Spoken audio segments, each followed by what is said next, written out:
Welcome back. Before we begin our spooky adventure tonight, remember to like the video, subscribe to the channel, and share this video with other horror enthusiasts to give us more motivation. I'd love to know where you're watching from and what time it is, so leave a comment below and cheer me on YouTube. 1.1 Why I Went Back. I went back to northern Montana 3 weeks after my mother died, and I want to be clear about something before I say anything else. I did not go there for closure. That's the kind of word people use when they need your grief to sound tidy. Closure, healing, making peace. As if you drive a few hundred miles into the timber, stand on a dead relative's porch for a while, and whatever has been torn open inside you starts to knit itself back together. That wasn't what I was doing, and it sure as hell wasn't what I expected. I went because Flathead County had sent a final notice to my mother's house in Spokane, and by the time I found it under a stack of unopened mail, the deadline was already close. The property outside Libby had been sitting in legal limbo for months. My Uncle Henry was either dead or missing, depending on which paper you were reading and which county office you called. Taxes were behind. The structure had code issues. There were forms that needed signatures, photographs that needed to be taken, personal property that had to be inventoried, and a county employee had left a voicemail that sounded irritated enough to make it clear they would happily bulldoze the whole place if nobody stepped forward. My mother had always handled anything involving that land herself. She never explained how. She never brought me with her. As far as I knew, she hadn't set foot on that property in years. Then, she died in her kitchen on a Thursday morning, with a half-folded dish towel in her hand. And suddenly the cabin, the acreage, the old family name on paper, all of it landed on me. I was 26, just old enough to have finished school and young enough to still feel like most adult responsibilities belonged to somebody standing behind me. There was no one standing behind me anymore. People think grief comes in one shape. They expect tears or drinking or some visible collapse that tells them where to look. What I had was more like deadened static. I could make phone calls. I could sign things. I could stand in a funeral home and shake hands with people I didn't know. I could thank neighbors for casseroles I never ate.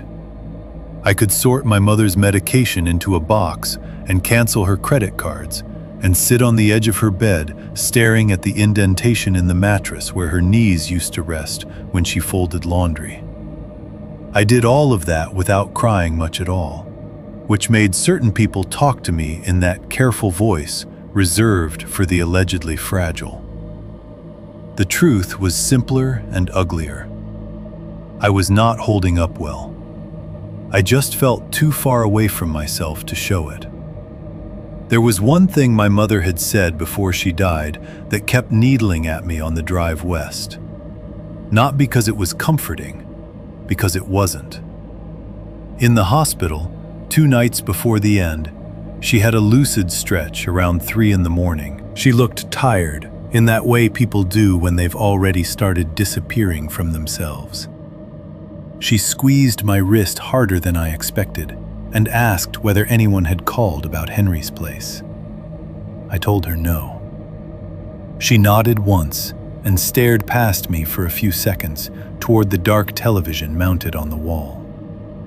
Then she said, "If Henry is gone, don't stay there past dark." I thought she was confused. She had been in and out all day, saying things that slid halfway between present tense and memory. I told her we weren't talking about that right now. I remember trying to smile when I said it. She ignored me. "And whatever you find nailed to the trees," she said, "don't touch it." That was all. A little later, she asked me where my father was, and my father had been gone for 11 years by then, so I filed it with the rest of the morphine talk and told myself that was all it was. But even then, something in her tone had stayed with me. It wasn't dreamy or feverish. It was practical, frightened in a controlled way, like reminding someone to shut off the gas before they leave the house. My mother almost never talked about Uncle Henry. Growing up, I knew him as a fact more than a person. He was my mother's older brother. He lived alone in a cabin in northern Montana. He drank too much. He was difficult. Those were the summary points. We didn't visit on holidays. We didn't send birthday cards. If his name came up at all, it usually ended the conversation instead of starting one. Once, when I was maybe 10, I asked why we never went out there. Other kids had family cabins in stories. Fishing trips, fire pits, canoes flipped upside down in the yard. It sounded like the kind of place a kid was supposed to want. My mother didn't even look up from the sink when she answered. She just said, "Because there's nothing there for you." I asked if Uncle Henry was mean. She stood very still for a second, hands in dishwater, then said, "Not in the way that matters." That was all I got. So I flew into Missoula on a Monday with a carry-on, a folder full of probate paperwork, and the stale, underwater feeling that had followed me since the funeral. At the rental counter, the woman upgraded me from a compact to a dull gray SUV because that was all they had left. She said it like she was doing me a favor. Maybe she was. I remember signing the clipboard, taking the keys, and walking through the heat shimmer in the lot, thinking I had entered one of those blank stretches of adult life where every choice feels administrative right up until it isn't. The drive north and then west took most of the day. I stopped for gas outside Drummond, bought a burnt coffee in a paper cup so thin it buckled in my hand, and kept going. Smoke haze lay over the distant ridges in long, pale bands, the kind that make mountains look farther away than they are. Road crews had one lane narrowed near a construction zone, and I sat there for 15 minutes behind a pickup with a faded elk decal on the back window and 3 empty coffee cans rolling around in the truck bed. The radio wandered in and out between country stations, old classic rock, and that dry burst of static that makes even daylight driving feel lonelier than it should. At one point, I passed an old Sinclair sign with the green dinosaur sun-bleached almost white, standing above a station that looked like it had been there since before I was born. I kept the gas receipt without meaning to. It ended up in the cup holder for the rest of the trip, curling at the corners. Little details like that stick in my mind now with embarrassing clarity. The brand of jerky I bought, the cracked plastic lid on the coffee, a road sign full of bullet holes, the way my phone signal dropped to 1 bar and stayed there for miles at a time. That whole drive, I told myself the same version of events. I was going to the property, checking the structure, gathering personal effects, signing whatever needed signing, and leaving. Maybe 1 night there, 2 at most. I said it in my head the way you repeat gate numbers in an airport. Something flat and practical to keep panic from taking shape. By the time I turned off the highway onto the county road, afternoon had started tilting toward evening. The paved shoulder gave out, then the lane narrowed, and then I was on washboard gravel with pines hemming me in on both sides. Dust lifted behind the SUV in pale sheets and hung there longer than it should have. I rolled the windows up against it and immediately noticed the smell that came through the vents instead. Sun-warmed pine bark, yes. Dry needles, hot metal, old dirt. But there was something damp under it too. Something mineral and faintly sweet, like wet wood sealed up too long. The road got rougher the farther I went. A split-rail fence appeared once on my right, half collapsed into weeds. then disappeared again behind brush. I passed a rusted mailbox leaning at an angle, with the Reed name almost gone under flaking paint. No flag, no recent tire marks that I could trust. Just the sense of entering ground that had stopped expecting visitors. And before I ever saw the cabin, before the clearing opened up, before I put the car in park or stepped out into the heat, I felt it. Not fear exactly, not the clean, immediate kind.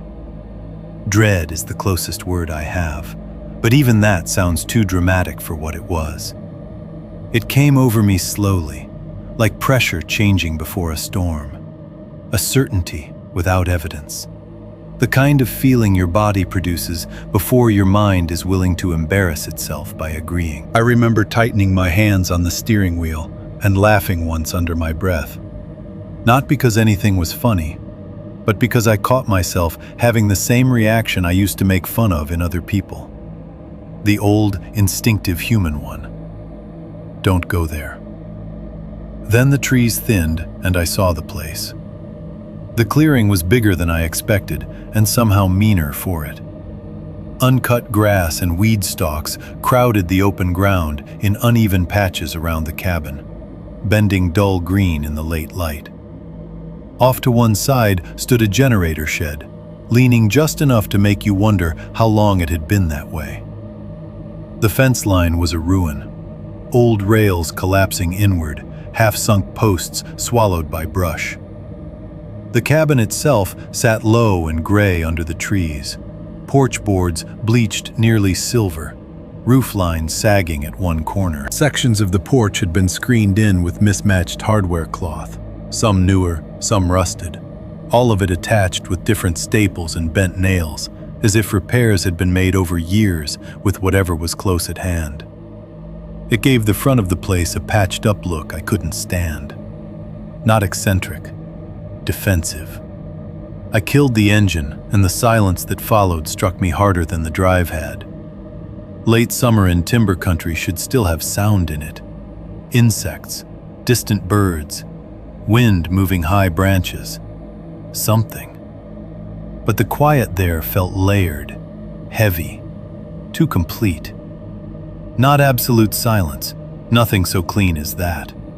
More like every ordinary noise had moved a little farther away than it should have. When I got out, heat rose off the hood in waves. Pine sap, dust, that same damp, sweet smell underneath. I stood beside the SUV with the keys still in my hand and looked at the cabin until it stopped feeling like a structure and started feeling like a decision I had already made wrong.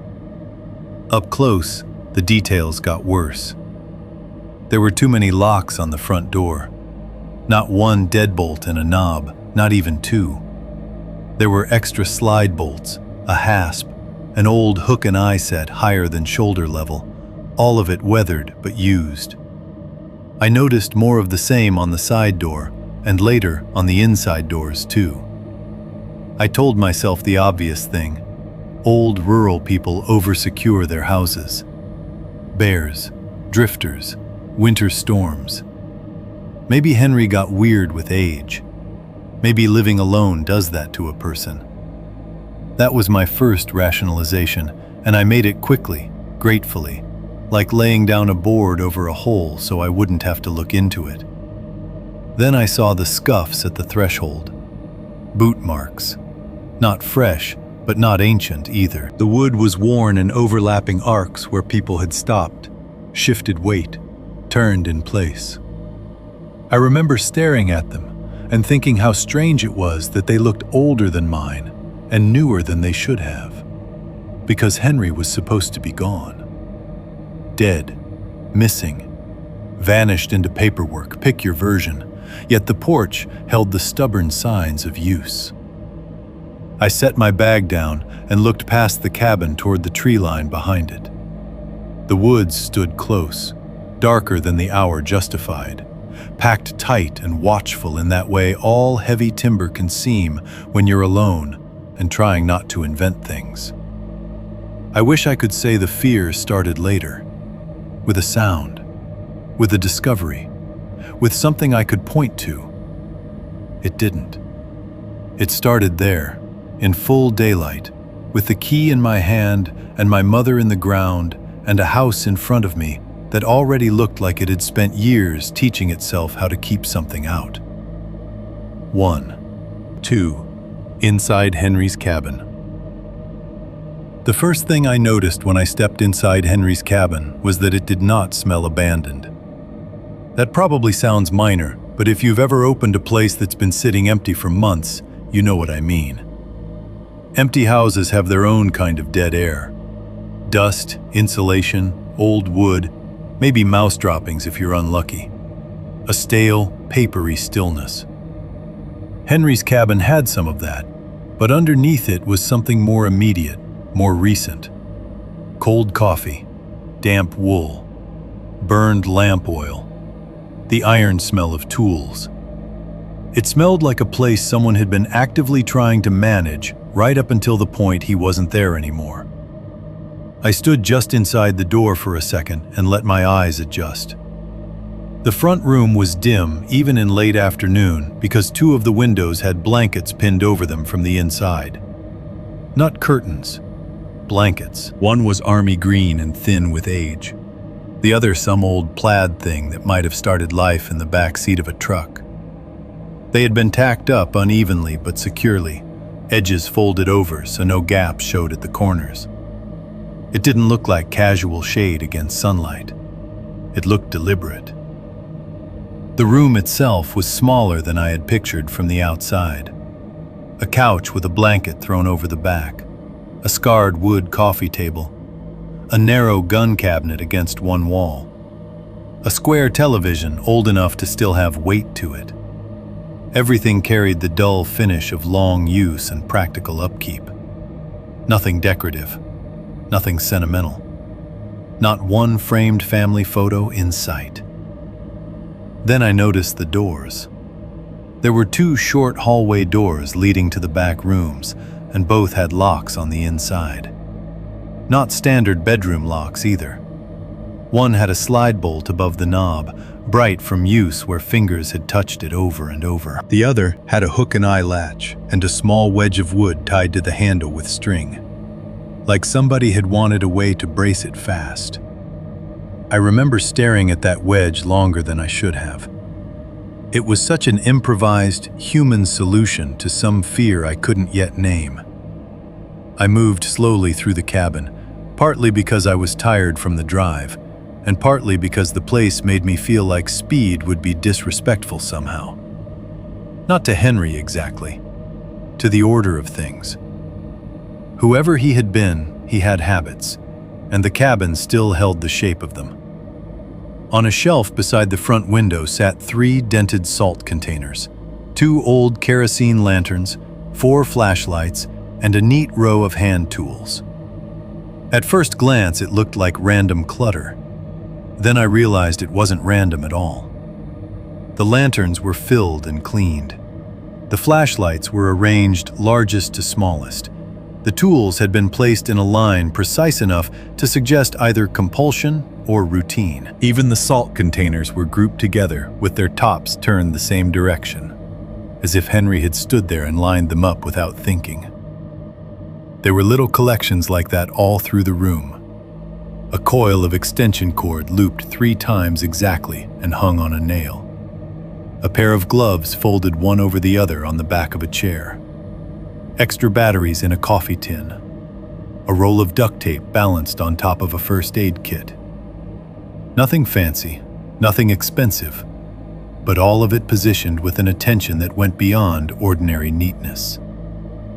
That was when the first version of Henry began to form in my mind. Not from memory, because I barely had any of him, but from objects. You can tell a lot about a person from what they keep within reach. Henry, as his cabin presented him, was a man who expected things to fail. Power, weather, doors, windows, light, maybe even sleep. He had arranged the room like someone who believed preparedness wasn't the hobby, but the thin line between a manageable night and a bad one. The kitchen sat just beyond the front room, half separated by a short counter. It felt lived in, but stalled in the middle of use. There was a stale coffee ring on the table, dark enough to suggest the mug had sat there a while before somebody moved it. A cast iron pan still rested on the stove, wiped but not scrubbed. 3 pieces of unopened mail were bundled with a rubber band and set beside a chipped sugar bowl. A whiskey bottle stood near the sink with maybe 2 fingers left in it, and that detail stuck with me because it was somehow less comforting than if the bottle had been empty. An empty bottle would have made sense. It would have made Henry easier to classify. Old drunk in the woods, family screw-up, man who let things go to hell around him. But the level in the bottle suggested control, or at least interrupted control. A man taking measured pulls. A man who needed just enough to steady himself and no more. I didn't know why that bothered me, only that it did. I opened the fridge and found what I expected. Mustard, half a pack of bacon gone gray at the edges, a block of cheese wrapped in wax paper, beer, a jar of pickles, and a carton of eggs that might still be good if you were optimistic. The freezer held venison in butcher paper and 2 ice trays fused over with frost. In the pantry were canned beans, canned peaches, evaporated milk, soup, coffee, crackers, flour, and a handwritten inventory list taped to the inside of the door. That was another thing. Inventory.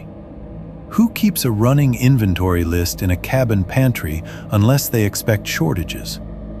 Unless they are counting days or miles to town, or maybe something else altogether. I took the page down and looked at it.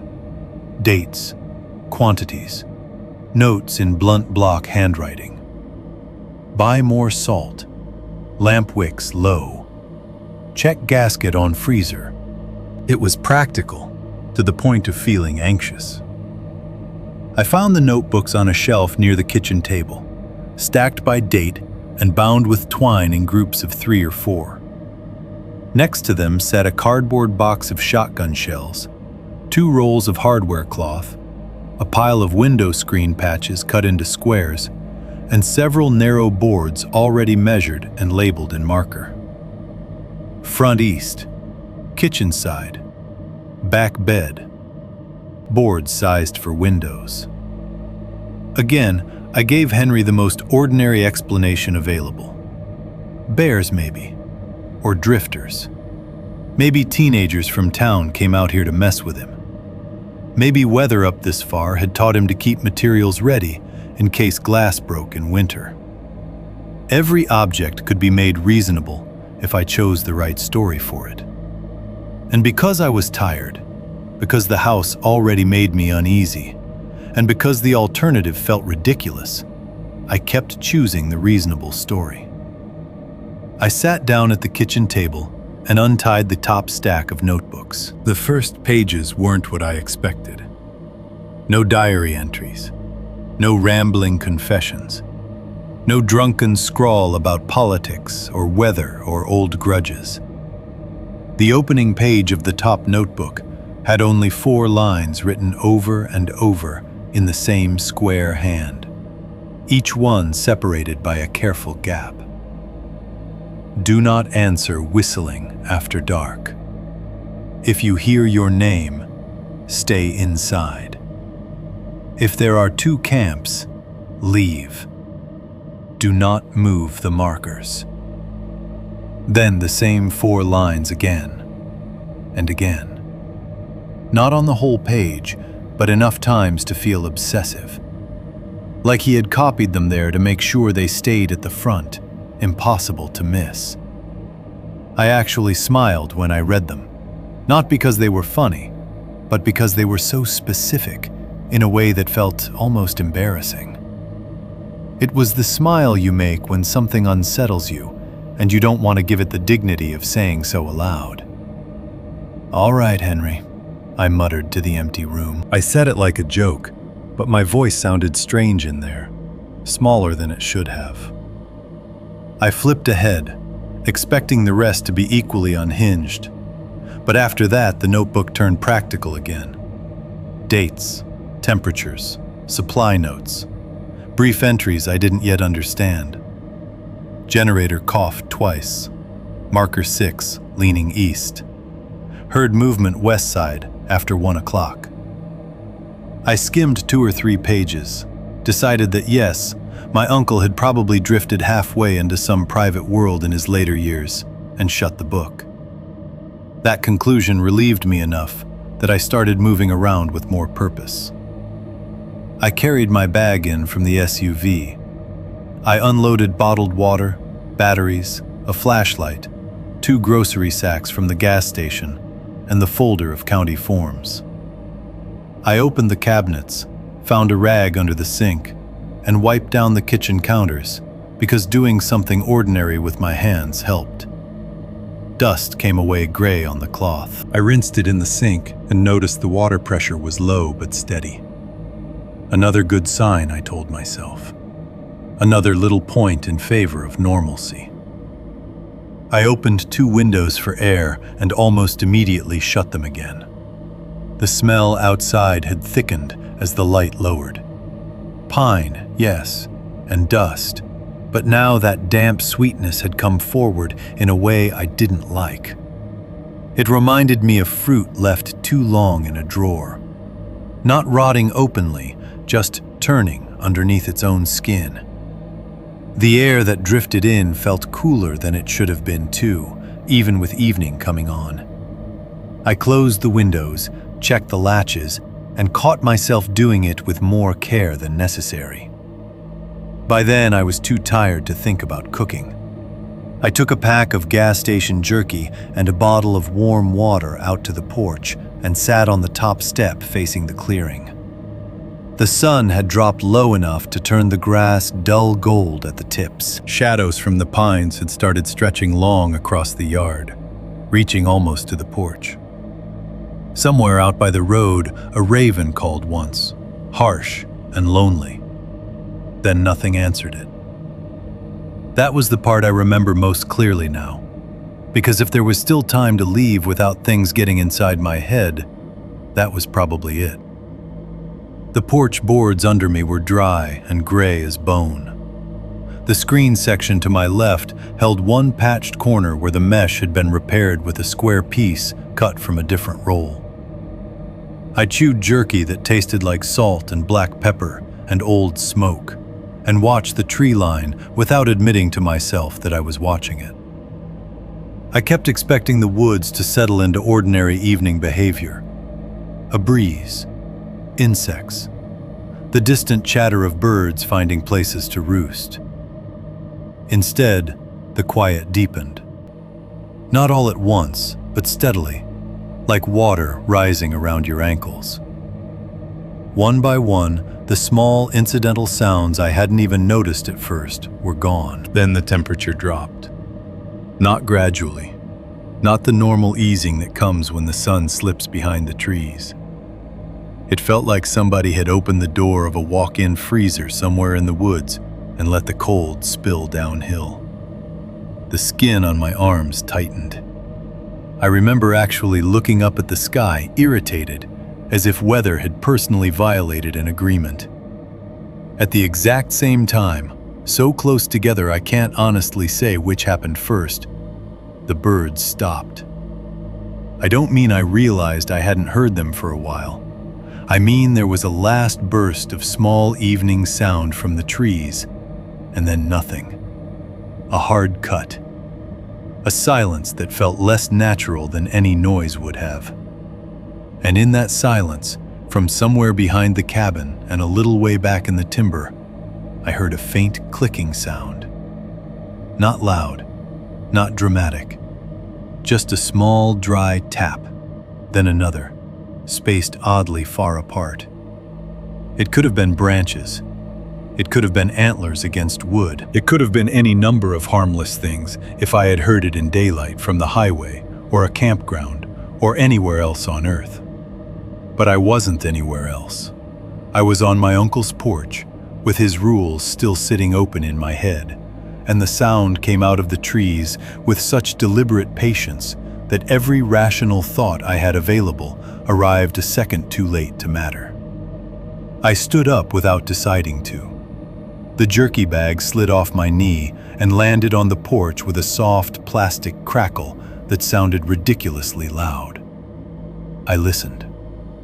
The clicking came once more, a little farther left this time, as if whatever made it had shifted position just out of sight. Then nothing. I stayed there another 10 seconds, maybe 15, staring into the darkening pines until my own reflection started ghosting faintly in the porch screen. Finally, I bent, picked up the bag, and went back inside. I locked the door behind me because it was there to be locked. That was all I told myself I was doing. Just using what was already there. Just following the habits of an old man in a cabin. Just being sensible for one night in a place that had its own way of doing things. 1.3. The first marker. I should have stayed inside once the lights started going. That's the clean version anyway. The version people prefer when they tell stories like this back to you later, after they know how it ends. They like a clear mistake, a single obvious decision they can point to and say, that was where you went wrong. It makes them feel safer. As if horror only happens to people who ignore the right warning at the right moment. The truth is uglier than that. I went behind the cabin because it still felt reasonable to do so. I told myself I wanted to check the generator shed before it got fully dark. I told myself I wanted to see how far back the tree line sat in relation to the clearing. Maybe get a look at the property line while there was still enough daylight to be useful. I told myself I was trying to be practical, and part of that was true. But another part of me had been sitting on the porch, staring at the trees, and feeling watched in a way I couldn't prove. And I think I wanted to punish that feeling by walking straight at it. There's a particular kind of stubbornness people get when they're tired, grieving, and embarrassed by their own nerves. You start doing things not because they're smart, but because not doing them feels like surrendering to something stupid. That was where I was when I came back out the door. The evening air hit colder than it had any right to. Not freezing, not even close, but cold in a manner that felt local rather than atmospheric. As if the drop in temperature belonged to the shadowed edges of the clearing and not to the weather itself. I zipped my jacket halfway up, stepped off the porch, and walked around the side of the cabin toward the generator shed. The grass behind the place had grown waist-high in spots. Dry stalks whispered against my jeans. The shed leaned more noticeably from the rear than it had from the driveway. One side propped with a stack of old cinder blocks and a cedar post gone soft with age. I circled it, checked the fuel can sitting beside it, and made myself focus on ordinary details. Rust on the hinges, cracked rubber on the extension line, mouse droppings in the corner by the wall. Normal neglect, normal isolation. Things with names I could put in a list, but the farther I moved beyond the shed, the stranger the property felt. From the front, the clearing had looked broad enough, messy but open. From the back, it seemed much smaller, as if the woods had been inching forward for years every time no one was looking. The pines stood thick and dark, only a short distance from the cabin. Too close for comfort. Close enough that a person could stand just inside them and watch the back steps without being seen clearly from the house. I remember stopping there, hands in my jacket pockets, and having the distinct thought that the land behind the cabin did not feel unused. Not maintained exactly, not friendly, but not empty. The smell was stronger there too. Sun-warmed bark and old dust still clung to the clearing, But under the trees, the air held that same damp, faintly sweet undertone I'd noticed on the road. Up close it was worse, more complicated. Wet wood, stagnant soil, something almost organic and almost spoiled, hidden under pine resin and cold dirt. I looked down automatically, half expecting to find a dead animal in the brush. But the ground near the tree line showed only needles, roots, and patches of bare earth packed hard by weather. I took a few more steps forward, and that was when I saw the first one. At first, my brain refused to identify it correctly. It hung at eye level from a pine trunk maybe 30 yards behind the cabin, narrow and pale against the bark, moving just enough in the evening air to register as something not natural. I thought maybe it was a strip of old cloth or weathered wood. Then I got closer and saw the shape of it. It was a length of deer vertebrae, threaded together and tied off at the top with faded red cloth. Not bright red, not ceremonial looking, just old cloth, sun-bleached and dirty at the folds. The kind of color red turns when it has been out in the weather too long. The vertebrae hung in a short chain, each knuckled segment cleaned enough to look pale and dry. Some were nicked as if scraped with a blade. Others still held darker staining in the joints. The whole thing turned slightly in the air, not twisting freely, just rocking with a small, deliberate motion that made my stomach tighten. Pinned to the bark directly beneath it was a flat gray river stone about the size of my palm.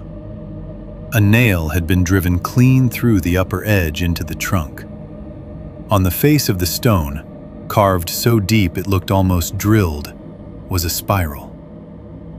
I stood there for a while longer than I want to admit, looking at that spiral and trying to decide what exactly I was seeing. Hunters mark things. Hikers leave trash. Rural people hang all kinds of ugly, practical objects from trees, animal parts, feed sacks, survey tape. There are dozens of explanations for a thing being in the woods where it shouldn't be, and I ran through every one I could think of before I let myself acknowledge the obvious. This wasn't random. It didn't look decorative, and it didn't look accidental. It looked placed, measured, as if the exact height, the exact tree, and the exact object mattered. I glanced back at the cabin, suddenly aware of how much darker the windows looked from where I stood. The distance between me and the back steps wasn't far, but it felt wrong all at once, the way a familiar hallway can feel wrong after the power goes out. I should have gone back then. Instead, I took 2 steps to my left and saw another marker. That one hung lower, tied to a sapling barely thicker than my wrist. It was made from a cluster of small bird skulls, bundled together with wire so rusted it had gone nearly black. The beaks pointed in different directions. Feathers, or what had once been feathers, clung in brittle streaks near the joints. No stone beneath this one, but a shallow spiral had been cut directly into the bark, the grooves darkened with age. Once I saw the second, the woods changed. That's the only way I can describe it. The first marker had seemed singular enough that I could still pretend it might mean nothing. The second taught my eyes what to look for. After that, shapes started separating themselves from the background all around me. A jawbone hung from a branch farther back, the teeth still set in it, a braid of coarse hair wrapped around the hinge with thin wire. 2 antler tips had been tied to young saplings with more of that faded red cloth, crossing each other like an X. On another tree, I saw a strip of hide nailed flat, shrinking and curling at the edges, with a spiral cut into the wood above it. Not every tree held one, but enough did that a pattern began to emerge whether I wanted it to or not. They were spaced too intentionally to be random. I started turning slowly in place, tracking them one by one through the trunks, and felt an unpleasant drop in my chest when I realized what I was looking at. They weren't scattered. They weren't clustered around one spot. They formed a rough ring around the rear of the property, uneven but unmistakable once seen, like boundary posts laid out by someone with their own private geometry. A fence of a kind, or warning signs, or mile markers. I didn't know whether they were meant to keep something out, keep something in, or simply tell people where to stop. I only knew that they made the land feel claimed in a way a regular fence never could. Personal property signs, survey stakes, barbed wire. Those belonged to law, money, ownership. These belonged to something older or meaner. Not supernatural, not yet. Just human intention stripped of everything polite. I moved closer to the nearest sapling and crouched to inspect the tie on the antler tips. The cloth was old but not rotted. The knot had been pulled tight with more strength than care. I remember thinking, absurdly, that I should photograph them for the county report. It was exactly the kind of bureaucratic impulse that let me keep pretending I was still dealing with a neglected property, instead of a place somebody had actively shaped. I reached toward the cloth, then stopped myself. My mother's hospital voice came back to me so suddenly and clearly that it felt less like memory than like someone speaking near my ear. Whatever you find nailed to the trees, don't touch it. I actually pulled my hand back and sat there in my crouch for a second, annoyed with myself. Grief does strange things to pattern recognition. You hear a dead person's warning in your head and start assigning weight to it because you miss them, not because it means anything. That was the explanation I tried to force onto the moment. Then I heard breathing. Not loud, not theatrical. Just a whisper-close exhale directly behind me. The sound another person makes when they've stepped up too close and are about to say something low into your ear. Every muscle in my body locked before I moved. I spun so hard I nearly slipped in the needles, one hand going out on reflex as if I expected to strike somebody. There was no one there. Only trees, brush, the darkening band of timber pressed close behind the clearing. For half a second, I thought I had imagined it.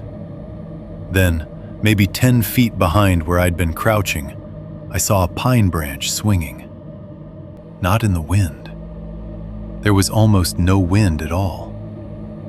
The rest of the brush stood still, but one low branch moved in a wide, slow arc, still settling from contact, the way it would if something had just passed it and let it spring back. I stared at it until the motion stopped. That was the first moment the place stopped feeling eerie and started feeling occupied. I backed away without meaning to, one step at a time at first, eyes on the branch, on the dark between the trunks, on every shape that could have been a shoulder or a man standing still. Nothing else moved. No second breath, no footstep, no voice. Just the sudden thud of my pulse climbing into my throat and the humiliating awareness that I had come out there alone, near dark, because I had wanted to prove something to myself. I turned and walked fast toward the cabin, then faster, then almost trotted the last stretch through the grass. By the time I hit the back steps, the light had thinned enough that the windows reflected the clearing like dull black mirrors. I went inside, shut the door harder than I meant to, and locked it with the same quick, practiced motion I had mocked in Henry half an hour earlier. Only after I was inside did I realize how cold my hands had gotten. I stood at the kitchen window for a minute, not wanting to look, and unable not to. From there, I could only see part of the clearing and the first line of trees beyond it. At first, everything appeared still, flat with dusk, trunks darkening into one another. Then I found one of the markers again. It hung at the edge of visibility, pale against the bark, just far enough back that I couldn't make out whether it was the vertebrae chain or one of the others. It moved gently from side to side. What made my skin crawl was not the movement itself. It was that the branches around it were still. No visible wind touched the brush. No grass bent in the clearing. Nothing in the nearby trees stirred. But that one marker went on swaying with a slow, patient motion, like something had brushed it only a second ago and was now standing just out of sight, watching the house settle around me. That was when the final shape of the thought arrived. The property was not abandoned in any natural sense. Someone had marked it deliberately. And whatever Uncle Henry had been doing out there, he had not been living by superstition alone. He had been living according to rules. 2.1. The Notebooks. Morning made the cabin feel smaller, which was better than what it had felt like the night before. In daylight, fear loses some of its theater. Things that seemed loaded after dark become objects again. A door is just a door. A window is just bad glass and old putty. Even the tree line behind the cabin looked less oppressive when I saw it through washed-out morning sun instead of evening shadow. The pines were still too close for comfort, and I still noticed the gap where the first marker hung, pale against the bark if I looked hard enough. But the place no longer felt actively awake. It felt used up, tired. A rural property that had gone too long without ordinary company.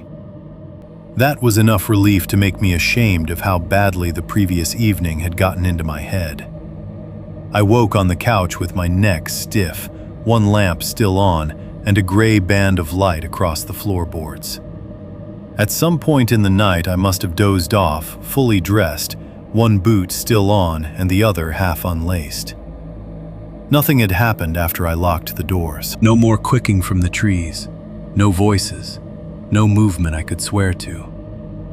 Only that marker, swaying in still air, and the long, humiliating stretch of time after, when I sat in Henry's front room, listening to the refrigerator motor kick on and off like it meant something. By morning, it meant nothing again. That's the trap with places like that.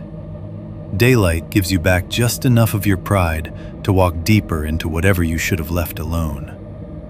I stood at the sink, ran the tap until the water stopped spitting air, and made coffee in Henry's old percolator, because the act of making coffee felt like a vote in favor of normal life. I found grounds in a tin marked Folgers with black marker, rinsed out the basket, and set it on the stove. While it heated, I opened the back door an inch, more to prove I could than because I wanted fresh air. The morning outside was cold enough to bite through my shirt for the first few seconds. No smell of rot, no strange sweetness, just damp soil, pine, and the mineral odor of shade lifting off the ground. Birds had returned too. Not many, but enough. A jay somewhere off to the left, smaller chattering noises farther out. Ordinary sound. I shut the door again and felt foolishly grateful for it. Coffee helped. So did sitting at the kitchen table in full daylight with a legal pad beside me, as if I could turn the whole place into a task list and thereby reduce it. Inventory the pantry. Photograph exterior damage. Locate deed papers. Contact county office. Under that, almost without thinking, I wrote, "Markers behind cabin?" That question mark embarrassed me enough that I crossed it out. Then I untied the next stack of Henry's notebooks and started reading seriously for the first time. The difference between panic and attention is often just a chair, daylight, and caffeine. The night before, I had skimmed the notebooks looking for proof that Henry had gone strange. In the morning, I read them the way I might have read a witness statement. For pattern, tone, repetition, what was said, and what was left unsaid. The first thing that stood out was the structure. Henry dated almost everything. Not in a neat diary format, but consistently enough that it formed its own system. Date, weather, moon phase sometimes, though not always. Short notes in a square, practical hand. No flourishes. No long emotional passages. No dramatic declarations about curses, monsters, spirits, or anything else that would have made it easy to dismiss. If anything, the style was so stripped down it made the stranger entries feel worse. A sample from late September 3 years earlier read, September 23rd, cold AM, fog in draw, moon near full, generator coughed twice, rewired porch screen latch, heard whistling from west tree line, 11:42 p.m., did not answer. That was all. A different notebook, older, had this.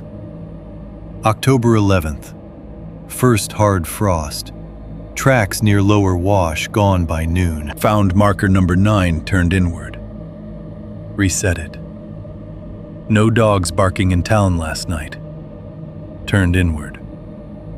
That phrase sat with me longer than it should have. I flipped back, assuming I had misunderstood it, but there it was again in later entries. Marker numbers, directions, notations about whether they faced the property or the woods. Henry had not only known the markers were there, he had counted them, numbered them, monitored them. Another entry. August 17th. 2 camps present. Did not go beyond wash.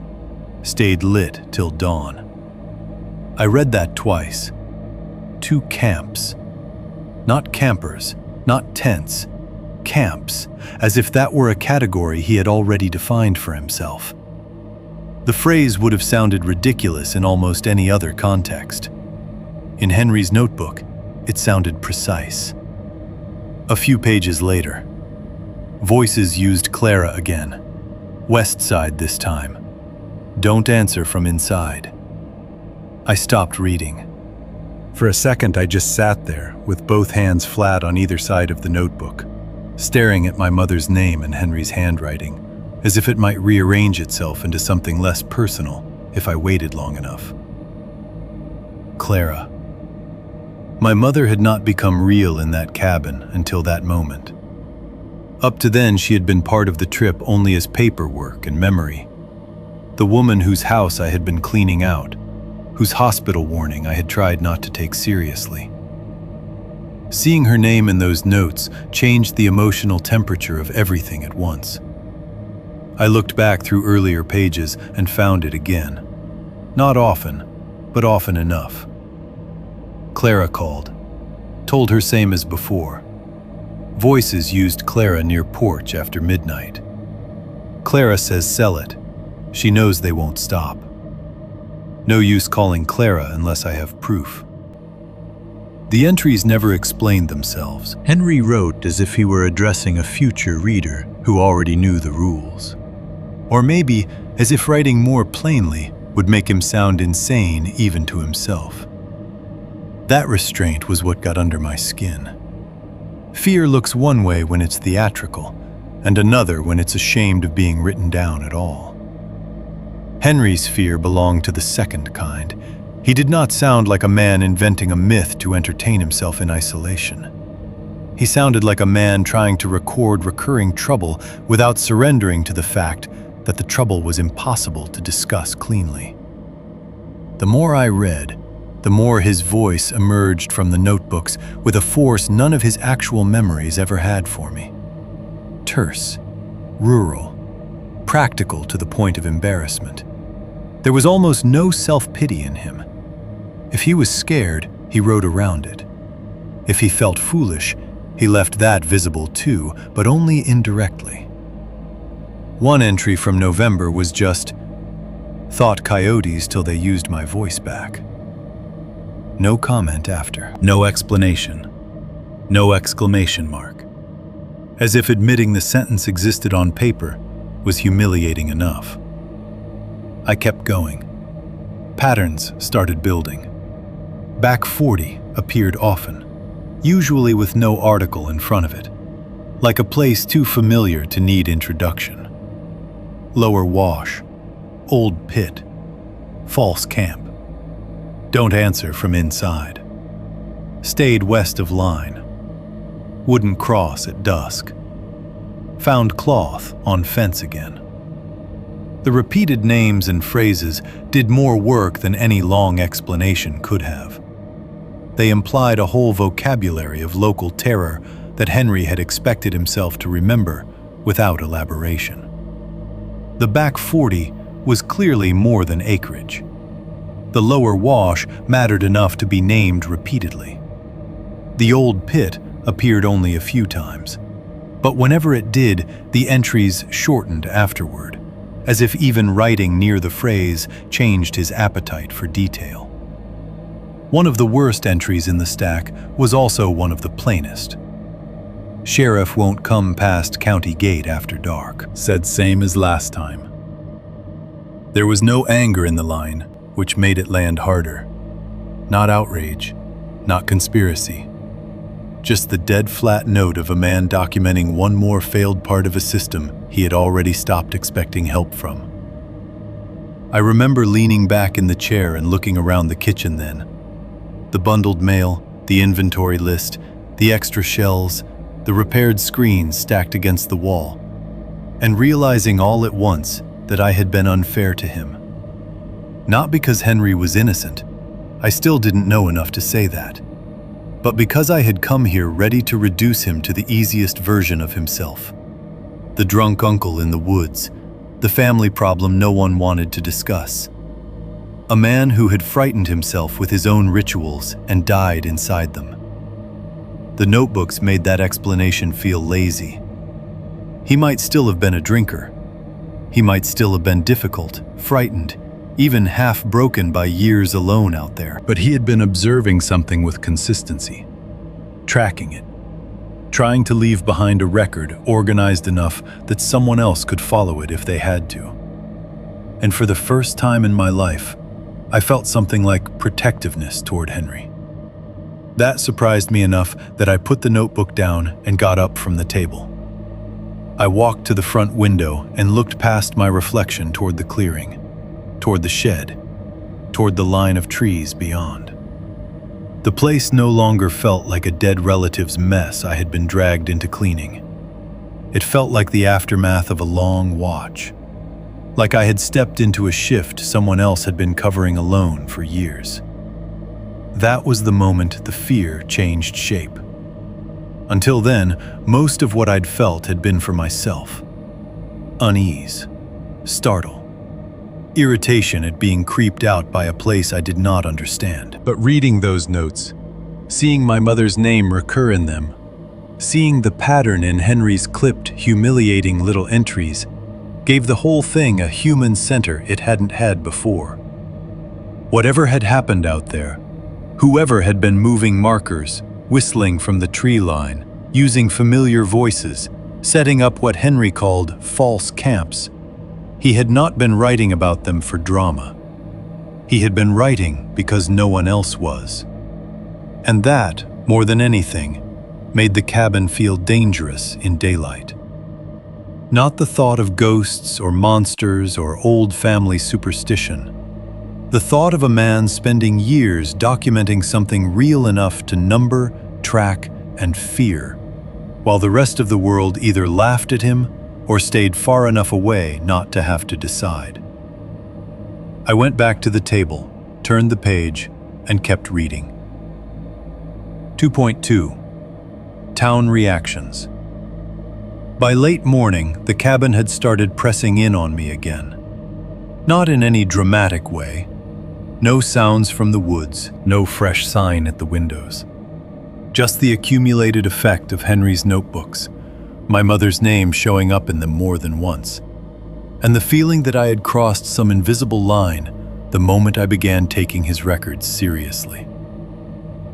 Sitting there alone at the kitchen table, rereading entries about whistling, turned markers, false camps, and the sheriff refusing to come past the county gate after dark, I reached a point where the silence inside the house felt just as loaded as the silence outside it. So I did what people do when they want to believe a bad feeling can still be made manageable. I went to town. I told myself I needed fuel, which was true. I also needed more water, more batteries, and a flashlight that didn't look like it had survived the first Bush administration. That part was true too. But mostly, I wanted to hear ordinary human voices in ordinary daylight and ask questions in a place with laminated menus and cash registers and gravel on the floor by the entrance. I wanted somebody local to roll their eyes and tell me Henry had gotten weird in his old age. I wanted the place reduced to something shabby and explainable. The road into town looked less sinister in full sun, but not friendlier. I passed the same broken fence, the same rusted mailbox, the same long distances between driveways. The smoke haze had lifted a little, leaving the mountains sharper at the edges. My phone found a bar of signal near the county road, then lost it again before the first cluster of buildings. When I finally pulled into town, it looked exactly like the kind of place people from cities flatten into a single sentence. One main drag, a diner, a feed store, 2 gas pumps under a low metal awning. Old trucks parked at angles that made it clear nobody there worried much about painted lines. The diner was the first place I stopped. It had a red vinyl sign out front, and a front window half blocked by posters for Friday fish fry and elk season breakfast specials. Inside, the air smelled like fryer oil, coffee, and syrup dried into the grain of old tables. There was a pie case near the register with laminated photos taped to the glass. Cherry, apple, lemon meringue, coconut cream. The photos had faded in the sun and curled slightly at the corners, but someone had gone to the trouble of labeling each one in black marker. A detail like that should have made the place comforting. Instead, it only sharpened how badly I wanted it to be. I took a booth by the window and ordered coffee I didn't need. The waitress was in her 50s maybe, with a tired face and a name tag that said Jolene in chipped blue lettering. She poured without asking whether I wanted it topped off and called me honey in the efficient, impersonal way some people do when they don't mean affection by it. For a minute, I let things stay normal. I looked at the menu. I watched a man in a seed cap eat eggs alone at the counter. I listened to 2 women in a corner booth talking about a cousin's knee surgery. The cash register opened and shut with an old mechanical ring. It was all exactly what I had come for. Proof that I was still in a world where names matched faces and sounds belonged to simple causes. Then Jolene came back with the check holder and asked, "You passing through?" I could have lied. I should have lied.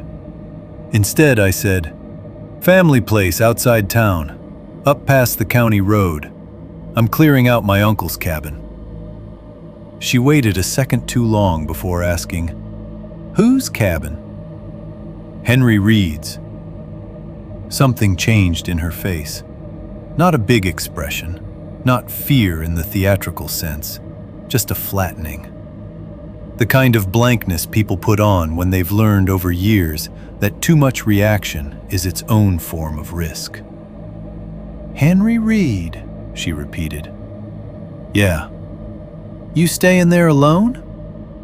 The question was so direct it caught me off guard. For now. She set the coffee pot down slowly. How long? Probably just a couple nights. She didn't answer right away. Her eyes flicked once toward the front window, not long enough to suggest she was looking for someone, more like she was checking whether the day outside still existed.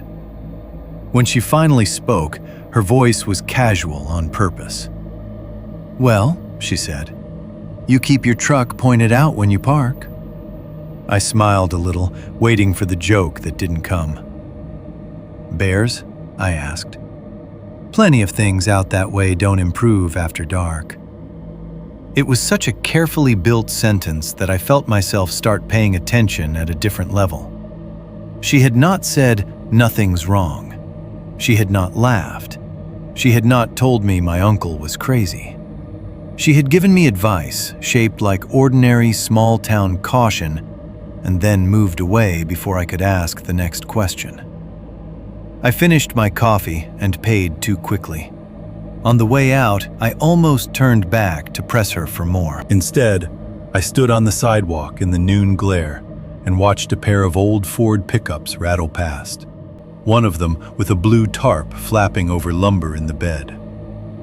The whole town looked unbothered by itself. That was what made the unease harder to pin down.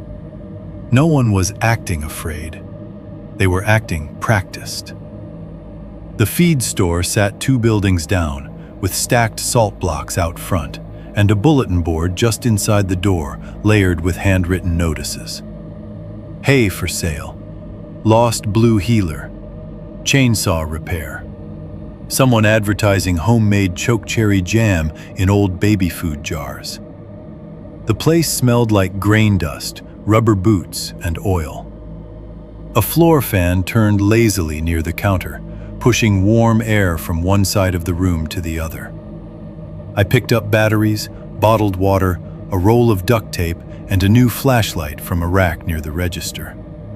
I had no real plan beyond that. I just wanted to keep moving through public places until the cabin began to feel farther away in my head. An older man in a sweat-darkened work shirt stood at the far end of the counter, sorting fence staples into a paper sack. He had the heavy posture of somebody who had spent most of his life lifting things that didn't care whether he was tired. He glanced at me once, then at the supplies in my hands, then at the dust on the SUV through the front window. "You up on Reed land?" he asked. The question hit me harder than it should have. "Yeah," I said. "My uncle's place." He nodded like that confirmed something small but not surprising. "Henry still there?" "Not that I've seen." The man folded the top of the paper sack over twice with his thick fingers. "The hanging bones still up?" I actually laughed, though it came out thin. "So they're not just something he did?" He looked at me for a moment with no expression at all, and I had the sudden strange impression that I had answered the wrong question. Not because he cared what I said, but because I had spoken too loosely in a conversation he was handling with more caution than I understood.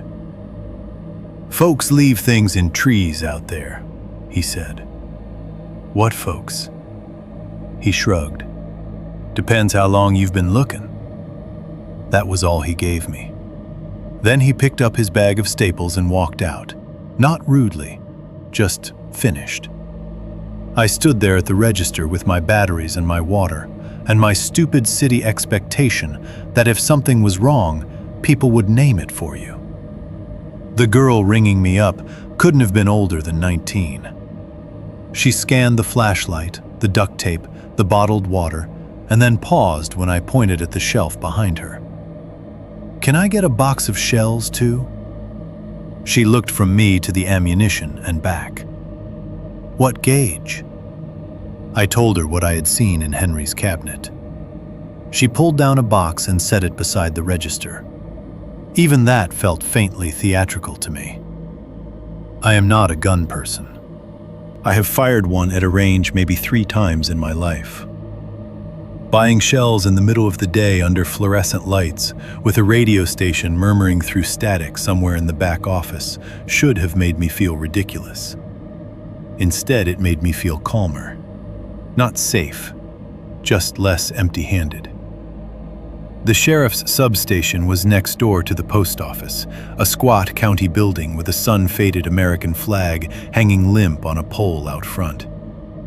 I sat in the SUV for a full minute before going in.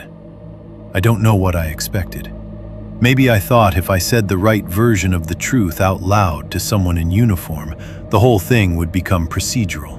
A report, a trespassing complaint, a welfare concern attached to an address, paperwork instead of folklore.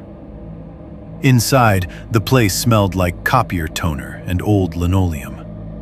A bulletin board near the entrance held wildfire updates, a missing labradoodle flyer, and a typed notice about ATV use on county roads. The deputy at the front desk looked to be in his 40s, broad through the shoulders, with the kind of face that would have seemed open anywhere else.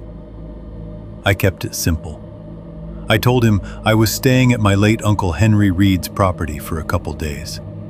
I said I had found unusual things on the trees behind the cabin, and signs that someone might be coming onto the land. I left out my mother's voice. I left out the branch moving behind me. I left out everything that would force him to decide whether I sounded unstable. He listened with one hand resting flat on the counter, then asked, "You armed?" "There's a shotgun at the cabin." "Use common sense with it. Can you send someone out?"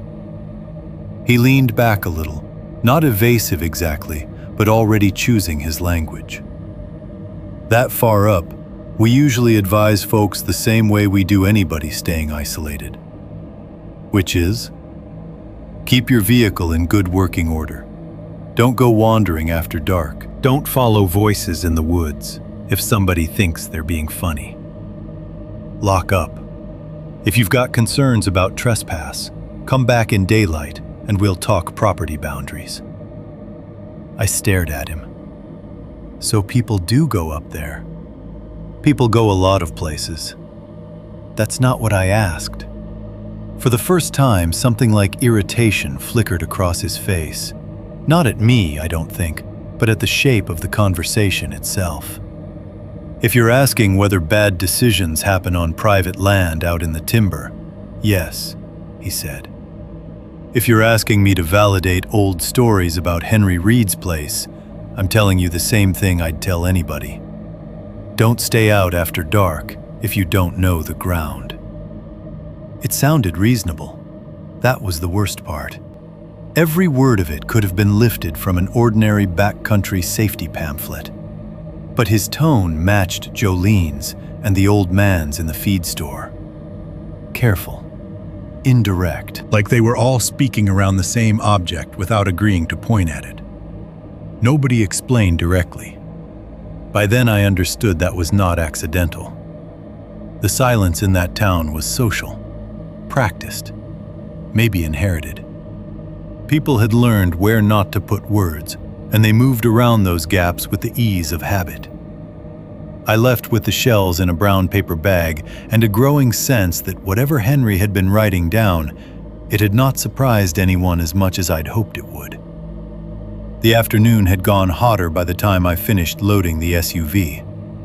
The bottled water thumped into the back. The flashlight went onto the passenger seat. I opened the rear hatch to shove the duct tape beside the legal folder, and when I bent to close it, something under the back bumper caught my eye.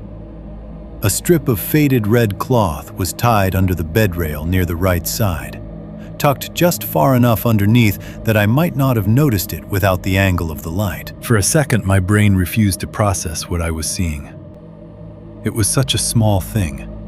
Just a narrow length of cloth, dirty at the edges, faded almost pink where the sun had hit it hardest. But I had seen that color before. On the vertebrae hanging from the pine behind the cabin, on the antler tips tied to the saplings. It belonged nowhere on my rental SUV. I glanced over my shoulder automatically. The street looked ordinary as ever. 2 boys on bikes, a woman loading feed sacks into the back of a truck, somebody laughing outside the diner. The kind of afternoon scene that should have made any darker interpretation impossible.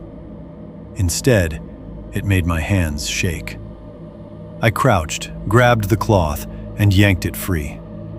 The knot came loose too easily, as if it had been tied in haste or tied to be found.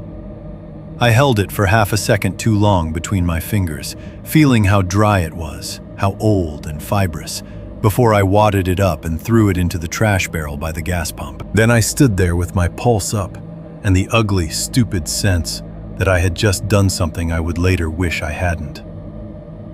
On the drive back to Henry's place, I kept checking the rearview mirror for no reason I could justify. The road was empty behind me. Dust lifted and settled. The radio hissed in and out between stations. The mountains sat blue in the distance like they had all day. Nothing followed me that I could see, but mile by mile, the feeling got worse. Not because I thought the cloth itself mattered in some supernatural way. I didn't. Even then, I still didn't. What bothered me was simpler and more human than that. Someone had tied it there without my noticing, either at the cabin before I left or in town while I was inside asking questions. Either possibility was bad. One meant the property was being watched. The other meant I had carried the property into town with me without understanding how visible that made me. By the time the Reed mailbox came into view again, leaning under its coat of rust and old paint, I had stopped hoping the town would break the spell of the place. If anything, it had confirmed the opposite. Nobody there acted like they disbelieved the danger. They acted like the only way to survive it was to never discuss it plainly in the first place. 2.3. First night rules become real. I made it back to the cabin with more daylight left than I needed, and for the first few minutes that felt like control. That is one of the quieter lies fear tells you in places like that. It says that timing is the same thing as safety. Get back before dark. Lock up early. Keep your hands busy. Stay ahead of the hour when things begin. As if trouble waits politely for the light to go all the way out before it starts moving. I parked facing out this time, just like Jolene had told me. I noticed myself doing it and felt annoyed enough to laugh once under my breath. A day earlier, I would have called that kind of thing superstition by another name. By that afternoon, I was already building my movements around other people's caution and telling myself I was still thinking independently. The first thing I did after shutting off the engine was walk the backside of the cabin again. I told myself it was practical. I wanted to compare the tree line in daylight with what I had seen the evening before. I wanted to make sure no one had been on the property while I was gone. Mostly, though, I wanted to test the idea that town had infected me.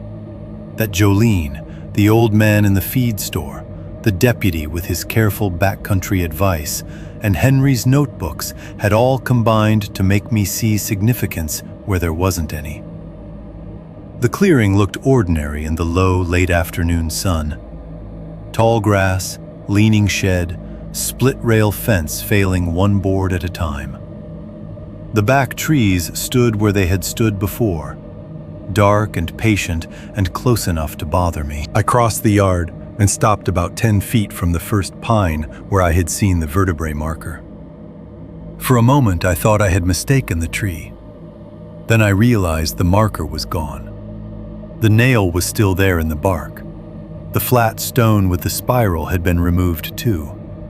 All that remained was a pale scar where something had hung and turned in the weather for long enough to mark the trunk beneath it. I stared at the spot long enough that it became embarrassing. Maybe I had the wrong tree. Maybe there had been another one to the left.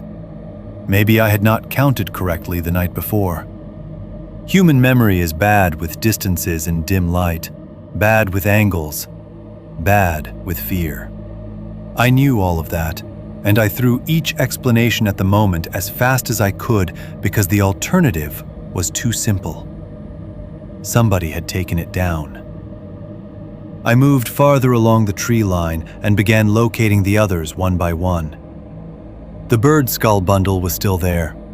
The antler tips tied to the saplings, too. The strip of hide with the shallow spiral cut above it. A few more I had missed before. But once I started really looking, I saw the gap clearly enough to make my skin tighten. The rough ring still existed. It just had one open place in it now. And whether or not I had misremembered the exact tree, I knew the absence was real. I stood in the grass with the lowering sun warm on my shoulders and told myself the same thing 3 times in a row. You miscounted. You saw them in near dark. You are doing this to yourself. That worked just well enough for me to stop looking. I went inside, carried in the supplies from town, and lined them up on the kitchen counter with a deliberate calm I did not feel.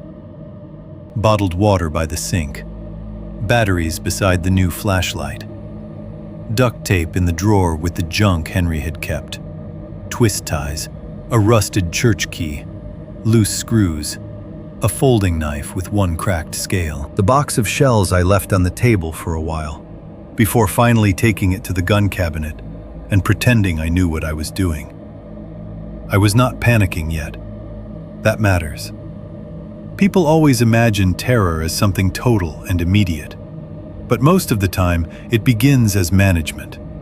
Little accommodations. Small changes in behavior you refuse to name because naming them would mean admitting you are afraid. By 6:30, I had checked every latch in the cabin. By 7, I had drawn the blanket tighter across the front window where one corner had come loose. By 7:15, I had boiled water I didn't need and eaten half a sleeve of crackers because the act of chewing felt ordinary. Outside, the day thinned slowly and then all at once. It was the same weather as before, but the cabin seemed to register night earlier than the rest of the world. The screens over the porch and patched windows began to tick softly as the temperature dropped. Each tiny contraction of metal sharper in the quiet than it should have been. The refrigerator motor kicked on in tired, uneven bursts. Beyond the walls, the generator hummed with that low mechanical steadiness that should have been reassuring, and wasn't. Every sound landed by itself. Nothing blended. Even the branch snaps out in the trees seemed too distinct, each one separated from the next by enough silence to let my mind build possibilities in between. I tried television first. There were exactly 4 channels Henry's old set could still drag into view, and all of them came in with static thick enough to make every human face look vaguely diseased.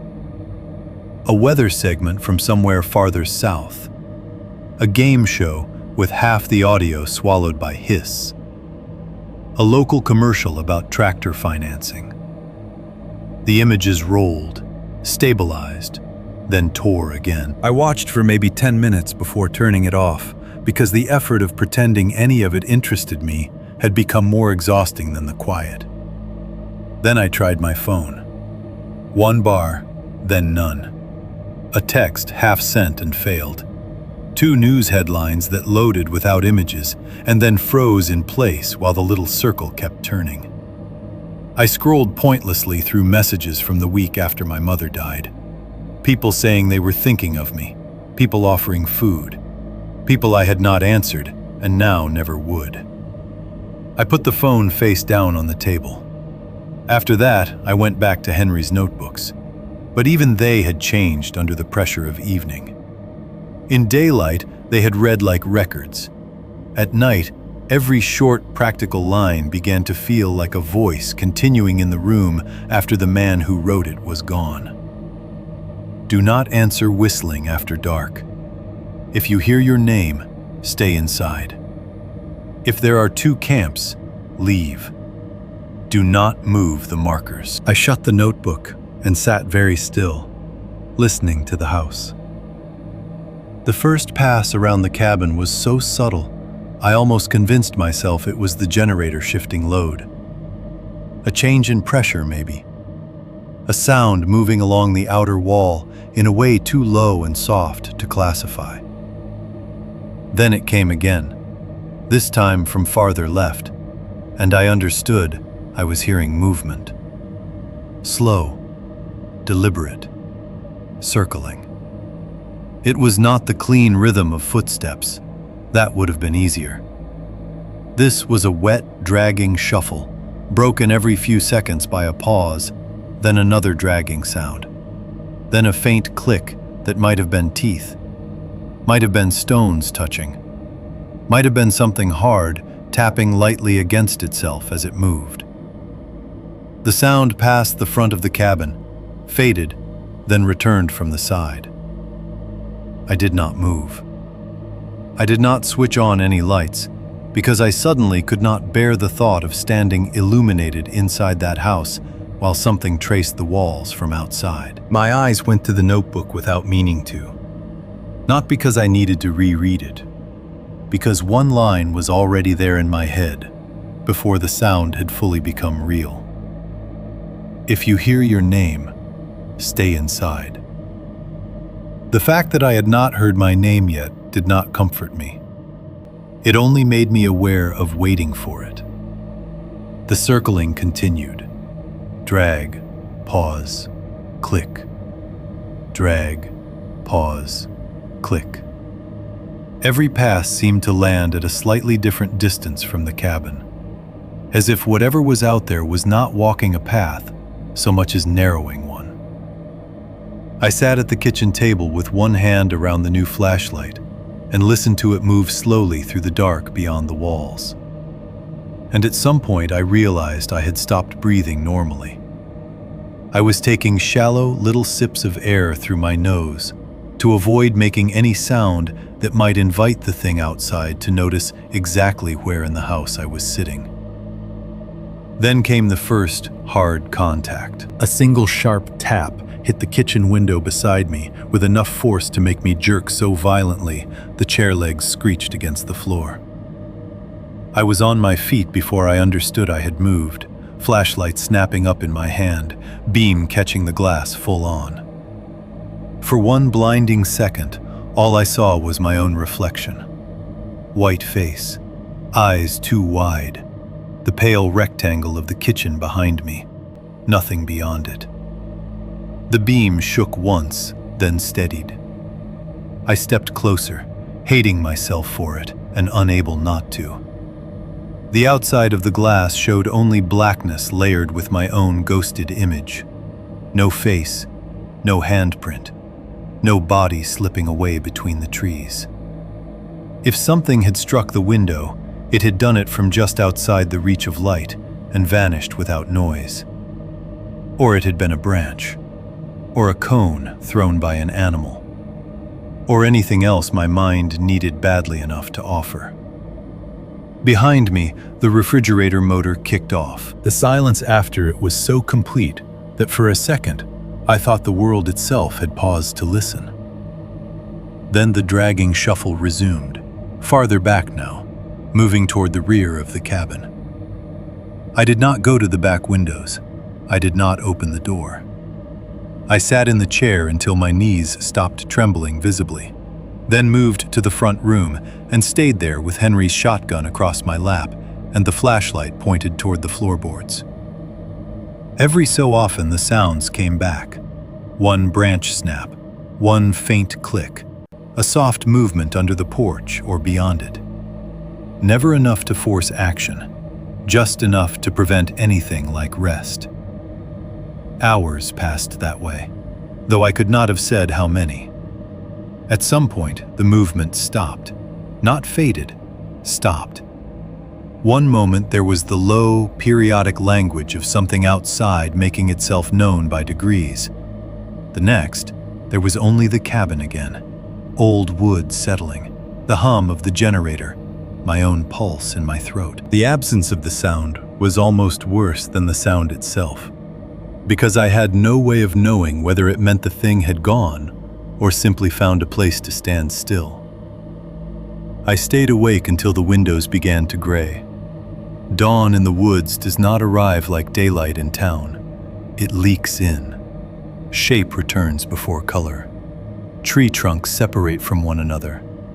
The black squares of the windows become reflective, then transparent. By the time the room had enough light for me to see dust on the table, I felt sick with exhaustion and absurdly ashamed of how relieved I was. Nothing had happened. That was what I told myself as I stood, every joint aching, and crossed the kitchen to the back door. Nothing had happened, and I had spent the whole night armed in a dead man's cabin because of noises in the woods. I opened the door.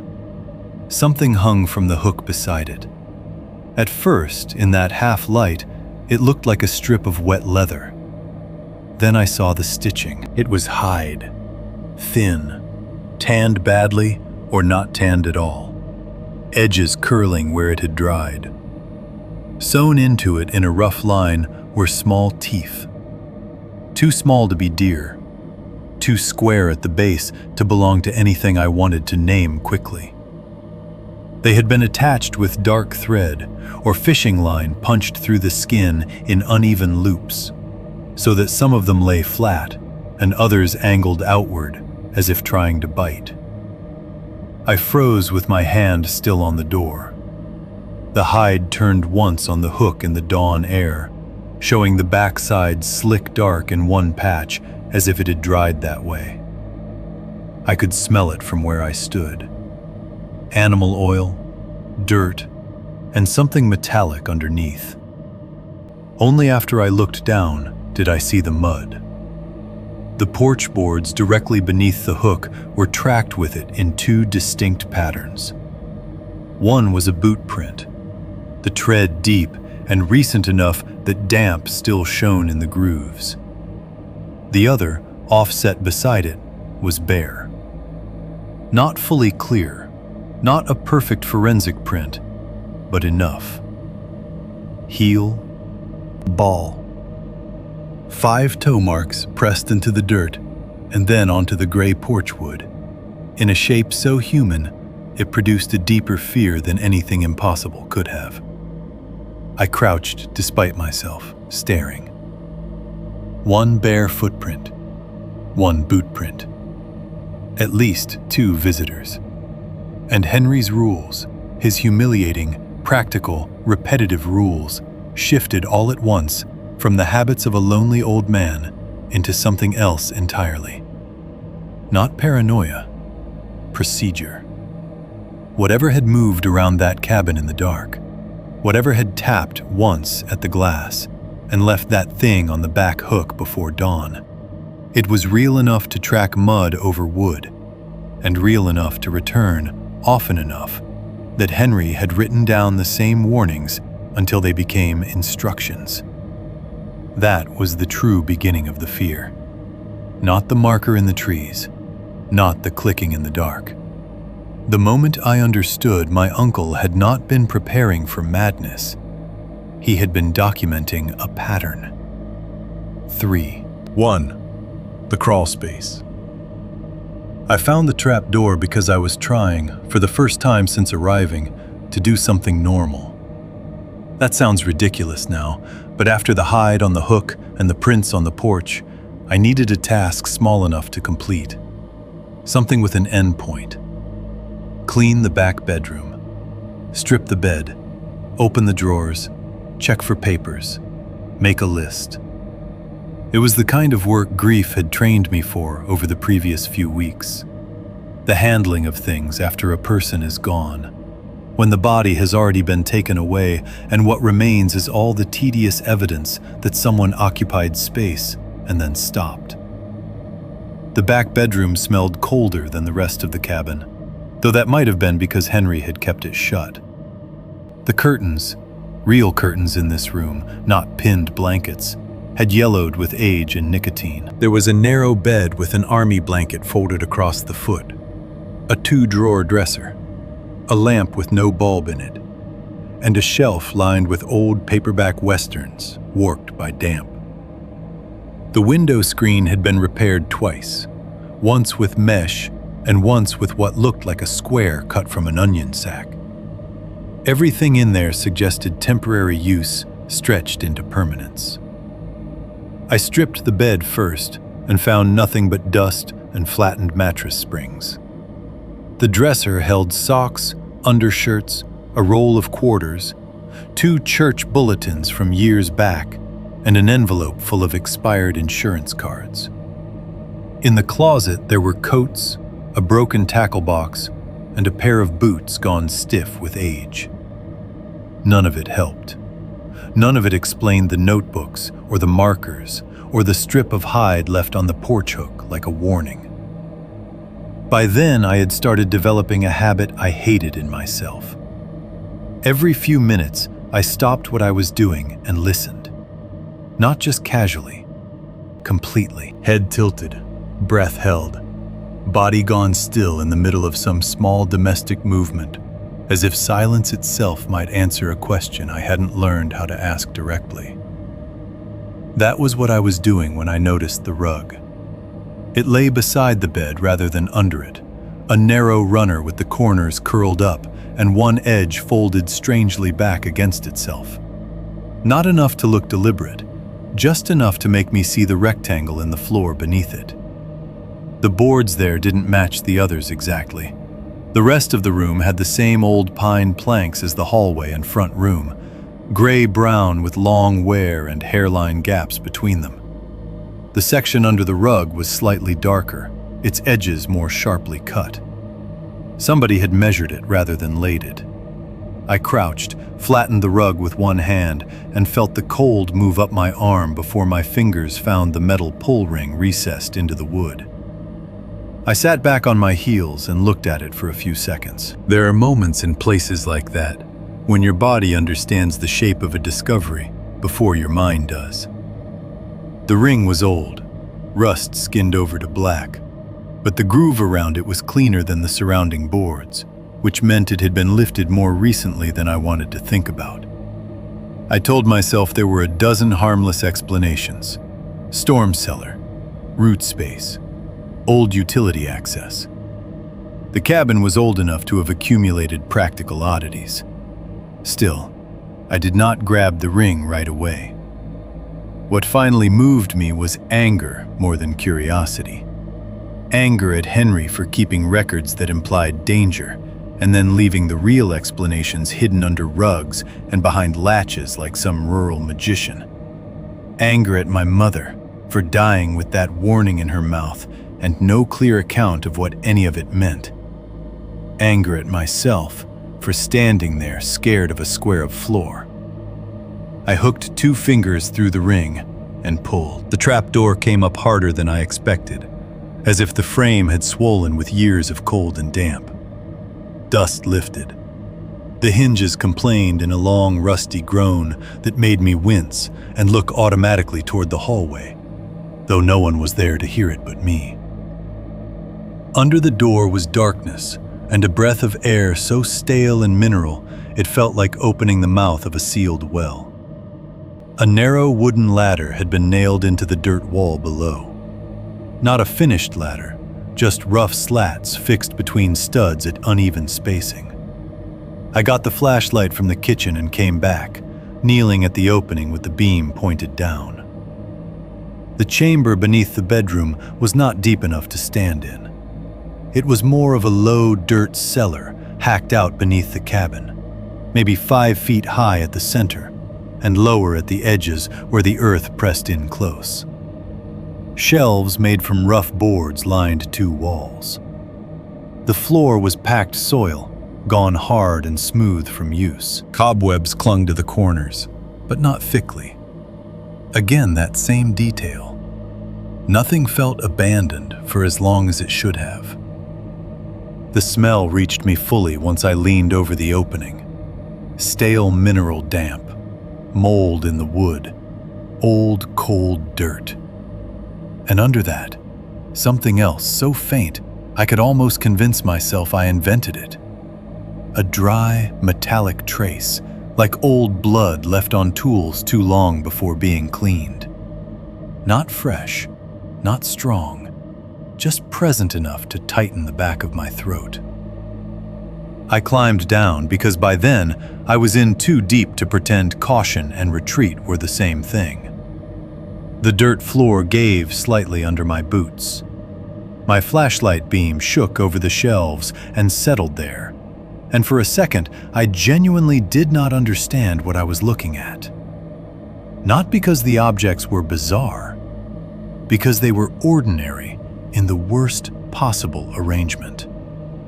Coffee tins sat in rows with masking tape labels gone yellow at the edges. Some were open, some lidded. Beside them lay small piles of things grouped as carefully as supplies in a field kit.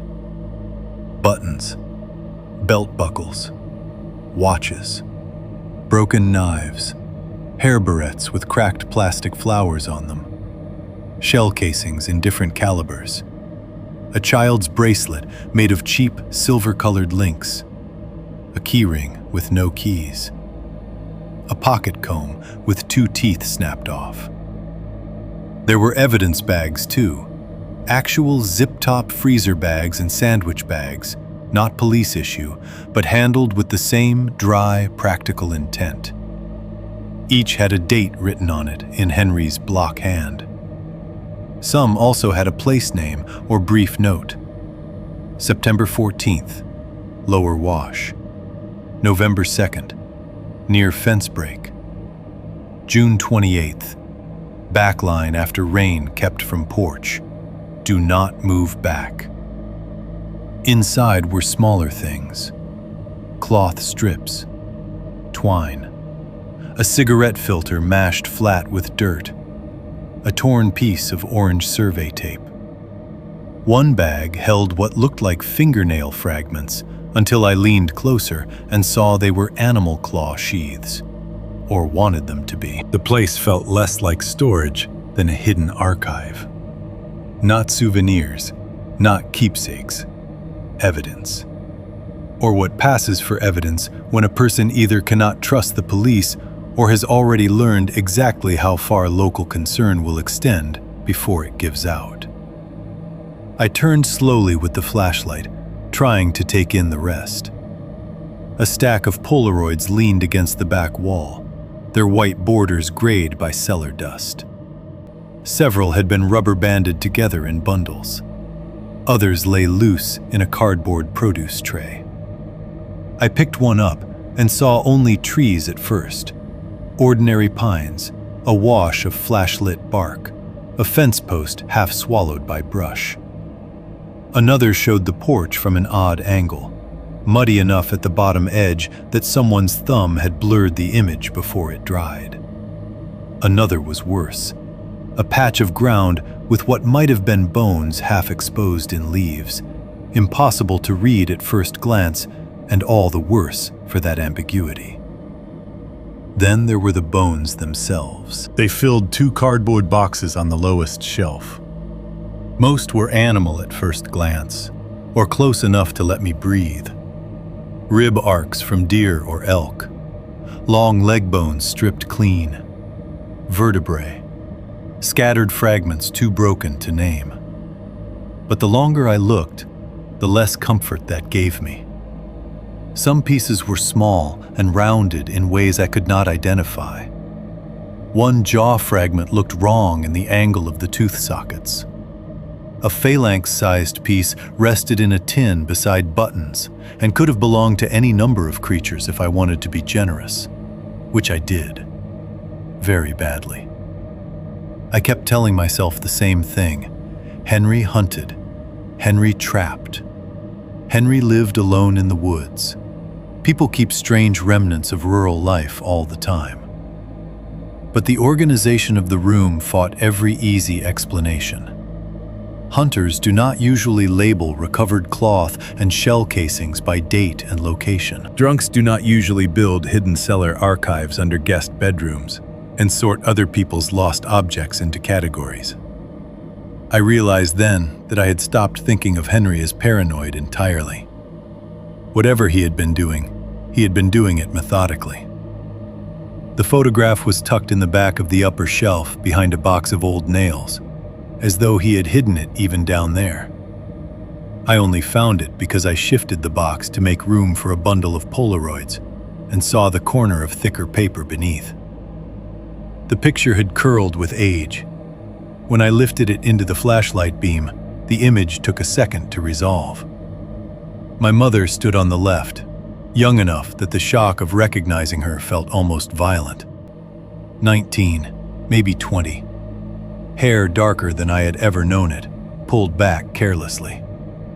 Denim jacket, work boots, one hand shoved in a pocket. Beside her stood Henry, leaner than I had imagined him at that age, face already carrying the blunt, closed look I remembered from one Thanksgiving decades back.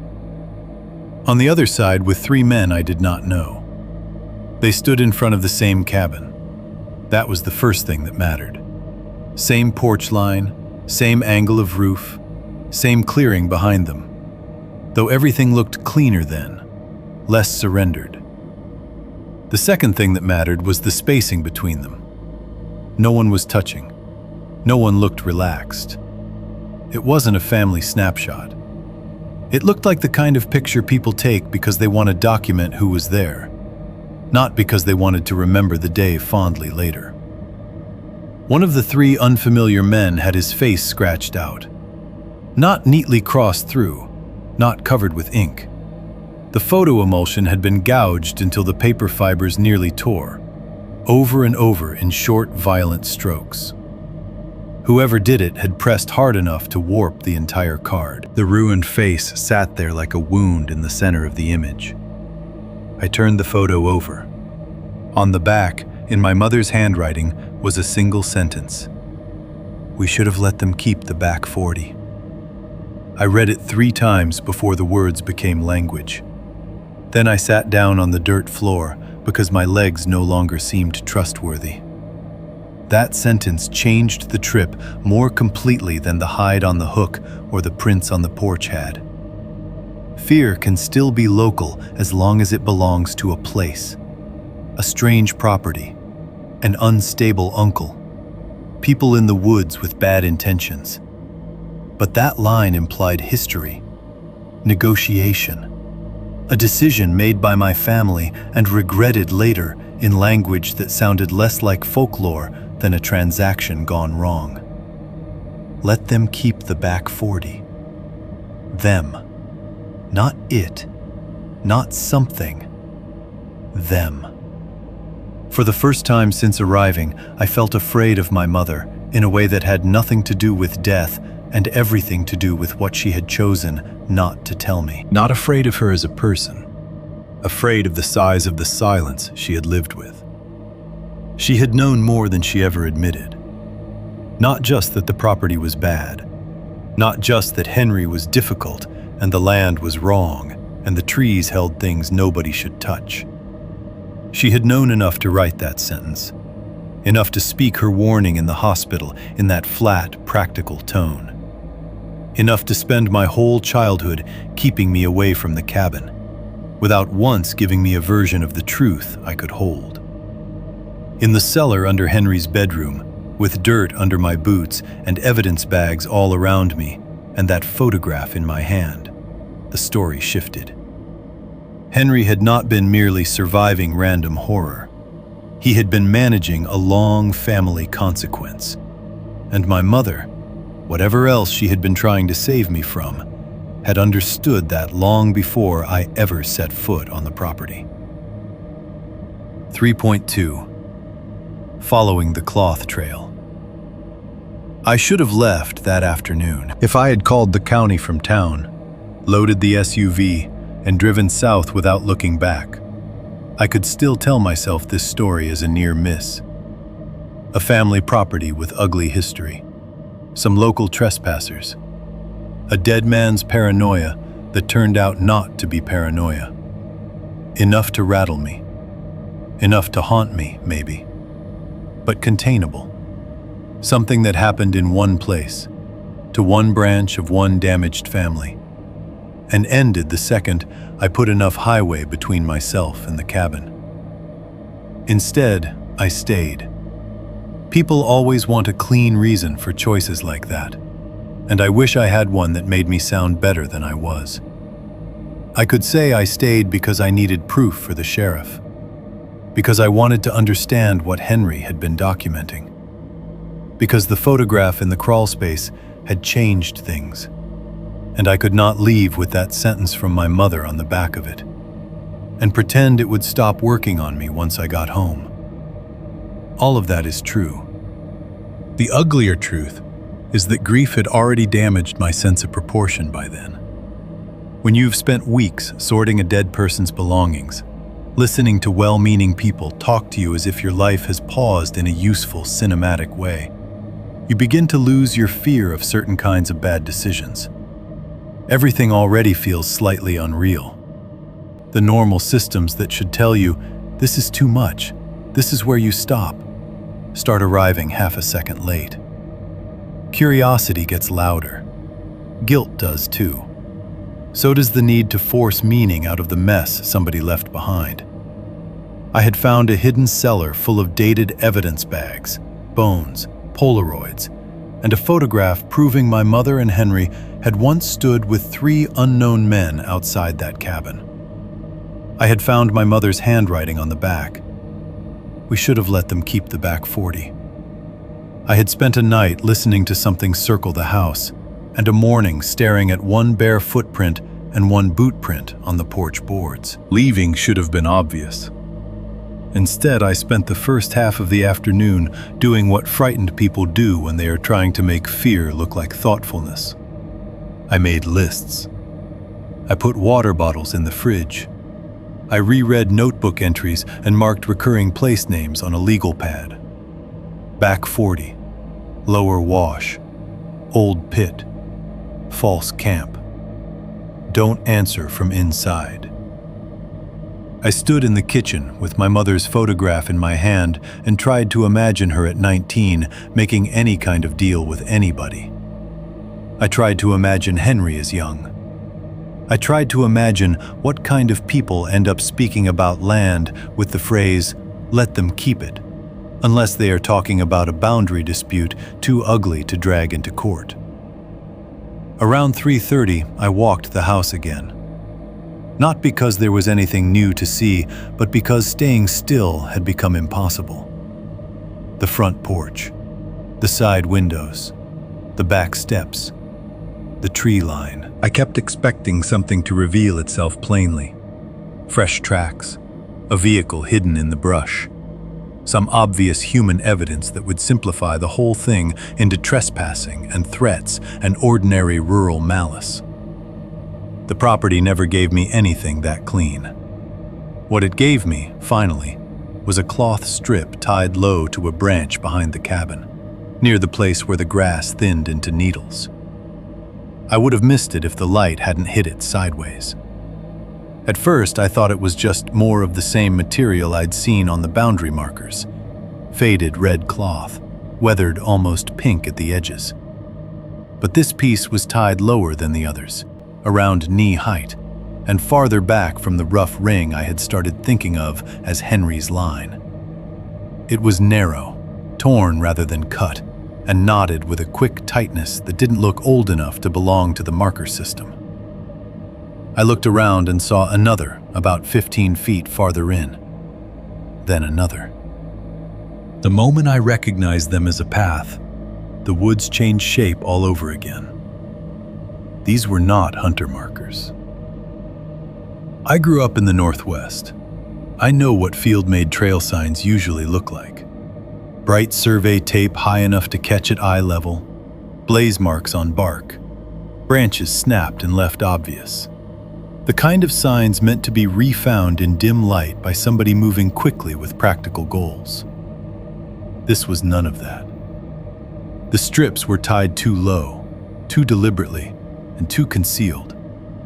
Low enough that you only caught them if you were already looking downward into the brush. Deliberate enough that each one sat just within sight of the next, but never so openly as to announce itself from a distance.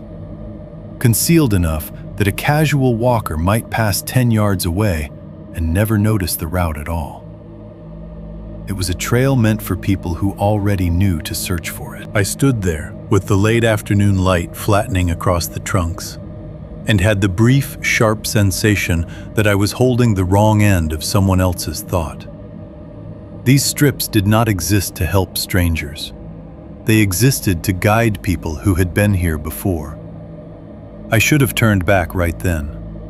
Instead, I got Henry's flashlight, slipped the old photograph into my jacket pocket without knowing why, checked that the shotgun was loaded in the clumsy, uncertain way I had taught myself the night before, and started following the cloth. The ground dipped almost immediately beyond the cabin's rear line. Needles thickened underfoot. The air cooled. A few minutes in, the path narrowed to almost nothing. Not a trail so much as a sequence of subtle permissions. A cloth strip here, another tucked near a root flare there, one tied to a bent sapling, one half hidden against the dark side of a trunk. I moved slowly, trying not to snap branches or lose my place, and became steadily more aware of how exposed I was, despite the trees all around me. A person can feel very hidden in the woods, right up until he remembers he has no idea who else knows the ground better. The path took me over a shallow rise and down into what Henry must have meant by the lower wash. In wetter seasons, it might have carried runoff. That afternoon it was dry, just a pale scar of stone and packed dirt cutting between the trees. Animal tracks crossed it in old overlays. So did one set of prints that made me stop. Deep boot tread, not fresh enough to gleam at the edges, but too recent to blur away. They moved along the wash for a while, then disappeared where the trail climbed out through a stand of burned pines. The burned section looked older than the rest of the woods, but not ancient. Maybe lightning years back. Maybe some controlled fire that didn't stay controlled. Black trunks rose in irregular clusters, bark split and peeled, the crowns long gone. New growth crowded beneath them in stubborn brush. The cloth path threaded through that dead stand with a patience I hated. The strips showing up one by one among charcoal bark, like scraps left behind by something methodical. By then, the place no longer felt haunted. That is important. Haunted places are easier on the nerves in some ways, because the category gives you distance. It suggests mystery, folklore, old evil. Things you can talk about later in the abstract. The cloth trail destroyed that distance. Trails are made. Knots are tied by hands. Hidden roots imply repetition, and repetition implies use. With every strip I found, the land shifted farther away from ghost story logic and deeper into something human beings had built and kept building. The second camp sat in a shallow pocket of ground beyond the burned pines, tucked so neatly into the terrain that you could stand 20 yards away and miss it if you did not know where to look. The last cloth strip was tied to a branch no thicker than my thumb. I stepped around it, pushed through one curtain of brush, and the place opened in front of me all at once. For a second, I genuinely did not understand what I was seeing. There was no tent, no truck, no cooler, no sleeping bags, no camp stove, no neat recreational clutter. Nothing that looked like ordinary camping or even ordinary trespassing. Just a cleared patch of earth under the trees with two old aluminum lawn chairs facing each other across a space of maybe 6 feet, as if set for a conversation no sane person would choose to have there.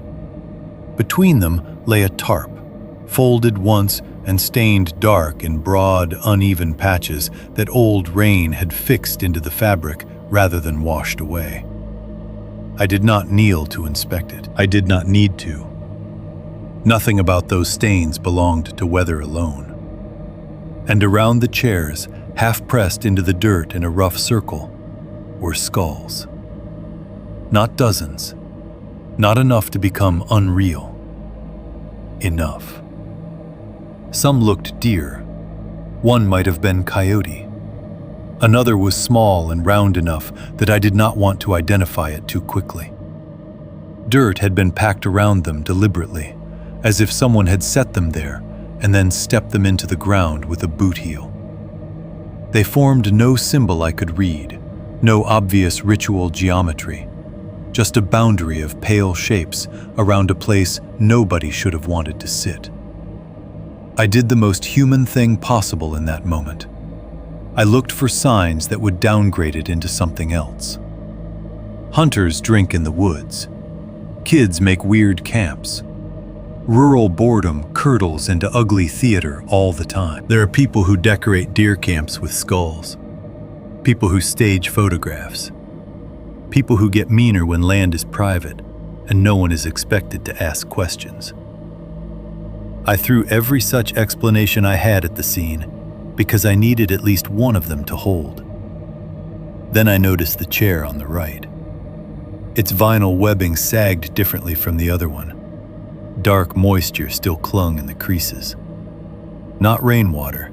The sky had stayed clear all day. Not dew either, not in that afternoon heat. The seat looked recently occupied by something damp, or by someone who had come there wet.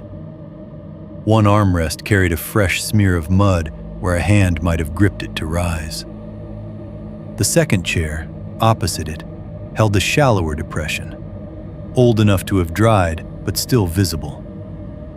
A place for sleeping would have had signs of sleeping. This did not. This place was for waiting, or watching, or meeting, or performing. The realization landed so cleanly that I felt all my earlier interpretations reshuffle around it. The markers, the cloth strips, the notebooks, the hide on the hook, the missing boundary marker, the careful silence in town. None of it pointed neatly toward one thing, but all of it pointed away from the idea of random menace. You can survive random menace.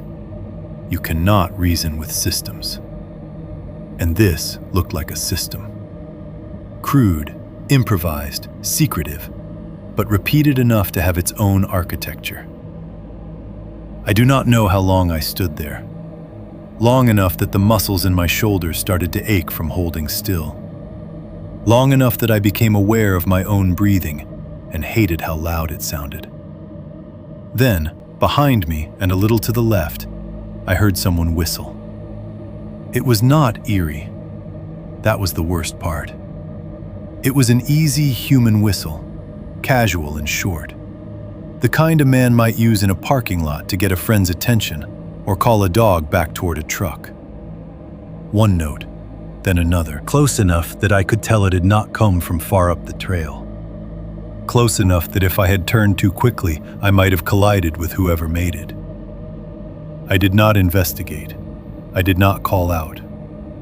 I did not freeze either, not in the dramatic way people do in stories. My body made the decision before my pride could interfere. I turned and ran. I crashed back through the brush without trying to be quiet, branches whipping my sleeves, dry needles sliding under my boots on the slope above the wash. Twice I nearly lost the cloth path, and found it again only because some part of me had memorized the rhythm of looking low. The whistle did not come again. That almost made it worse. Silence behind you in the woods can feel like pursuit, even when there is no sound to prove it. By the time the cabin roof showed through the trees, I had stopped believing I was dealing with a weird property and started understanding something I should have grasped sooner. Someone was actively using that land. Not once, not years ago, not in the abstract. Now. That was the tonal shift that mattered.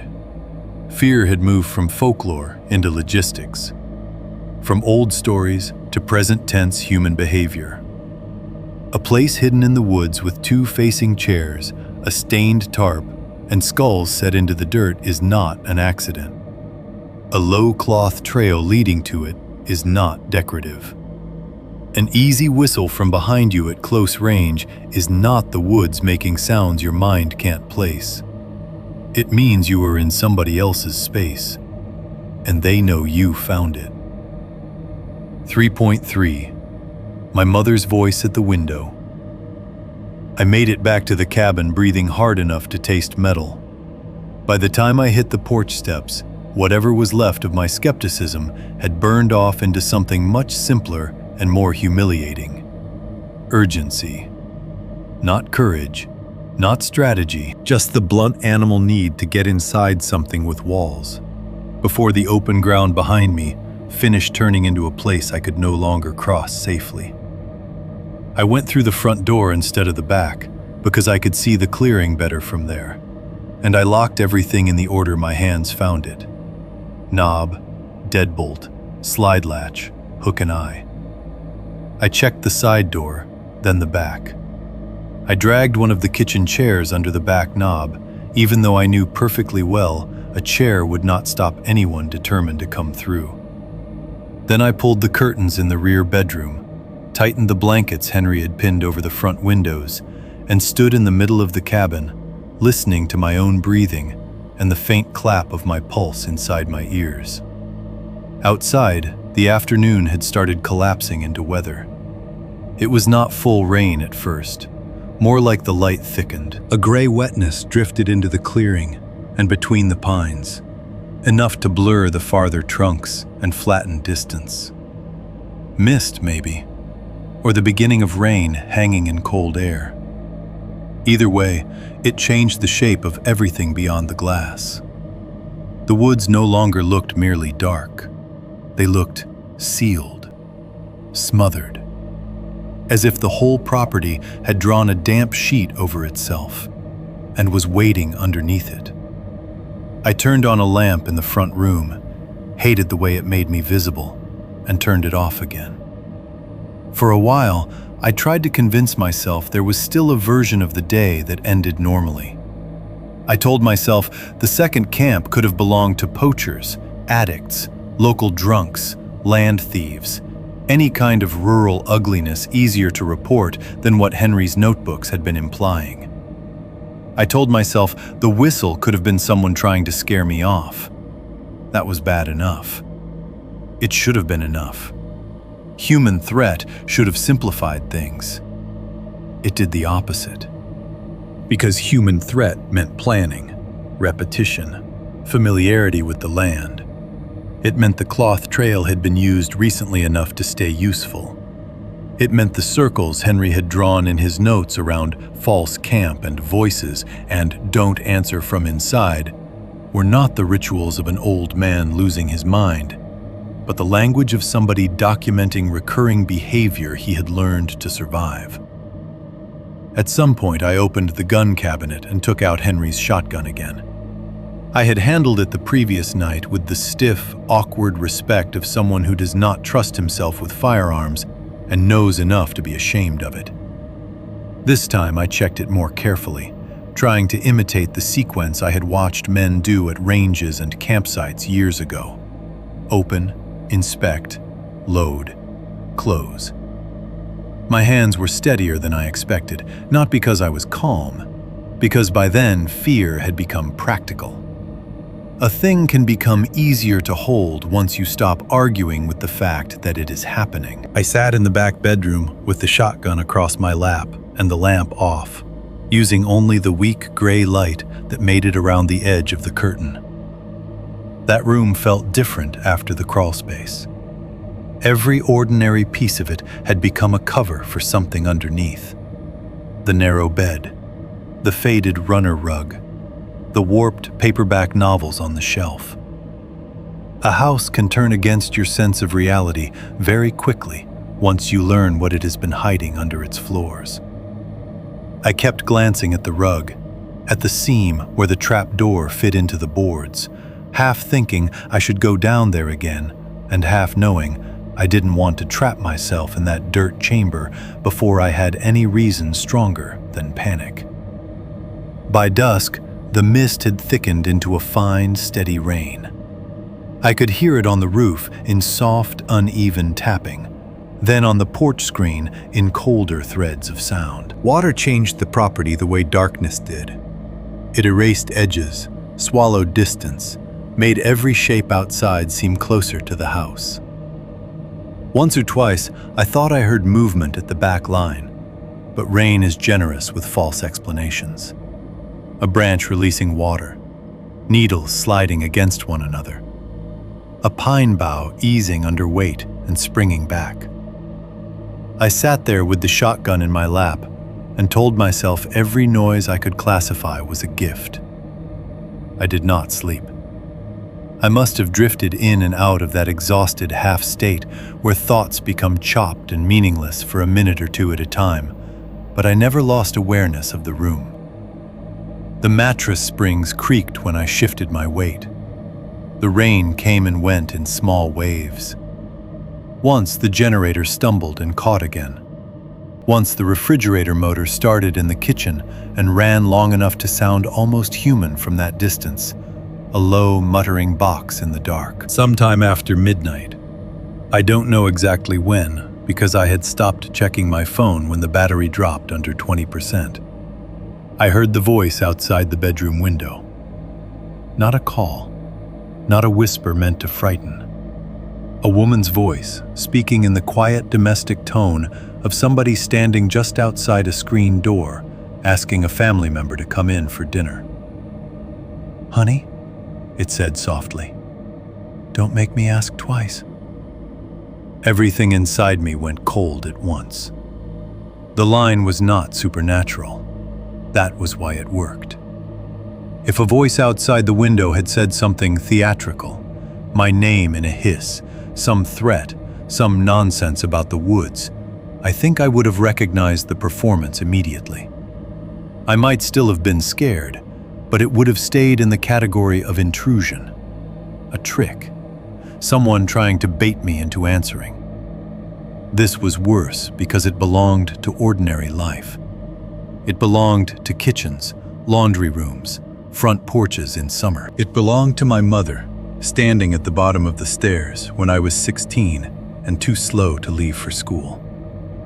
It belonged to the thousands of flat, familiar warnings that make up a family's private language. And it was her voice. Not perfectly. Not enough that a recording would have fooled me. But enough. Enough in the shape of the vowels. Enough in the way the sentence dipped near the end. Enough in the exact, mild impatience of it that I felt my mouth start to open before my mind caught up. I actually inhaled to answer. What stopped me was not intelligence. It was Henry's notebook. Voices used Clara again. The line hit my memory with such force that I slapped my own hand over my mouth hard enough to hurt. My palm covered my lips. My other hand tightened on the shotgun until the stock creaked softly in my grip. I sat there on the edge of the bed, breathing through my nose, staring at the curtain as if the fabric might change color where the speaker stood on the other side. For several seconds, there was nothing. Then the voice came again, a little closer to the glass. "Honey," it said, patient now, almost amused. "Open up." I do not know whether there was really only one speaker or more than one taking turns. I only know what the sound did inside my head. It was like grief had been used as a template. Whoever stood outside that window did not just imitate my mother's tone. They understood where the weak places in a person's attention were. What kind of phrasing belonged to home? What kind of line made your body respond before your judgment had time to intervene? I stayed still. The rain softened for a minute, and in that softer quiet, I could hear almost nothing else. No footsteps in the needles. No scrape against the wall. Just that presence at the window, conveyed by voice alone, as if speaking were enough to occupy the space more intimately than any body could. Then it tried my name. The first time it came close enough to work. Brandon. Just that. Low. Familiar. Wrong only in ways too small to defend yourself against in the first second of hearing it. My throat tightened. My hand stayed clamped over my mouth. I could feel my heartbeat in my teeth. The second time broke the illusion. Brandon. The vowels were slightly off. Not a grotesque mispronunciation, nothing theatrical. Just enough of a shift to make the borrowed voice show through at the seams. It was like hearing a person repeat a phrase in a language they had practiced but not lived in. Nearly right, not right enough. The relief that gave me was brief and ugly. Because if the first voice had been a ghost story, the second was method. Trial and error. Someone close to the house, close enough to hear and adjust, using what they knew and correcting where they had missed. That was worse than any impossible explanation. It meant observation. It meant learning. It meant the thing outside the window was not merely repeating my mother's speech in some magical parody. It was selecting from a set of familiar sounds and trying to find the one that fit. I sat there for the rest of the night with my back against the wall and my hand over my mouth whenever I thought I might make any involuntary sound at all. The voice did not return often, maybe 3 more times. A soft, "Brandon," near the glass. Once what might have been a small laugh, cut off before it fully formed. Once a sentence too low for me to catch. Each time I stayed still enough that my muscles began to tremble from the effort. I did not go to the window. I did not part the curtain. I did not call out, not even to say I had a gun, not even to say I knew it was a trick. That was another lesson Henry's notebooks had already tried to teach me. Some forms of engagement are their own reward. The person outside wanted not necessarily access, but response. Proof that the hook had found flesh. Morning came slowly and meanly. The rain had stopped before dawn, leaving the cabin wrapped in a cold, wet quiet. When enough light seeped through the curtain for me to trust the shape of the room again, I stood on numb legs, shouldered the shotgun, and forced myself to inspect the window. There were no footprints. The ground outside that side of the house was a mat of needles and root flare, hard enough in places that a person could step carefully and leave almost nothing useful behind. Damp, dark patches showed where the rain had soaked the earth, but no clear heel marks, no tread, no obvious sign of someone standing there for hours speaking softly through the glass. For one irrational second, I almost preferred that. Human evidence would have been easier. Then I looked lower, just beneath the sill, and found the mark. A spiral had been scratched fresh into the outer wall of the cabin, not carved neatly, not deep like the ones on the river stones tied beneath the boundary markers, but made with enough force to strip through paint and gray weathering into the wood beneath. The spiral tilted slightly to one side, as if cut quickly by a hand that did not need to make it beautiful to make its point. I touched the outer edge of it with one fingertip before I remembered my mother's warning and pulled my hand back. Standing there in the weak morning light, rain smell lifting off the boards, I understood Henry's line at last. Voices used Clara again. Not poetry, not madness. Documentation. The horror was adaptive. It did not rely on one method because it didn't need to. It used known voices, Familiar habits, staged spaces, old phrases from inside ordinary homes.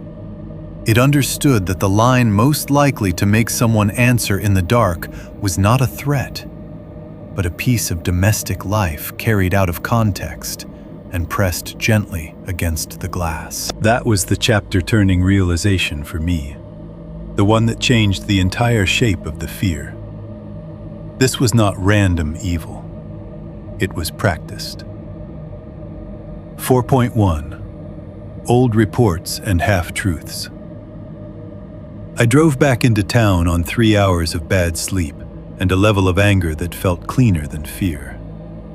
Anger was easier to carry. It let me sit upright behind the wheel and keep both hands steady on it. It let me think in sentences that sounded adult and reasonable. Somebody was coming onto the property. Somebody had left things on the porch. Somebody had used my mother's voice outside a bedroom window in the middle of the night. Whether the explanation was cruelty, local ritual, land intimidation, or some kind of game that had hardened into tradition, I no longer cared which version sounded less insane. I was done letting the place push me into the passive role Henry's notes had started to sketch out for me. I wanted something official, or at least old enough on paper, to prove that what was happening around the Reed property had existed before I arrived and would exist after I left. The morning had broken cold and colorless after the rain. Water still clung to the pines in the ditches and flashed white when the sun found it. My tires hissed on the wet county road before the gravel gave way to pavement. By the time I reached town, the sky had brightened into that thin western blue that makes everything below it look overexposed and harder than it is. Old pickups were already parked outside the diner.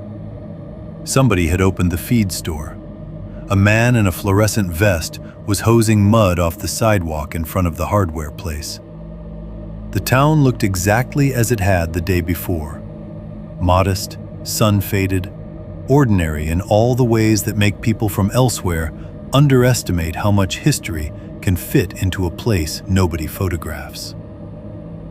I did not go to the sheriff first. Maybe I should have, but the deputy's careful voice from the day before was still in my head, along with the flattening in Jolene's face and the old man's question about the hanging bones. The problem was not lack of awareness. It was the opposite. Everyone knew enough already to speak in reduced language. If I went back too soon with no new proof, I would get the same county-safe version of concern I had gotten before. Don't wander after dark. Private land attracts bad behavior. Be smart with your vehicle. Don't escalate things you can't describe cleanly. What I needed now was not reassurance. It was pattern.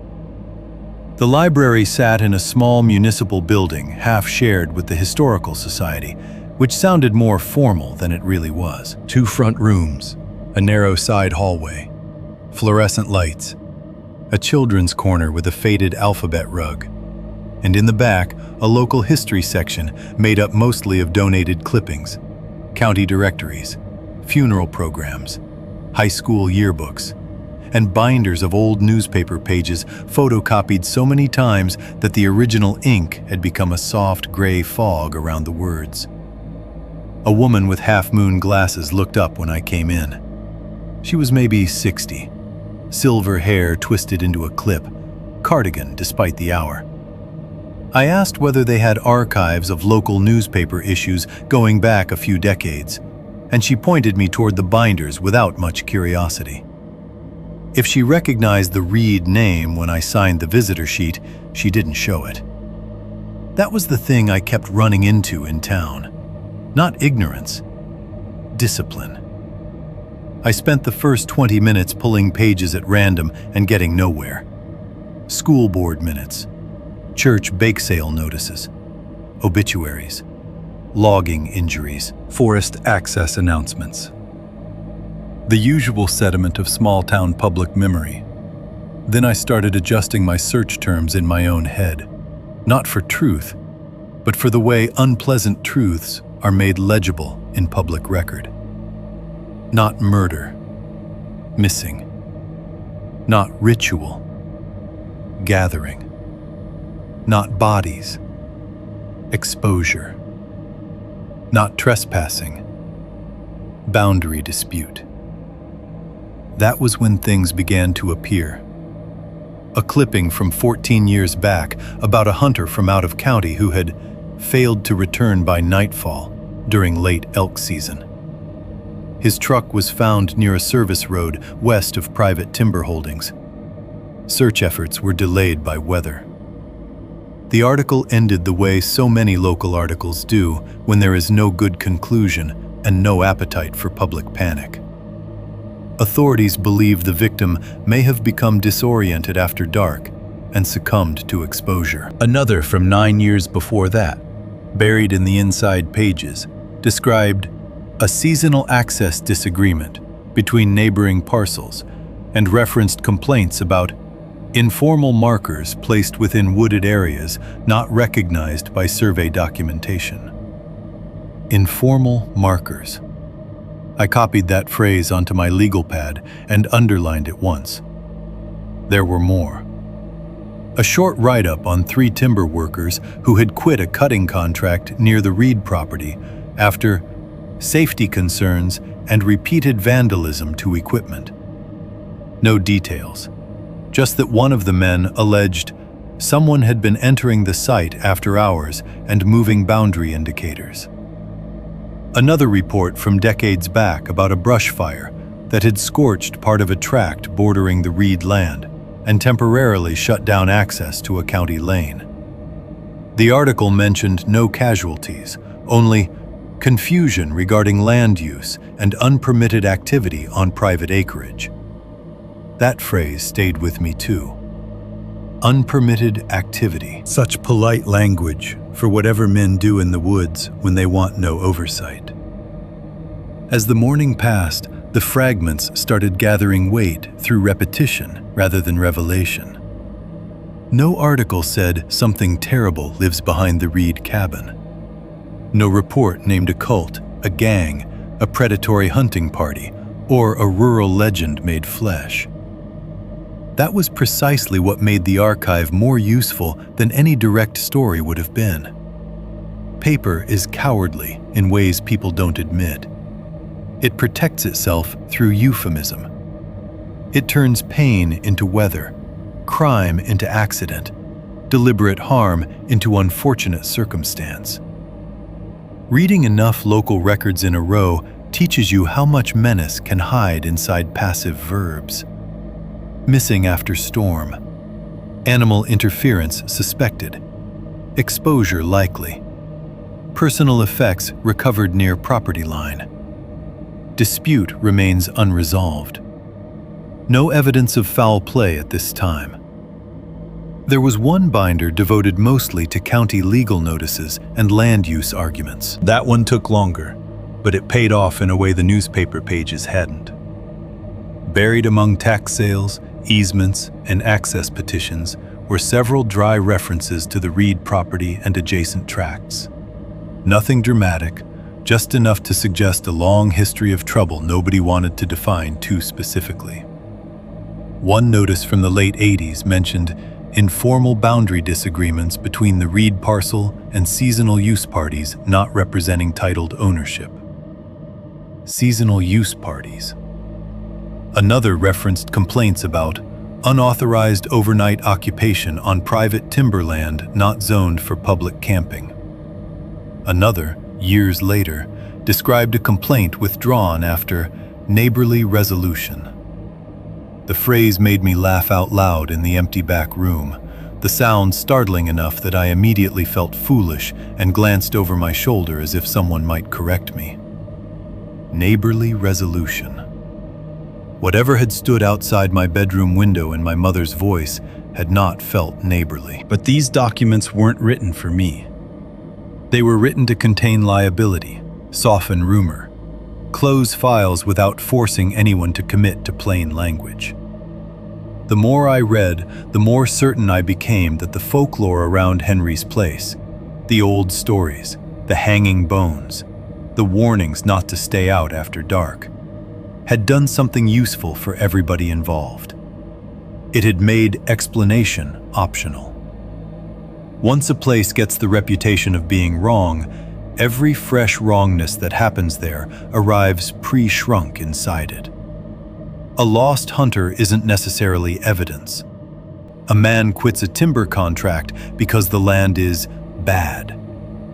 A fire starts, and somebody says those woods always had a reputation. A woman hears voices at a cabin and keeps it to family because the family already knows the place is troubled. Folklore, I realized, can serve as camouflage. Not because it is false in every detail, often the opposite. It grows around real harm and gives it a shape people can repeat without naming the human hands inside it. The supernatural explanation does not replace reality. It protects it. It keeps the question vague enough that the wrong men never have to become specific. That thought made the room feel colder than the air conditioning justified. I moved from binders to a narrow filing cabinet marked Local Incidents/Subject Index, more hopeful now that I understood what I was really searching for. There were folder tabs for drownings, mine accidents, winter rescues, bear encounters, arson. Under missing persons, I found only thin copies of public notices and clipped updates. But even there, the language repeated itself in ways that had started to look less accidental than institutional. A man missing during archery season. Teenagers found after a night exposed in bad weather, unwilling to say where they had been. Property owner reports repeated signs of trespass. No suspects identified. Vehicle recovered near county gate. Driver unaccounted for. Search suspended at family request. I copied dates, parcel references, nearby road names, anything that touched the geography Henry had been tracking in shorthand. Back 40, Lower Wash, Old Pit, False Camp. Those phrases still belonged to his private system, but now they were beginning to sit inside a larger public one.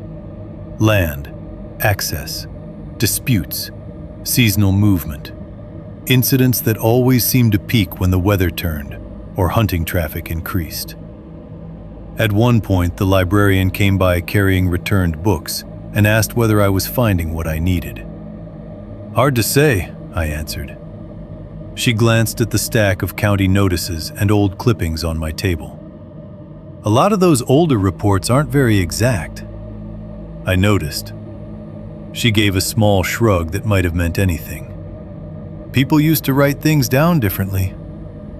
It was such a gentle statement that it could almost have passed as neutral. But after the diner, the feed store, the sheriff, and now several hours in the archives, I was beginning to hear another layer in remarks like that. Not differently, carefully. By early afternoon, I had enough notes to fill 3 legal pad pages and not one clean answer to attach them to. That should have made me feel defeated. Instead, it made the shape of the danger more believable. No direct supernatural language. No official acknowledgement of a pattern.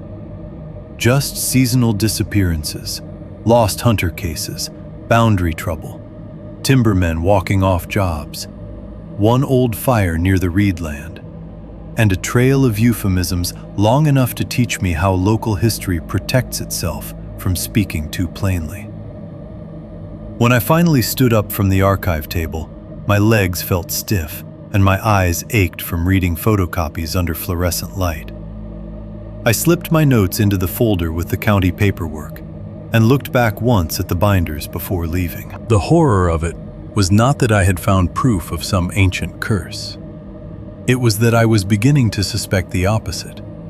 That whatever people called the Reed property, wrong ground, bad woods, haunted acreage, whatever phrase made them feel least responsible, the legend had been useful because it kept attention blurred at exactly the places where crimes like to live. 4.2. The Man Who Almost Talks. I found the man who almost talked by accident, which is usually how the useful conversations happen in places where people have trained themselves not to say much on purpose. By the time I left the library, the day had turned bright in that hard, flat way mountain towns sometimes do after a night of rain. The sidewalks were drying in patches.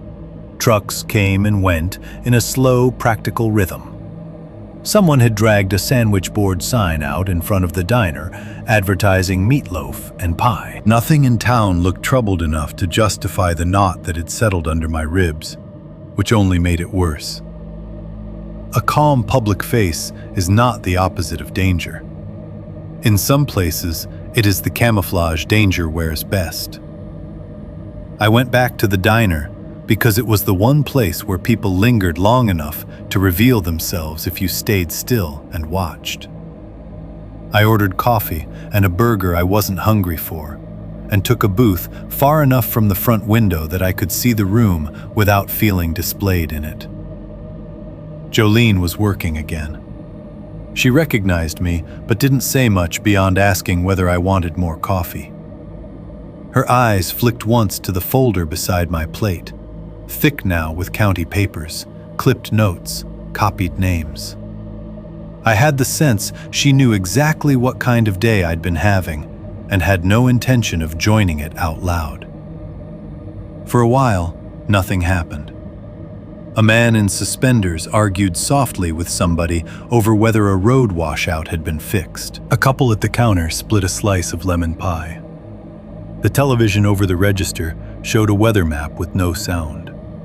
I sat there going back over my notes, trying to connect clippings and euphemisms into something a person could carry into a sheriff's office without sounding like he had let a bad property get into his bloodstream.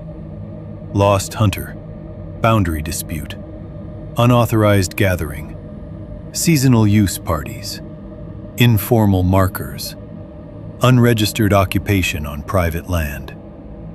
It was all paper language for events that had edges too jagged to print cleanly. That was when the man in the corner booth started looking at me. Not openly at first, just enough that I noticed the repetition. Older, maybe late 60s or early 70s, broad through the shoulders even now, with a face the weather had worked on for years without ever softening. He had one of those flat brim feed caps with no logo left visible, and hands thickened by a lifetime of tools, fences, engines, whatever had paid him and worn him at the same time. He had been in there when I arrived, nursing coffee and not reading the paper in front of him. Twice I looked up and caught him already looking away. Finally, he got up, took his mug, and stopped beside my booth. "You're Clara's boy," he said. It was not a question. I looked up at him and felt that familiar, unpleasant drop in my stomach, the one that had become common in town every time somebody used my family name like a key I didn't know I was carrying. "Yes," I said. "You knew my mother?" He nodded once toward the empty side of the booth. "Move your folder." I did. He sat across from me with the careful heaviness of an older man whose knees had started charging him for every year they had worked right. Up close I could see the burst veins in his nose and the pale-healed half-moon scar tucked under one cheekbone, old enough that it had become part of the structure of his face. "I knew Henry first," he said. He drank some coffee and looked past me toward the front of the diner, as if checking whether he still wanted to be sitting where he was sitting. I did not push right away. I had already learned that direct questions made people in that town retreat behind the safe language. So I waited. He set the mug down. "You staying up there?" "For now." His mouth tightened, not in judgment exactly, more in recognition of a bad answer he had expected. "How long you planning to keep doing that?" "I don't know yet." "That means too long." There was no drama in him, no old man relish for being mysterious. If anything, he sounded irritated to have found himself in a conversation he'd apparently been dodging for years. That made me trust him more than I wanted to. "You knew Henry," I said. "Then tell me what he was doing up there." The man rubbed a thumb once along the side of his mug. "He made himself the caretaker because somebody had to." The sentence landed with the calm weight of something he had already said to himself many times before. Not a legend, not a nickname, a judgment. Caretaker of what? He looked at me for a long moment, and in that pause, I could see him deciding how much language to risk. Not truth exactly, something narrower than that. A survivable amount of truth. "That back section," he said finally. "What your family called the back 40. People been using it a long time." "For what?" "Depends who's telling it." "I'm asking you." He gave a dry, humorless little smile at that. "That's brave." "It's not bravery. I've got somebody walking around that cabin at night and using my dead mother's voice outside windows." That did it. For the first time, his eyes sharpened fully on mine. "Used Clara's voice?" "Yes." He looked down at the table, then back toward the window. When he spoke again, his voice had dropped low enough that Jolene at the register would not catch it over the clatter of dishes. "Henry wrote things down?" I nodded. The man sat with that for a second and then let out a breath through his nose. Figures.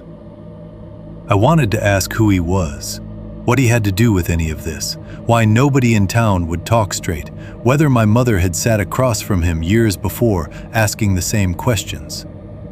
But I had the feeling if I broke the sequence by demanding too much, he would shut down completely. So I let him go on in his own order. "Folks from outside like old stories," he said. "Indian curse, bad ground, devil woods, whatever version sells easiest. Gives everybody something to point at besides the plain truth." "What plain truth?" He ignored the interruption. "Isolation helps bad men. Hunting season helps more. Vehicles on roads that don't get watched much. Camps that come and go. Outsiders expected in the timber and not expected back to town by any exact hour." Henry understood that before most people wanted to. The room seemed to tilt slightly around that sentence. "You're saying this was people?" "I'm saying it wasn't one thing." "That's not the same answer." "No," he said, "but it's the one you're getting." He took another drink of coffee, eyes still on the front window, and I had the distinct feeling that the conversation was happening on borrowed time. "They liked weather," he said. "Liked the sort of weekends when roads got sloppy and everybody told themselves a missing man could still be out there with a busted ankle or a dead battery. Liked the sort of land where sound doesn't carry right and private acreage gives folks an excuse not to step over lines." "Who is they?" He gave me a look so tired it almost passed for pity. "You keep asking for names like that would improve your situation." "I need something real." "You've already got something real." That stopped me. He leaned back slightly, one hand flat on the table now. "Henry wasn't crazy," he said. "Scared, yes. Mean with it sometimes. Drunk more than he should have been. But not crazy. He understood lines, which roads to watch, which trails weren't game trails, which kinds of noise were there to move you, and which kinds were there to keep you still. That's why he put his own things in those trees. The markers." He nodded once. "I thought those were theirs." "Some were, then some were his. That's how it got. Man spends long enough trying to block a road nobody else admits exists. He starts building his own gates, Henry used markers to force lines of movement, to turn people, to make some paths feel claimed and others feel wrong. Best tool he had once law stopped being useful. I sat very still. The image of the vertebrae chain, the bird skull bundle, the antler tips tied to saplings, all of it shifted under that explanation. Not supernatural wards, not only trophies, signals, pressure points, behavioral engineering built out of bone and wire and old cloth on land where a person could vanish inside folklore and terrain at the same time. My mother, I said. What did she know? At that, something changed in his face. Not surprise. Regret, maybe. The kind that has been weathered down into a permanent contour. Clara ran from the wrong thing and the wrong people, he said quietly. I felt my jaw tighten. What does that mean? It means she thought distance solved more than it does. He looked down at his coffee. And it means people can leave a piece of land without leaving the arrangements tied to it. Arrangements? He shrugged once. Use whatever word lets you sleep. I thought of the photograph in the crawl space. My mother young beside Henry and 3 unknown men. One face scratched out so violently the paper had nearly torn through. I thought of her sentence on the back. We should have let them keep the back 40. Did she make some kind of deal? I asked. The man's eyes lifted to mine, then away. Your mother tried to get clear. Henry tried to hold. Both thought they had time. That was not an answer either, but it was close enough to one that I felt my pulse start climbing. He leaned toward me a little then, voice dropping still further. You listen to me now. If there are 2 camps, you're already late. I stared at him. He went on as if the phrase required no explanation. One's for show, one's for the work. Henry knew that. That's what he meant. My mouth had gone dry. I thought of the place I had found beyond the burned pines. 2 lawn chairs facing each other. The tarp. The half-pressed circle of skulls. I found one, I said. You found what they wanted found, or what they forgot to move? I had no answer. Never go to the rear boundary at dusk, he said. You go there in full light if you've got no choice. And even then you keep your truck pointed out, and your return simple. No circles, no checking side ground. You let the place behind you stay behind you. How do you know all this? He did not answer that directly. Because I knew Henry when he still thought he could fix it, he said. And because some of us were young enough once to mistake being near bad men for understanding them. That was the closest he came to implicating himself, and even then it was veiled. Not confession, not innocence. Just enough to tell me that whatever had happened on the Reed land had touched more of the town than anybody would ever put in writing. I was about to ask what exactly the old stories had covered, whether the thing people called the shaman or the bad woods or whatever version circulated was just a rural myth grown over more practical evil, when the man stopped speaking in the middle of a breath. His gaze had gone past my shoulder, fixed on something outside the front window. The change in him was so sudden and total that for a second I thought he was having some kind of medical event. He did not move much. He simply became still in a way that made all the space around him seem temporary. What? I said. He did not answer. I turned in my seat and looked through the diner window toward the street. A dark pickup was parked across from the diner near the hardware store, engine still on. I only got a fragment of it before it started pulling away. Older model, mud along the lower panels, windshield reflecting too much sky to see whether anyone sat behind it clearly. It rolled off slow, almost lazy, turned at the end of the block, and was gone. When I looked back, the man had already pushed his coffee mug aside. "That your truck outside?" he asked. "Yes." "You leave now. You go straight back if you're going back. You don't stop on the road because something sounds wrong or looks out of place. You understand?" "What was that truck?" He stood, ignoring the question completely. "What was that truck?" I repeated. "Doesn't matter if I know. Matters that somebody did." "That doesn't make any sense." "It makes enough." He reached into his pocket, dropped cash on the table for a coffee he had not finished, and looked down at me with the grim expression of a man who had already said more than his habits or his better judgment allowed. "One more thing," he said. "Stop looking for a clean border between story and fact. That's what got people hurt up there. They spent too long deciding whether the wrong thing was old evil or ordinary cruelty. Truth is, if a place helps men do what they already want to do, they'll give the place a legend and let the legend do half the work." Then he left. No name, no handshake, no promise to talk again. Just the bell over the diner door giving one small, tired jolt as it closed behind him. I sat there for another full minute, staring at the cash he had left on the table and the greasy shine on the plate in front of me. Around me, the diner kept moving in its mild noon rhythm. Plates stacked, coffee poured. Somebody laughed at the counter. Jolene refilled a sugar dispenser.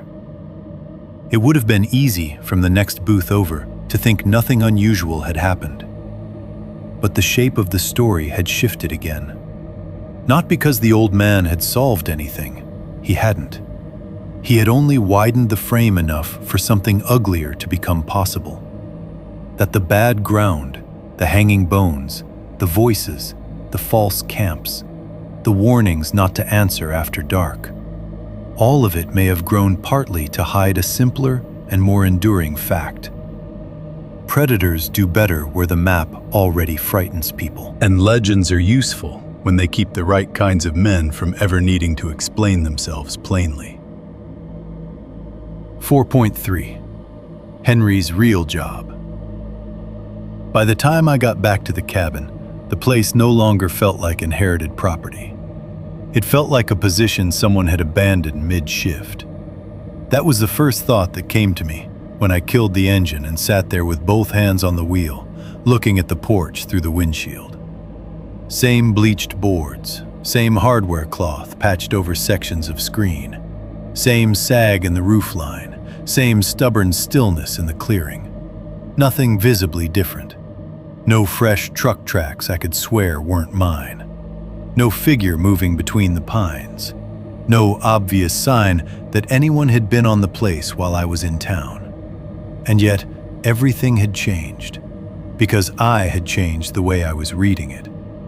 The old man in the diner had not given me a confession, a map, or even a proper warning with nouns attached to it. What he had given me was something worse and more useful.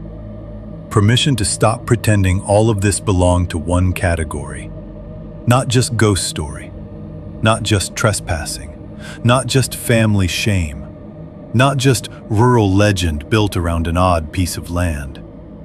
The danger around Henry's property could be layered and still be real. Human predation does not stop being predation because the people around it have taught themselves to explain it through folklore. If anything, folklore helps. It blurs edges. It gives the town something to repeat that sounds older and less actionable than what men actually do to one another in isolated places. I got out of the SUV with my folder under one arm and stood for a second in the late afternoon light listening. Nothing. Just wind moving somewhere too high up in the pines to touch the clearing, and the far metallic tick of the engine cooling. The quiet should have relieved me. Instead, it felt procedural, as if the place had resumed its default posture while I was gone. Inside, The cabin held the same stale coffee, wood dust, lamp oil, and old wool smell it had before. The familiarity of it made me uneasy in a new way. I had spent just enough time there by then for my body to start learning its sounds. The floorboard near the sink that gave a short, dry complaint under weight. The little hesitation before the fridge motor kicked on. The loose screen corner that tapped the frame if the air shifted. Familiarity and fear are a bad combination. They braid together faster than a person notices. I took the notebooks back to the kitchen table and spread out the stacks in front of me. Earlier, I had read them like a witness statement. Now, I read them like work logs. That distinction mattered. The first reading had turned Henry from a family rumor into a frightened man trying to document recurring things. The second reading, after the archives and the old man in the diner, showed me something more structural. Henry had not simply been noticing what happened on the property. He had been managing it. Once I started reading with that in mind, the pattern changed shape immediately. The marker entries were the clearest example. Before, found marker number 9 turned inward had struck me as eerie and obsessive, the kind of sentence that suggested a private system of superstition. Read in sequence with other entries, it became operational. Marker 4 down after wind, rehung. Marker 9 turned inward, reset it. 2 west side missing, replaced one, left one open. Moved low cloth at lower wash, too visible. Back line too easy to read now. Fixed. Not ritual, adjustment, maintenance. Henry had not just been observing the markers. He had been replacing them, repositioning them, deciding when one should remain missing and when one should be restored. The old man's phrase came back to me with a weight I could finally feel properly. Henry used markers to force lines of movement. Once that idea entered the room, every object in the cabin reorganized itself around it.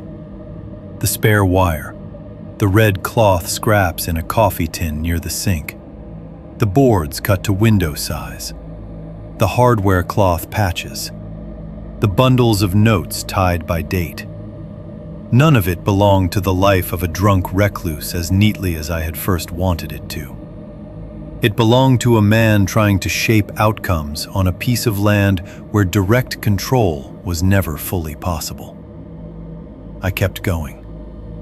The next shift came in the movement entries. Henry tracked time the way somebody does when he expects recurrence. West line movement, 10:17 p.m.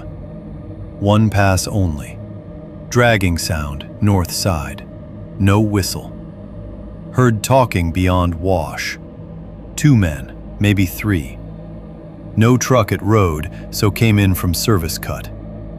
South side quiet, west side active. Stayed lit.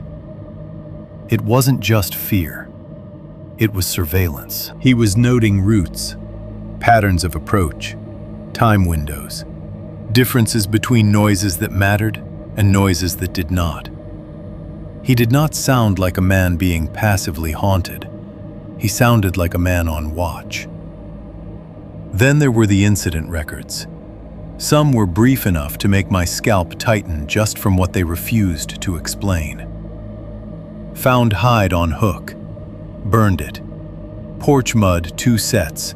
1 bare, 1 boot.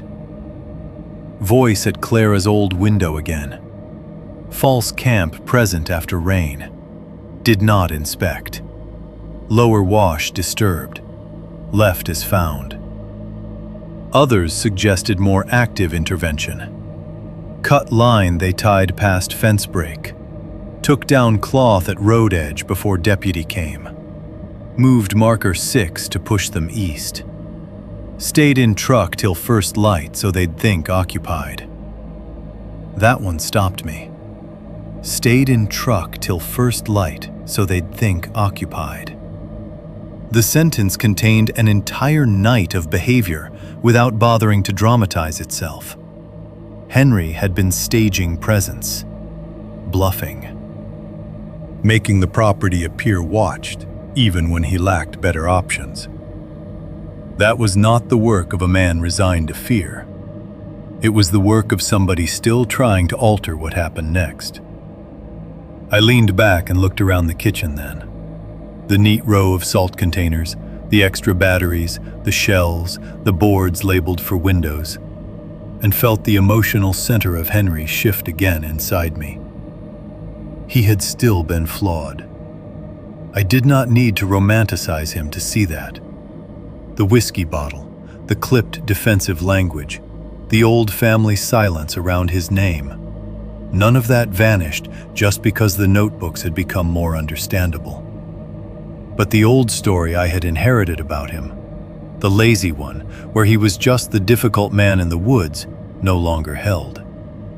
He had made himself useful to a fight no one else would publicly admit was happening. And I began, reluctantly, to suspect something worse than fear had shaped him into that role. Complicity. Not certainty, not proof. Suspicion. It lived in the gaps between entries, in what he recorded precisely and what he only circled around, in the fact that he knew too much too early about things he claimed only to have witnessed later, in the old man's line about being young enough once to mistake being near bad men for understanding them, in my mother's note on the back of the photograph. We should have let them keep the back 40. That sentence did not sound like the complaint of an innocent family besieged by strangers out of nowhere. It sounded like regret after a negotiation, after a bargain, or a refusal, or some earlier arrangement that had gone rotten. I started pulling the older notebooks then, the ones furthest down in the stack, their covers softer from handling and their pages stained darker at the corners. The handwriting was the same, but looser in places, less disciplined than the later volumes. More weather notes, more references to vehicles instead of movement, more direct mentions of named people, though many of the names meant nothing to me. A few were crossed out. A few had pages torn free entirely. In the oldest of the lot, Henry still sounded less like a caretaker and more like a man who had not yet chosen what role he was in. That was where the guilt showed through. Not in any confession, nothing so generous. In hesitations. In the rhythm of entries that started practical and then broke into judgment for a line or two before shutting down again. Told them not to use West Side. Didn't listen. Said one would make it quiet. Clara called me a fool. Sheriff came as far as gate. Too late to matter. Should have burned the chairs when I had the chance. I read that last line 3 times. Should have burned the chairs when I had the chance. The second camp flashed back into my head. 2 lawn chairs facing each other, one damp, the tarp between them, skulls pressed into the dirt. Henry had known about such places long enough to regret not destroying them earlier. Then, in a notebook older still, I found the line that made my throat tighten. It wasn't written dramatically. Nothing Henry wrote ever was. It sat halfway down a page between notes on frost and shotgun shells, as if he had not trusted himself to give it any extra space. Thought they'd stop with 1. Clara was right. They never stop. That was all. No explanation of who they were. No description of the one thing he had thought would satisfy them, frighten them off, settle the arrangement, whatever the word should have been. Just that line, dropped flat into the record like something he hated too much to ornament.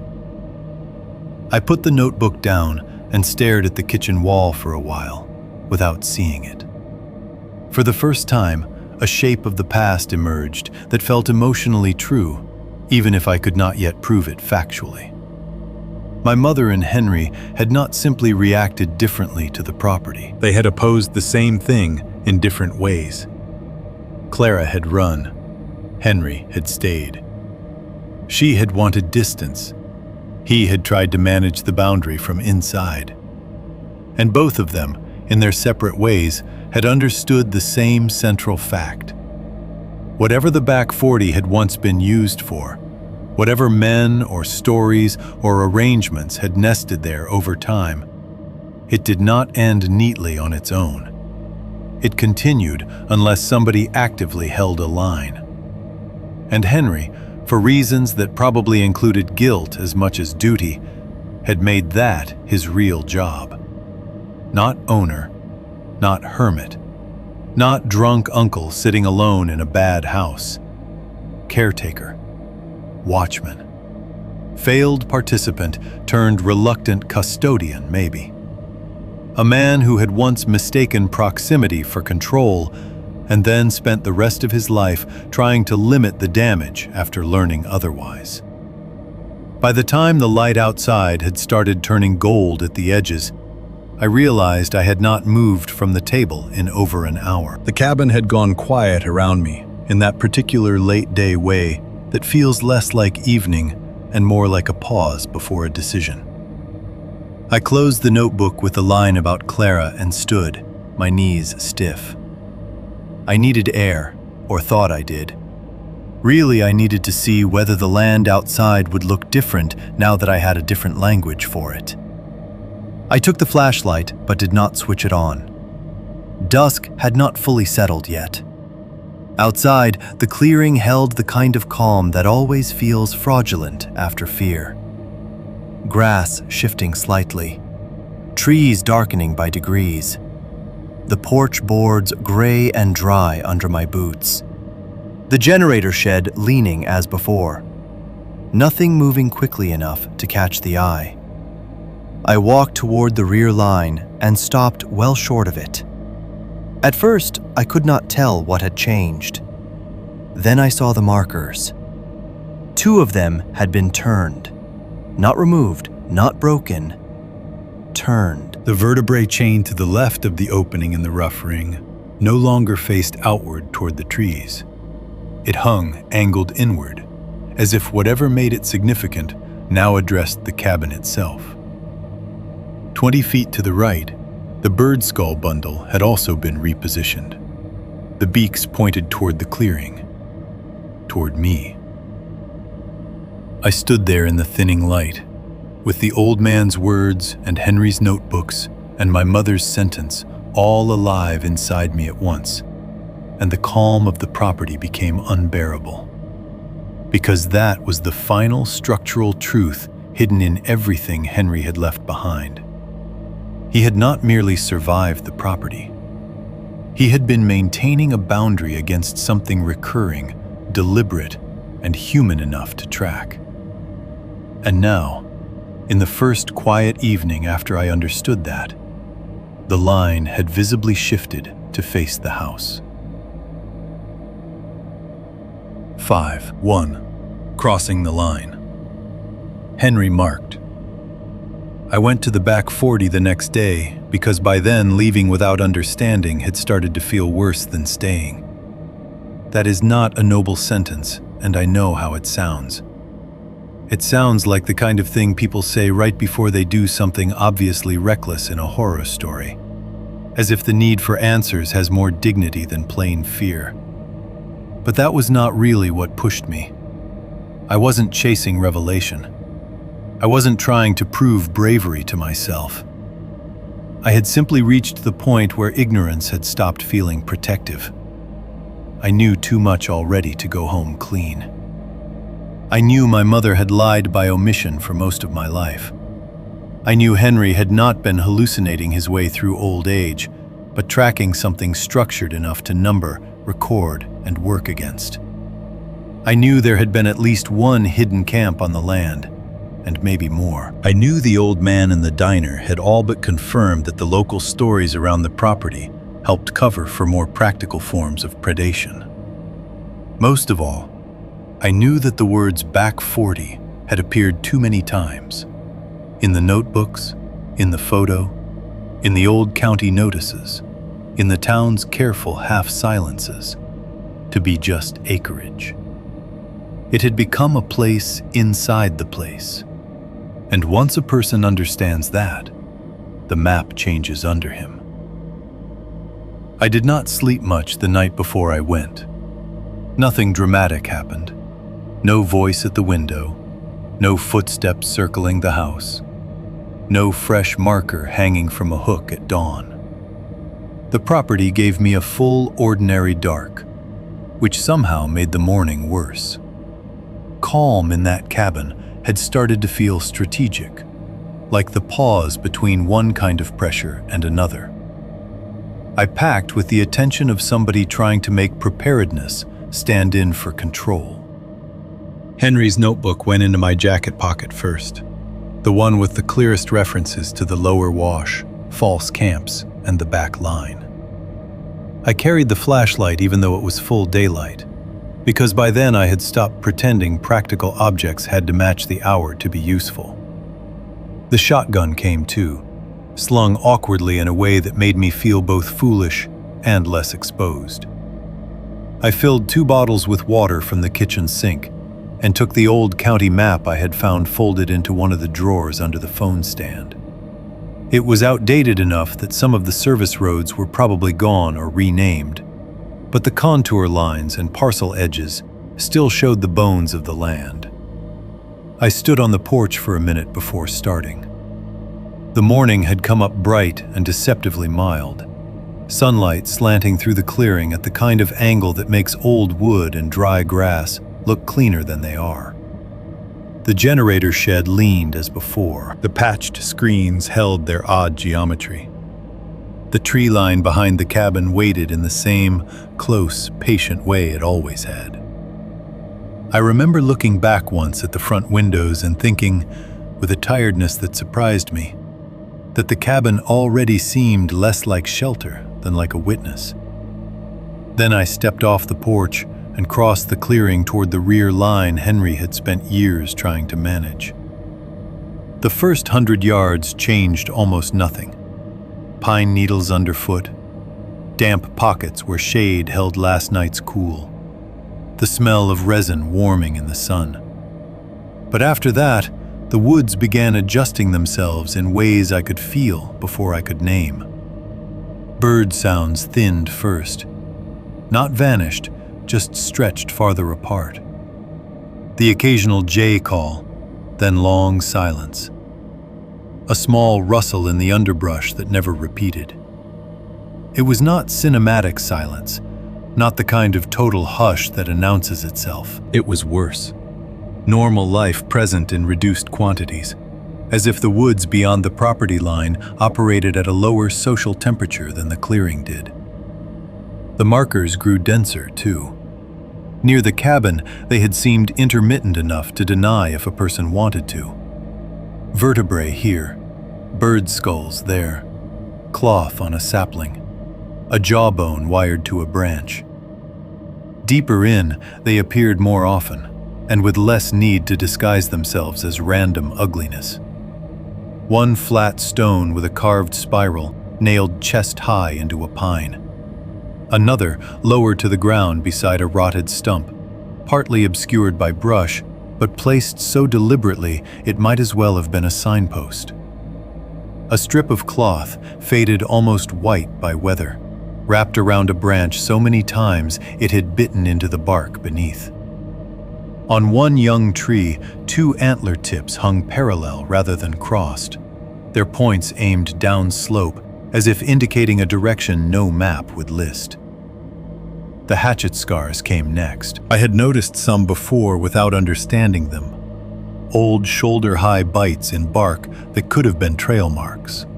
Old timber references, or somebody's casual abuse of trees years back. But farther in, the scars repeated too regularly to stay accidental. Some trees held 1 chop at shoulder level, some 2.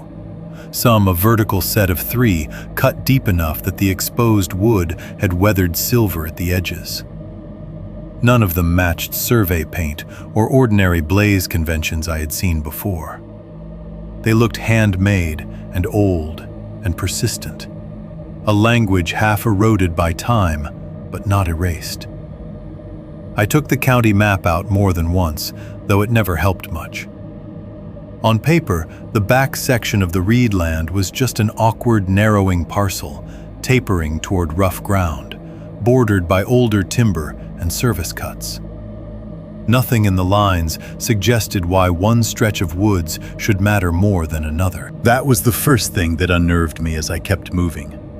The rear property line felt significant in lived terms, not natural ones. The ground did not change in some dramatic geological way when I crossed toward it. No ravine split open. No strange stand of ancient trees marked the boundary. The importance had been built there by use. That is always a worse kind of meaning. I started seeing paths then, though paths is almost too generous a word. They were not trails you would mark on a map or use to guide a normal hike. They were human routes, worn by repetition rather than design. The kind of subtle directional habits bodies leave behind when they move through the same ground enough times for the earth to remember them, but not enough to announce them loudly.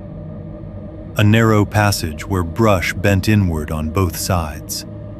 A section of needles broken down into darker, packed earth between two roots. A curve around a fallen trunk, chosen so consistently that the moss on one side had been rubbed away. A line between markers that looked, at first glance, like coincidence, until I noticed how often one human-sized opening in the brush aligned with another 20 feet ahead. These were not animal runs. They were too cautious and too intentional. Not built for ease, but for habit. It struck me then that Henry's phrase about forcing lines of movement had worked in both directions. He had been setting some of the markers not simply to warn himself or others away, but to pressure traffic where he could predict it. If the land carried repeated human routes, then somebody had been using the rear section long enough for even improvised deterrence to become part of the landscape. I moved more slowly after that. Not because I expected someone to step out immediately, but because each new piece of evidence made time behave differently. I began stopping every 20 or 30 yards to listen. Not the panicked listening of the early days at the cabin, where every branch knock threatened to become a voice. This was more analytical, and somehow more dreadful for it. I was listening for patterns that didn't belong to me. The pause that comes after a person becomes still behind a tree. The small, unnatural silence where a bird might have gone quiet because something larger had entered its range. The distant click of metal or plastic against bark. Nothing gave itself away cleanly. The deeper I went, the more the woods felt historically occupied. That was the phrase that kept returning to me. Not haunted, not cursed, occupied. The way old buildings can carry a logic of use in their hallways and stairwells long after the original function is gone. The rear ground behind Henry's cabin held that same residue of repeated action. A place doesn't become meaningful to the people who work it badly without accumulating small proofs. At one point, I stopped beside a pine where 3 markers had once hung close together. One nail still in the trunk. One strip of cloth left to bleach. One spiral stone cracked and half buried at the roots. I crouched to compare the location with a note in Henry's book about marker 9 turned inward, and brushed aside some moss with the toe of my boot. That was when I saw the cigarette butt. It lay partly crushed into the moss near the base of the tree. Tan filter dampened dark on one side. The paper still white enough in the middle to keep it from being old. Not pristine, not fresh enough to still smell of smoke, but recent. Recent in the only way that mattered. Not years ago, not from some prior era of timber crews or hunters or old parties that had already entered legend. Somebody had stood there recently enough for the forest not to have taken the trace back yet. I stared at it for several seconds before picking it up with a folded corner of my map. There are few objects less dramatic than a cigarette butt. That was what made it hit so hard. Bones can be old. Markers can be inherited. Stories can outlive the hands that built them. But a cigarette filter crushed into live moss belongs to a body with lungs, to a pause in the shade, to a person who stood where I was standing and had no trouble enough being there to finish a smoke. I looked up slowly from the ground and saw the woods around me with all their earlier mystery stripped thinner than before. Not entirely. Some of the fear still belonged to the old materials. The bone markers, the faded cloth, the hatchet marks whose full grammar I still didn't understand. But the cigarette butt dragged everything 1 degree closer to the present.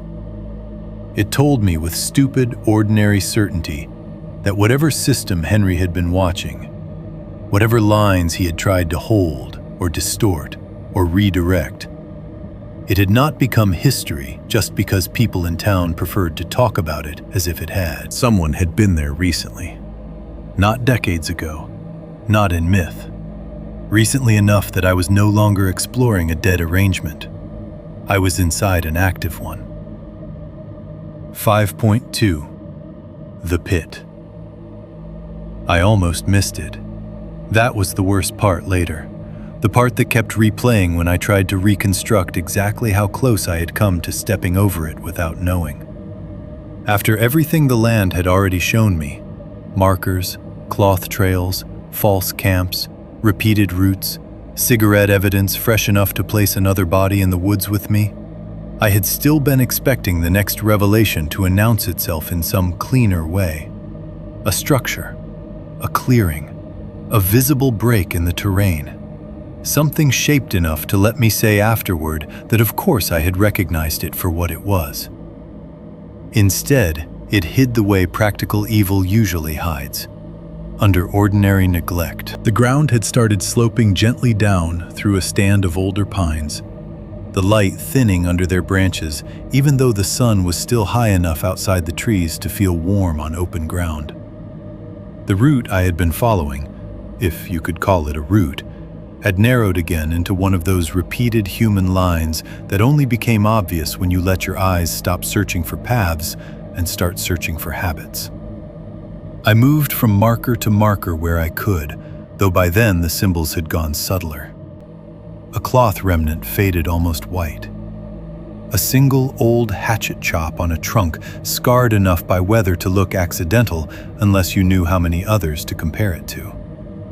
A stone pushed under a root flare with only one arm of the spiral visible through dirt and needles. I had stopped maybe 15 yards past the cigarette butt to check Henry's notebook again when I noticed the depression. It was not large, maybe 8 feet long, 4 or 5 across, irregular at the edges. At first glance, it looked like the sort of shallow sag you find everywhere in old timber. Ground settling around a stump, some forgotten washout, the collapsed remains of a borrow pit or root hole. Branches had been thrown over it loosely, enough to gather needles and leaves. There were pieces of old debris caught in the mess too. Bark, a broken length of weathered board, a rusted coffee can crushed flat enough that it nearly disappeared into the brown of everything else. What made me stop was not the depression itself. It was the branches. They had not fallen there.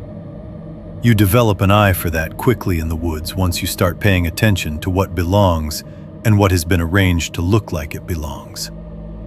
Fallen cover tends toward accident. Limbs settle where gravity leaves them. Needles gather in natural drifts. This was too even in the wrong places, too deliberately casual. A handful of pine boughs laid crosswise over the center, older debris scattered on top to break the pattern.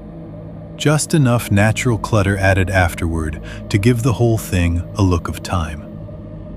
I stood over it for a few seconds, the shotgun strap cutting into my shoulder, and felt my body begin arguing with itself. One part wanted to keep moving, to mark the location mentally, leave, and come back with someone else. Another part, the worst part, the part grief and the cabin and the notebooks had been strengthening in me for days, needed to know before I lost the nerve. I used the toe of my boot to push one of the top branches aside. It shifted too easily. A sour, enclosed smell rose at once. Not rot in the fresh, obvious sense, not the heavy sweetness of something newly dead, but old dampness turned over after being held down. Wet earth, mold, rust. Something organic long past the stage where it could be named by odor alone. I moved another branch, then another. Underneath was not a root hole or a storm sink, but a shallow trench, dug once and then repurposed or reopened enough times that the edges had softened into something less formal and more disturbing. It might originally have been a fire trench. It might have been a dump site. It might have begun as one and become the other. The bottom was littered with old debris, pressed together by time and weather until categories had started bleeding into each other. Bones were the first thing I fully understood. Not one clean arrangement, not a dramatic pile. Fragments, lengths, broken white curves under dirt and branch litter. Some clearly animal, even at a glance. Rib arcs too large or too narrow for anything else. Long bones split the way people split game remains when they don't care who sees the leftovers. But mixed among them were pieces I could not read so easily. And the fact of not being able to read them was enough to make my stomach go hollow. There was cloth, too, dark with old staining that had survived sun and rain in the fibers.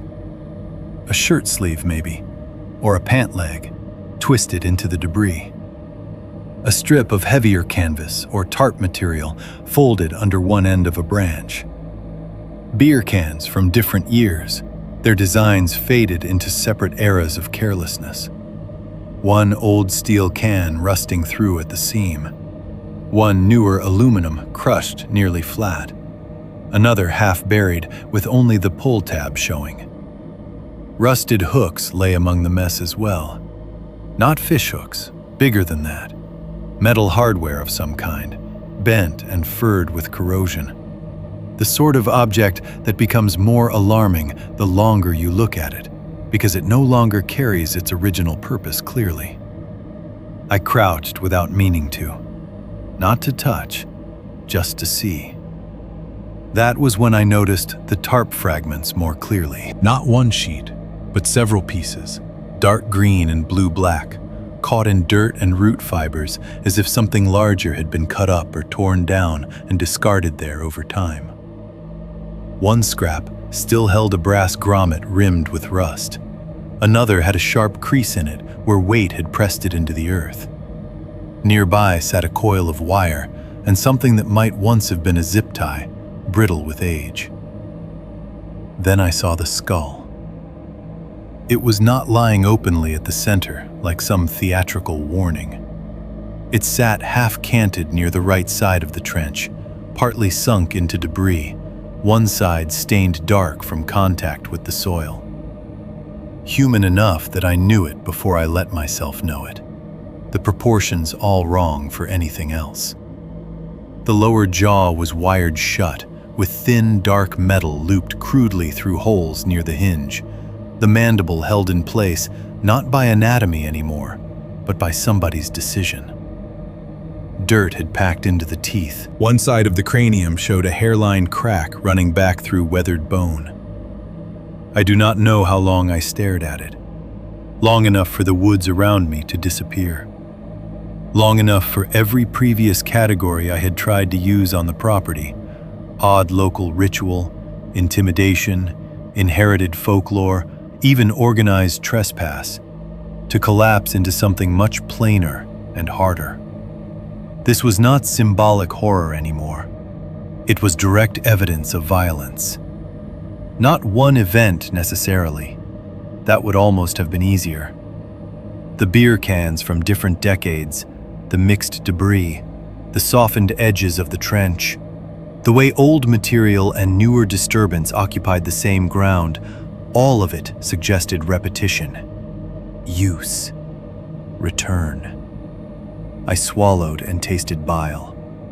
For a few seconds, I genuinely considered covering the pit back over exactly as I had found it and walking out without taking another look. There is a threshold where evidence stops clarifying and begins implicating the person who found it, if only emotionally. But I knew I needed proof. Proof for the sheriff. Proof for myself. Proof that would not reduce later under daylight and distance into a story about exhaustion and isolated property and a family history full of suggestive nonsense. I pulled my phone out. The battery sat just under 30%. Enough, I thought. More than enough for photographs. I took one wide shot first, then crouched lower for the skull, the wire at the jaw, the tarp fragments, the rusted hooks, the edge of the trench where stained cloth showed through dirt.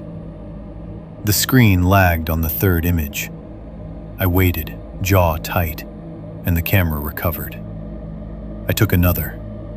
Then another of the beer cans, deliberately including 2 different brand designs in frame, because some part of my brain still wanted time markers, chronology, a way to argue later that this place had been used across years and not imagined in one panicked instant.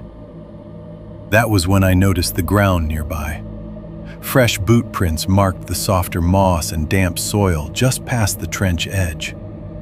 Not perfect prints, not enough to cast, but recent enough that the tread still held shape and the edges had not yet rounded under wind and falling needles. They crossed near the pit, paused, then angled away down slope. Alongside them, or slightly offset, were drag marks. Not deep trenches, not dramatic furrows, just 2 parallel disturbances where something heavier than branches had been pulled over needles and damp ground long enough to flatten them into a path. The marks led away through brush toward thicker cover, then vanished where roots and old debris broke the surface. I took another photograph and the camera froze. For a second, I thought it was only lag.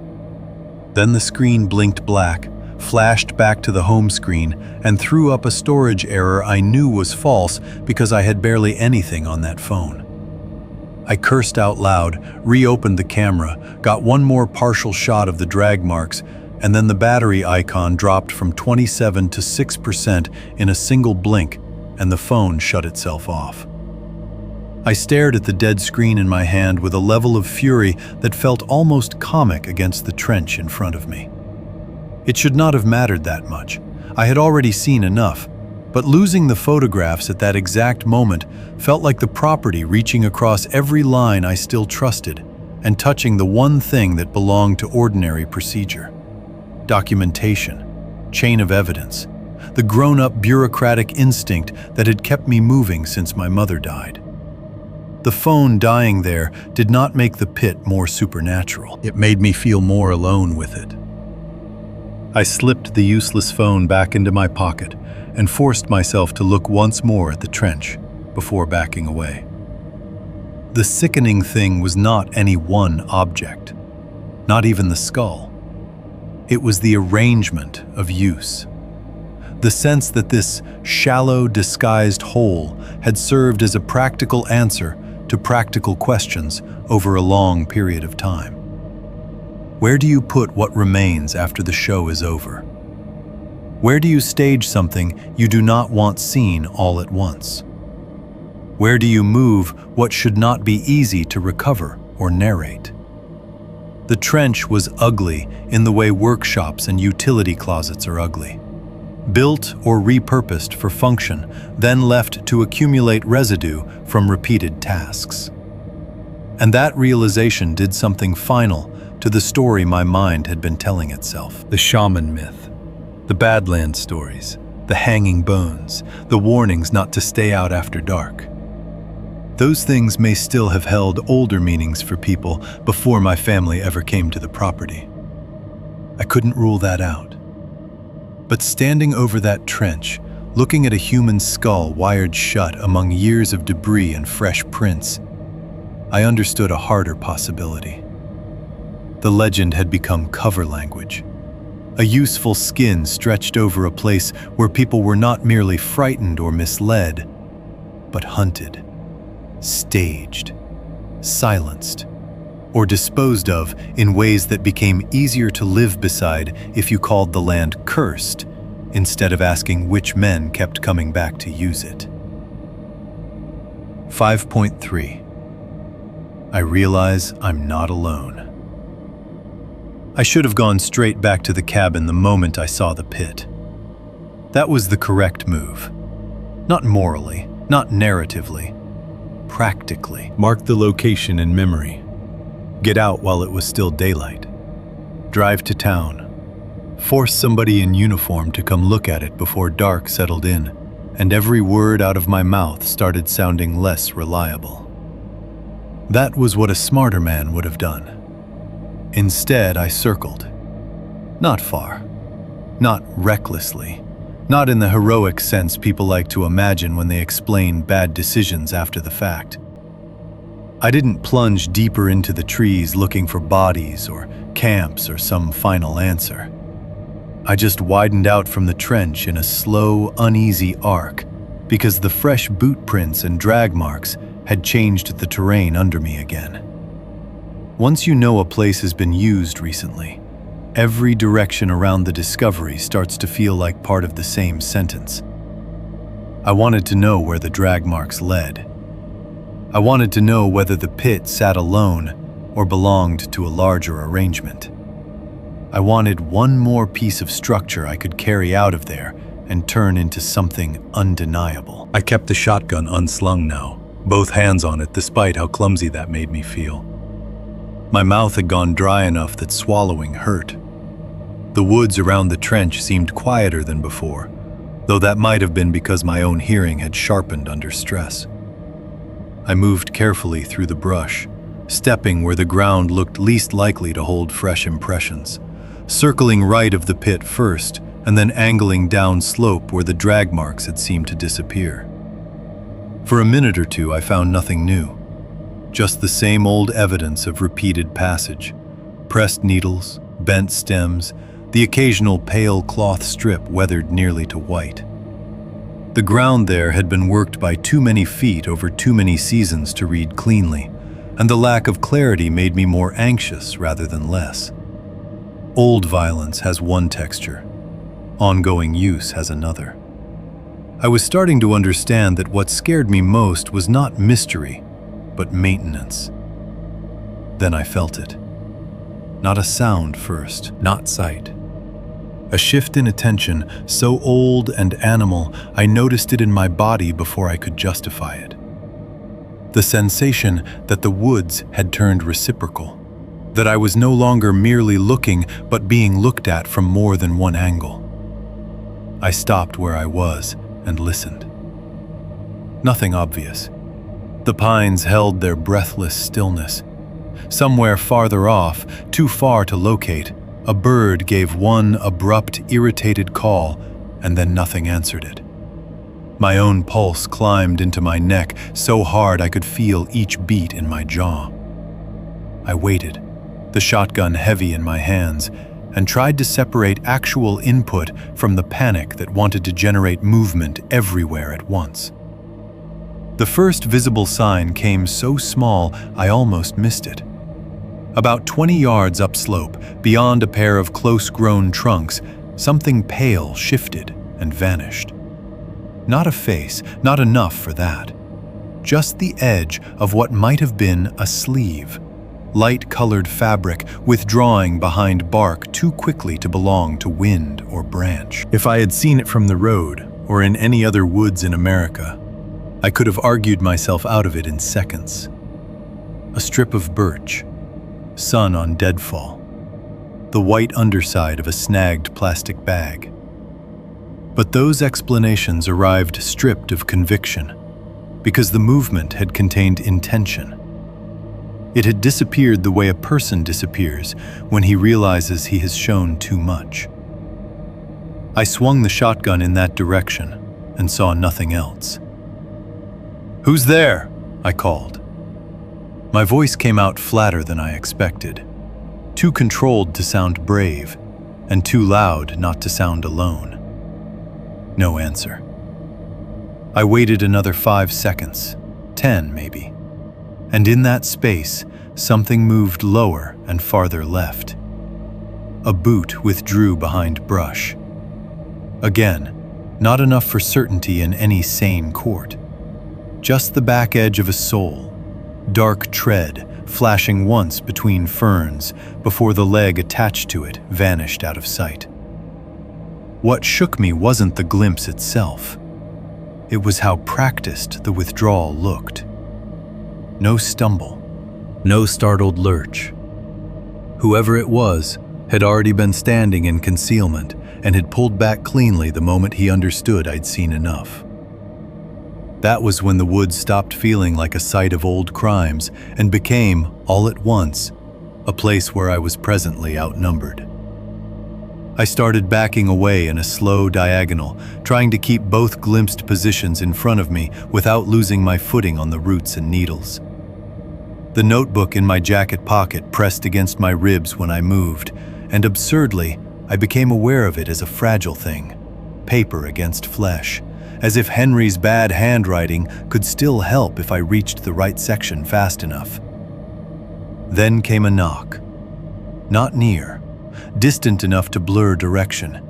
Just one dry, hard strike of something against wood from somewhere deeper in the trees ahead of me. It sounded exactly like a signal. I froze again. No follow-up. No second knock. Nothing that would let me triangulate it, just that single deliberate contact, as if someone had lifted a piece of branch or bone and struck a trunk once to tell the others where I was now standing. I don't know whether that was true. I only know how the sound landed in my spine. I turned farther downhill, abandoning the idea of circling the pit completely, and started moving back the way I thought I had come. Not running yet. Not while the ground still needed careful reading under my boots, but fast enough that I was no longer pretending this was evidence work. 20 or 30 yards later, I found one of Henry's markers. It hung from a young pine at shoulder height, a simple assembly compared with some of the older ones. A short chain of vertebrae and a spiral stone below it. But the thing that stopped me was not the design. It was the cord. The older markers on the property had mostly been tied with cloth or darkened wire or weathered twine gone stiff with age. This one had been remade with newer cord, clean synthetic stuff not yet frayed, pale enough at the knot to show it had not spent years in the sun. The vertebrae were old. The stone was old. But the fastening was recent. Fresh maintenance. I stood there with my skin crawling and understood the last piece I had been resisting. Henry was not the only person who had ever used the markers as part of a system. Someone else was maintaining it now.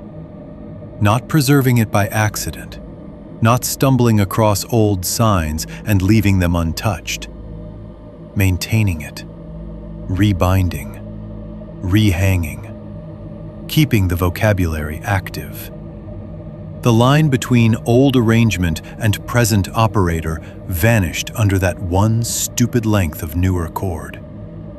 I bent instinctively for a closer look, then stopped before my hand reached it. My mother's warning had become too deeply wired into me by then to ignore, even in panic. That was when something landed behind me. It hit the ground hard enough to make me flinch sideways and nearly lose my footing. For one blind, stupid instant, I thought it was a gunshot, because the crack of impact on stone and root came sharp and sudden from just outside my field of vision. I turned so fast, the barrel of the shotgun snagged on brush. A piece of bone, or maybe a white stone, I could not tell in that first second, had struck a trunk 2 feet to my right and bounced into the needles at my heel. Thrown. Not dropped, not fallen. Thrown from behind me with enough force and accuracy to let me know the distance between us was already smaller than I wanted to believe. That broke whatever remained of my attempt to move carefully. I ran. There is no dignity in how a man runs through timber when his mind has finally accepted the possibility of coordinated harm. He crashes, corrects, slips, curses, snatches the shotgun in too tight to keep it from fouling on branches, and keeps expecting hands to close on him from one side or the other. I tore through the brush toward the line I thought would return me to the lower wash, found instead a snag of deadfall, swore, corrected again, and all the while waited for pursuit to become visible. It never did. What came instead, once and only once, was male laughter. Low, brief. Not loud enough to locate exactly, but close enough that I felt it in my stomach more than my ears. Not theatrical villain laughter, nothing so clean. Just the short, involuntary sound a man makes when something has gone his way and he does not need to celebrate it loudly because everybody present already understands. Then silence. That silence was worse than shouting would have been. It told me they did not need to chase. They knew the ground. They knew where the cabin sat. They knew I was heading back to the only structure on the property I still thought of as mine. I hit the edge of the clearing, half running, half falling, lungs burning. The sudden open light made me dizzy. For a second, the cabin seemed impossibly far away, standing in plain view under the afternoon sky, with its patched screens and bleached porch boards, absurdly domestic after what I had just come through. Then I saw the porch and stopped dead in the grass. Something hung from the front hook. I had left that hook empty. I knew that, with the bone-deep certainty people reserve for small details they have been monitoring too hard. When I drove back from town the day before, when I carried supplies in, when I stood on the porch that morning preparing to go into the back 40, the hook beside the front door had held nothing. Now a marker hung there. Not one of the old ones from the tree line, a new one, smaller and cruder, assembled fast but not carelessly. 3 pale bones tied in a short cluster. A strip of cloth twisted through them. A flat fragment of stone or antler fixed below with wire. I walked toward it slowly, all the strength gone out of my legs at once. The cloth was mine, not guessed at, not a similar pattern, mine. A torn strip from the hem of the red and black flannel shirt I had worn the first day at the cabin, the one now lying folded over a kitchen chair where I had left it after changing that morning. I knew the frayed edge. I knew the tiny grease stain near one corner from helping a friend swap brake pads 2 winters earlier.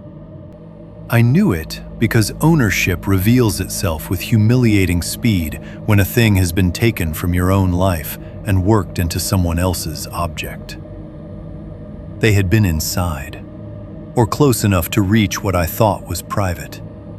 Either possibility hit with the same cold force. I stood on the porch staring at that little handmade marker and felt the entire shape of the situation lock into place around me.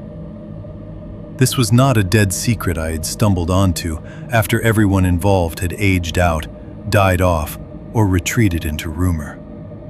It was present, organized, aware of me specifically. The pit, the remade marker with newer cord, the hidden watchers, the thrown bone, the laugh in the trees, the cloth taken from my own shirt and tied into a warning on the front hook. None of it belonged to history. I was no longer uncovering something old and buried. I was inside an active system, and the system had already adjusted to my presence. That was the real twist of the day. Not that Henry had been right. That was almost old news by then. It was that Henry's watch had ended. Mine had begun without my consent. And the people who still moved through the back 40 knew exactly which house I would run to when I got scared. 1. They come to the cabin. I thought about leaving the moment I saw the marker on the porch hook made from my own shirt. Not later that night. Not after some fresh noise in the trees. Right then, standing in the late day light with my pulse hammering in my throat and the front of the cabin suddenly feeling like a threshold I no longer controlled. I thought about taking the shotgun, the notebook, the county folder, and whatever else I could grab in under 30 seconds, throwing it all into the SUV and driving until the mountains flattened and the road found enough traffic to make me visible again. If it had been noon, I might have done it.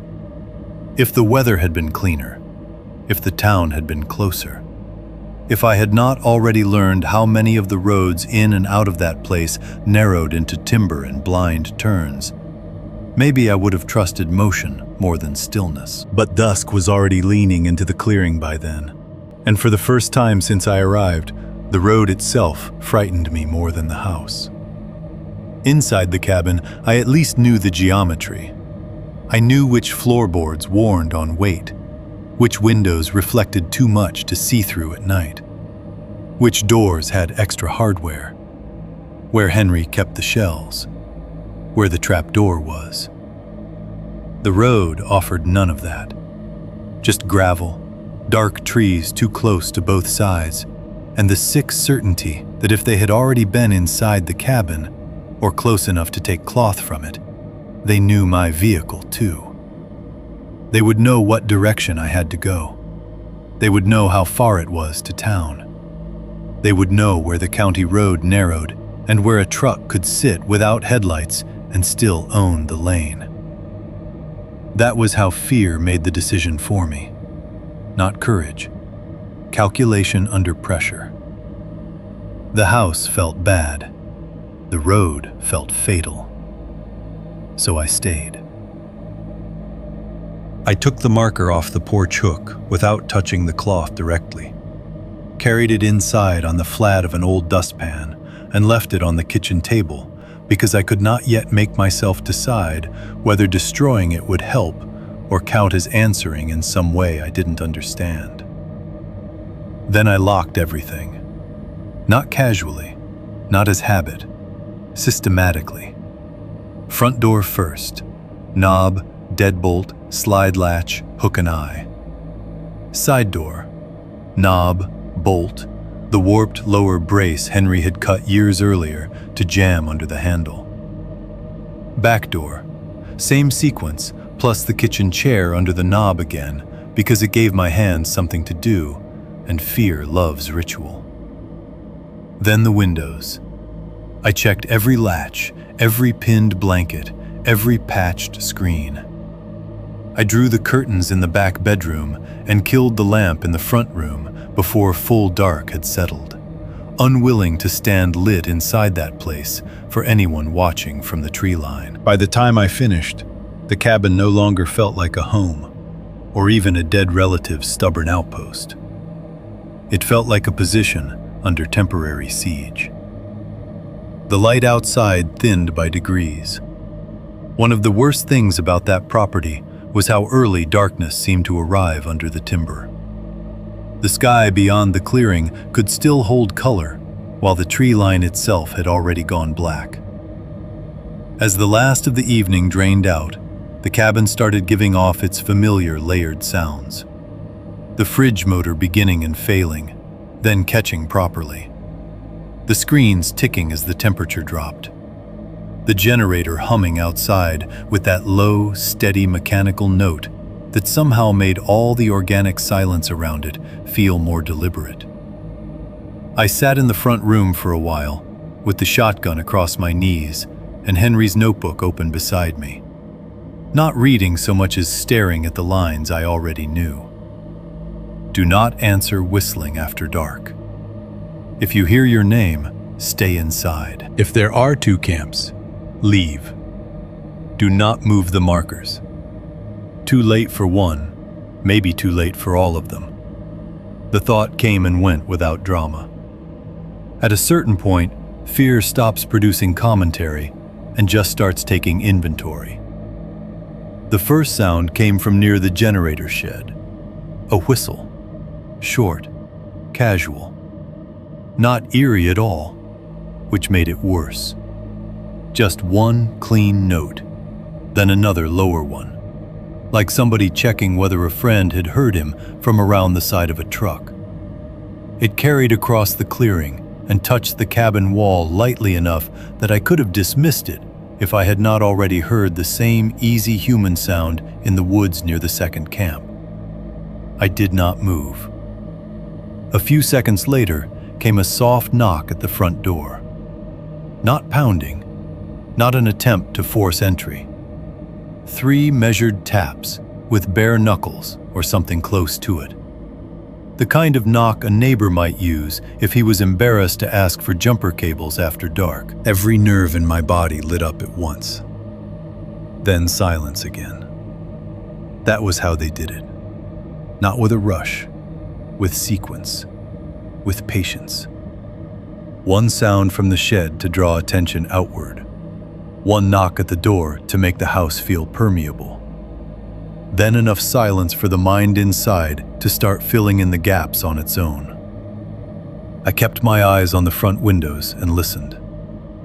Weight settled onto the porch steps. Not all at once. A slow, testing compression of old boards. One riser, then another. As if someone had put only part of his weight down to see how much the wood would tell him. The cabin gave that sound back into the room through floor and frame rather than air. I felt it as much as heard it. My grip tightened on the shotgun. There came next a laugh, if it can be called that. Too low to localize, more a rough shape of amusement than a clean sound. Somewhere off to the left of the porch and farther back than the steps. It did not carry enough for me to know whether it came from one man or 2. That uncertainty felt intentional too.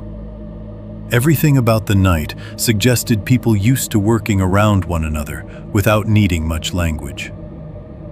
I stayed in the chair until my legs started to cramp from being so still. Then a voice from outside said my name. Not my mother this time. Henry. Or rather, Henry's exact tone, used with enough accuracy that the first second of hearing it lifted the hair on my arms before my reason could object. Brandon.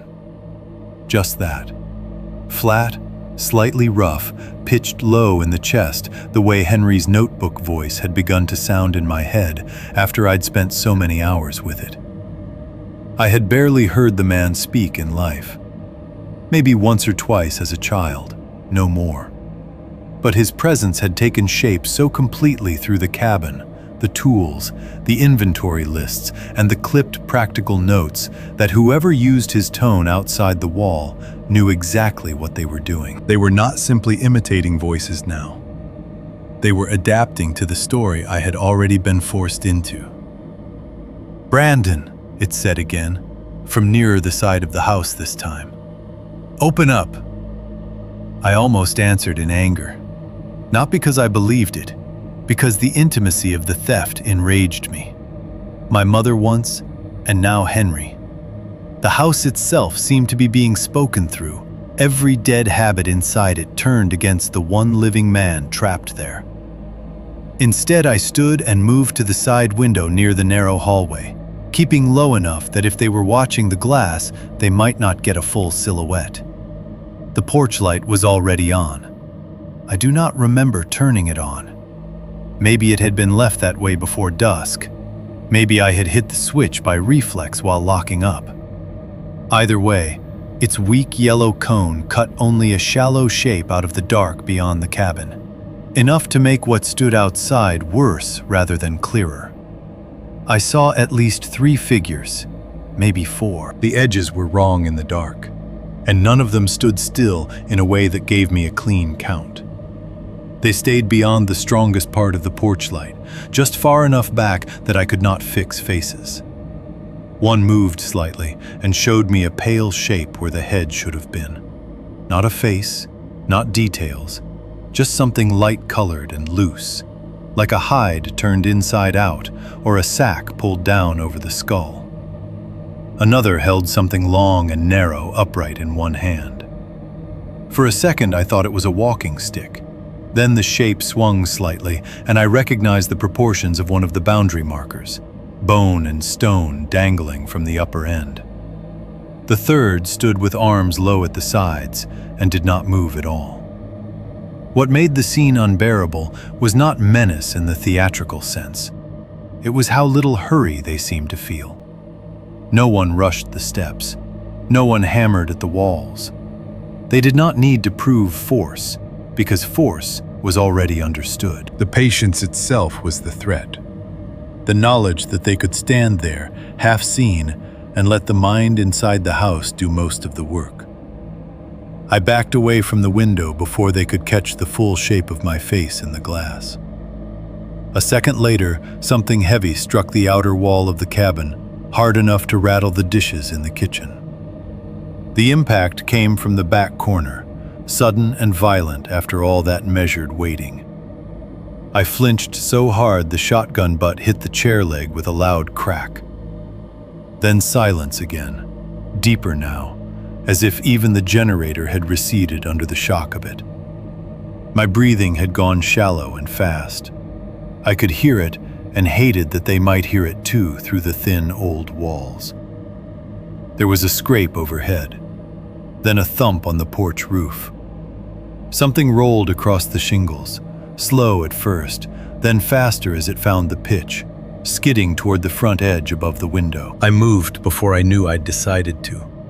Flashlight snapping into my left hand, beam up toward the glass, just as the object slid past the edge of the roof and dropped through the strip of light beyond the pane. I only saw it for an instant. Hair, or something made to pass for a scalp.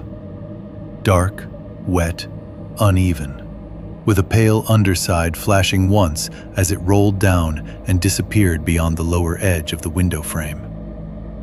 It could have been animal hide, dressed up to resemble human remains. It could have been worse. In that first fraction of a second, my mind did not care which. The image hit with the full force of recognition before interpretation had time to intervene. I made a sound then.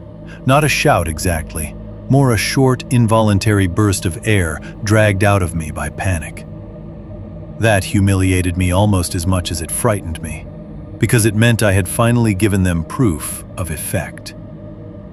Outside, nobody laughed immediately. That would have been too easy. Instead, there came a soft movement near the front steps, then another knock at the door, this time with something harder than knuckles.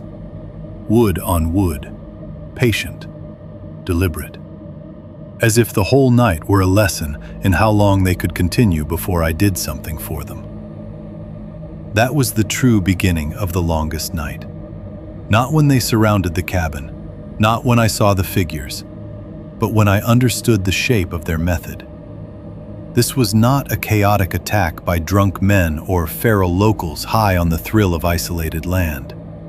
This was a home invasion conducted by people who knew that patience is more terrifying than force, that a borrowed voice can get farther inside a room than a weapon at first, and that if you let a man imagine what just rolled off his roof, his own mind will finish half the assault for you. 6.2.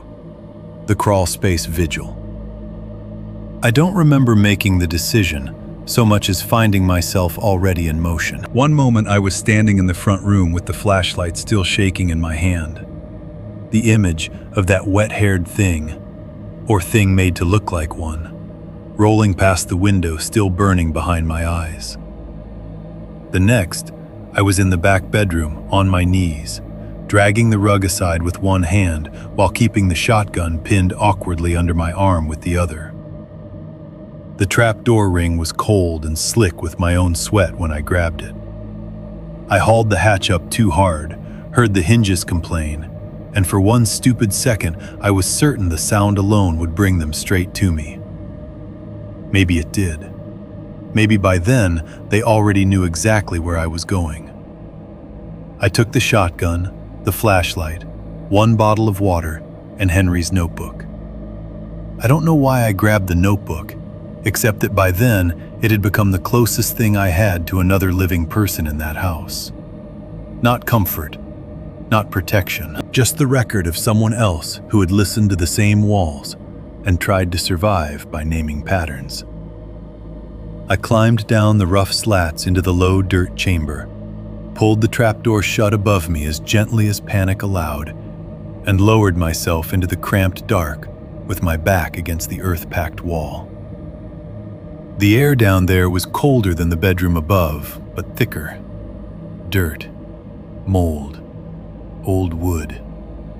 The stale mineral smell that had hit me the first time I opened the hatch. And under that, once you were forced to breathe it fully, the faint metallic trace I had noticed before. The old, dry smell of blood that has long since stopped being blood in any practical sense, but still lingers in porous things and closed spaces. It was not strong enough to overwhelm. That somehow made it worse. A cellar can smell of potatoes or mildew or old tools without changing a person. This place smelled like evidence kept too near the ground. My flashlight beam cut across the shelves and brought the room back in pieces. Coffee tins full of buttons and belt buckles. Evidence bags with dates on them. Broken knives, shell casings, Polaroids bowed by damp. The boxes of bones on the lower shelf looked whiter in the narrow light than they had in daylight, less identifiable and more accusatory. The old photograph of my mother and Henry with the 3 unknown men was tucked inside my jacket pocket now, close enough to my chest that I could feel its edges every time I inhaled. Above me, the cabin went on existing for maybe 20 seconds as if nothing had changed. Then the floorboards began to creak. Not running footsteps, not the reckless crash of intruders storming rooms. Slow wait. Careful. A measured crossing of the front room from one side to the other, as if somebody had stepped inside, or had already been inside, and was testing which boards talked back under him. The sound came through the ceiling as a shifting language of strain. One plank holding, one nail complaining, one heavy step pausing to let the old wood settle before the next. I sat with the shotgun across my knees and forced myself not to move. That was the first lesson of the crawl space, and maybe the worst one. Once you are under a floor, listening to other people decide what pace to use above you, your own body becomes the noisiest thing in the world.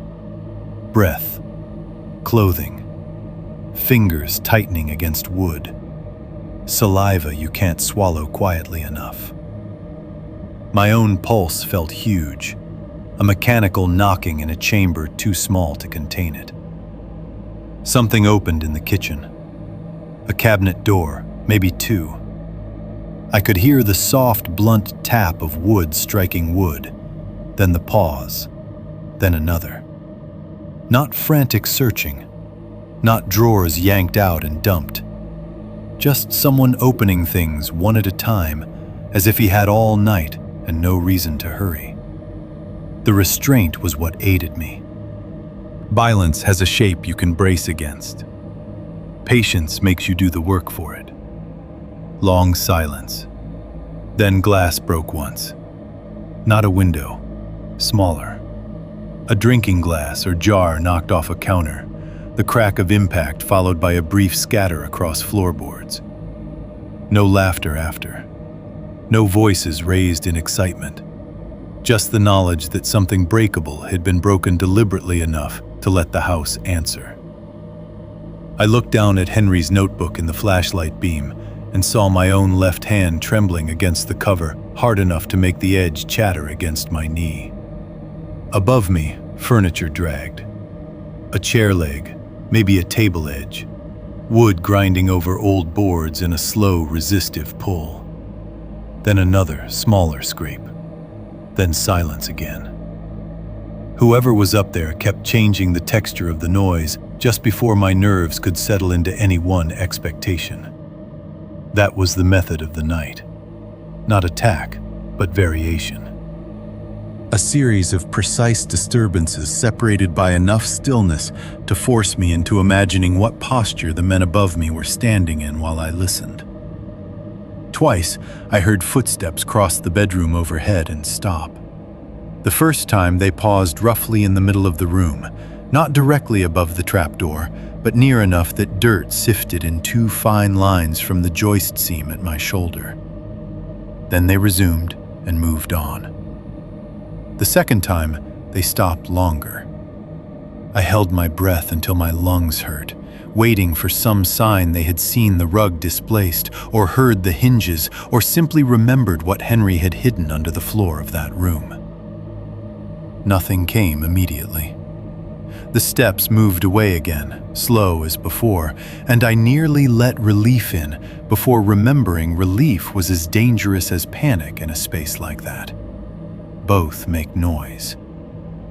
At intervals, I heard voices, low male tones, not loud enough to separate into words. Once 2 at the same time, overlapping briefly and then cutting off. Once a single sentence from farther away, under the drag of furniture or boots. The content blurred so badly by floor and distance that it registered only as intention, not language. That was somehow worse than hearing something clear. Clear speech gives you edges. Who said what? From which room? With what urgency? Murmur gives you number without content. It tells you that coordination exists and lets the mind invent the rest. I tried to orient myself by the sounds. Front room, kitchen, hallway, back bedroom, porch maybe. Once I thought someone had gone out and then come back in, because the quality of the footsteps shifted slightly, bringing with it a colder scrape, as if mud or grit had come under a boot sole. Another time I heard what might have been the refrigerator door opened and shut, and the sheer ugliness of that small domestic intrusion almost broke me, harder than anything else. A stranger can threaten you with a weapon and still remain a stranger. Someone opening your dead uncle's refrigerator while you hide under the floor turns the whole house into his body language. The water bottle rolled once against my leg when I adjusted my grip, and the tiny plastic sound seemed so impossibly loud that I froze afterward with every muscle locked. Silence. Then, very near overhead, the floor creaked once under a concentrated weight. Someone was standing directly over the trapdoor. I knew it before the next sound came. The dirt above my head seemed to pull tight all at once, every board seam in that section of floor entering my awareness at the same time. I stared upward into the dark wood underside of the hatch, flashlight off now, afraid even the smallest leak of light at the edges would betray me. Something metal tapped above me. 3 times. Not hard, just enough. Tap, tap, tap. The sound was intimate in a way footsteps were not. Deliberate, targeted. Whoever made it knew exactly what he was standing over. It was not exploratory. It was a message passed through wood to the body beneath it. My mouth filled with that hot metallic taste that comes right before panic turns physical. Then a man's voice, calm and close above the trapdoor, said, "Don't run this time." The sentence entered me like a blade. Not because it was shouted, not because it was supernatural, because of the word, this. Not again. Not, don't run again, which might have implied any number of things, including a generic threat aimed at me in the present. This time meant repetition without naming it, history without explanation. It meant the speaker stood over that trapdoor, knowing he occupied a scene with precedent.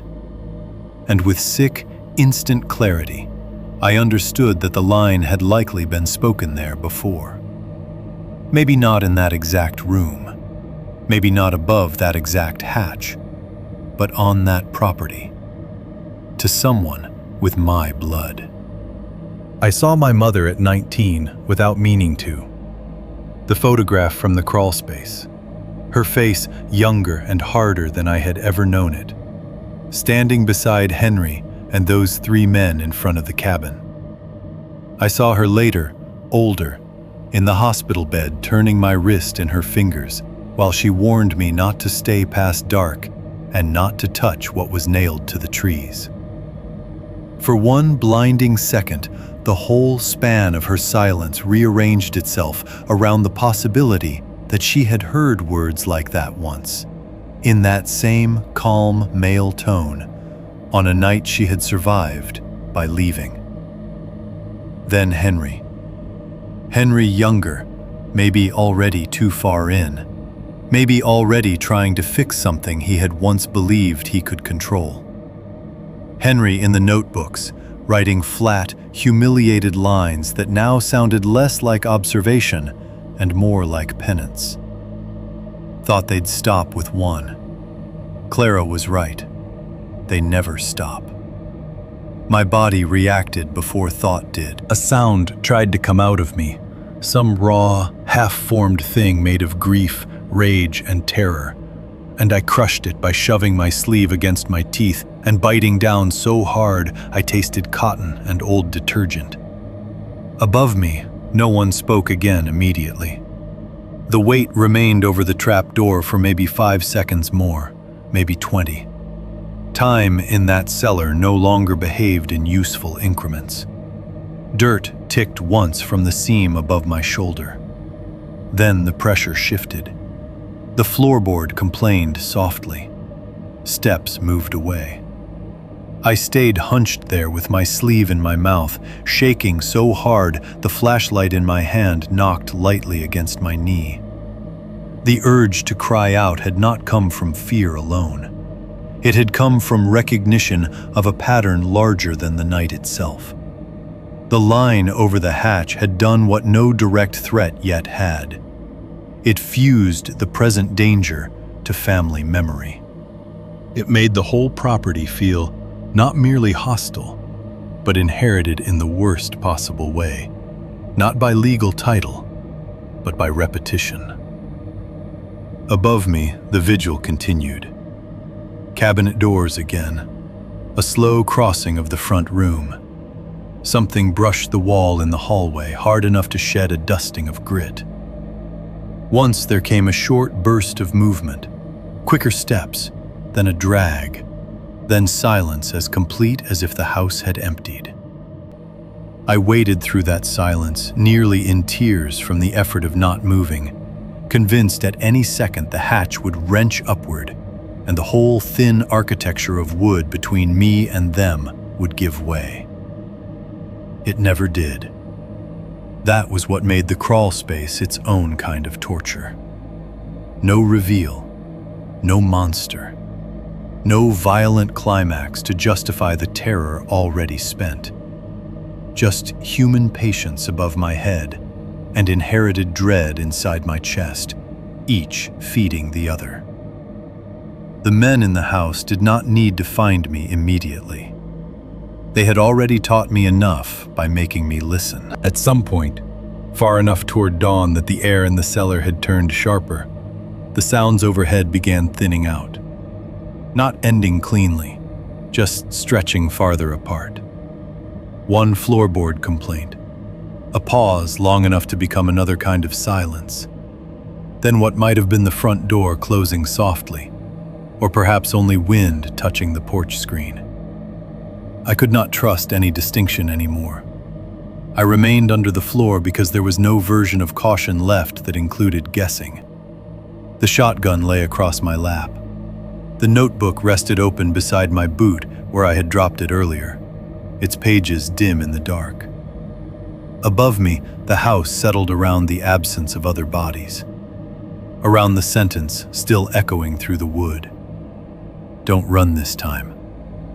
By dawn, it no longer sounded like a threat invented for me. It sounded like a rule in a conversation my family had been having with that place for years, maybe decades, while I was still young enough to think silence meant the danger had passed. 6.3. What they take, what they leave. I stayed under the floor until daylight had fully earned the name. Not grayness, not the first weak leak of morning through the seams above me. Full daylight. The kind that gives objects back their edges and makes a man feel stupid for surviving the night inside his own fear. I waited past that point too, because by then, fear had changed shape again. It was no longer only about what might still be in the house. It was about becoming the person who opened the trap door too early because silence had started to resemble safety. So I listened. The cabin gave me nothing clear. Once, sometime near dawn, I thought I heard the front steps complain under weight and then settle. Once I was almost sure the porch screen shifted in a breeze that had finally risen after the long dead hours before morning.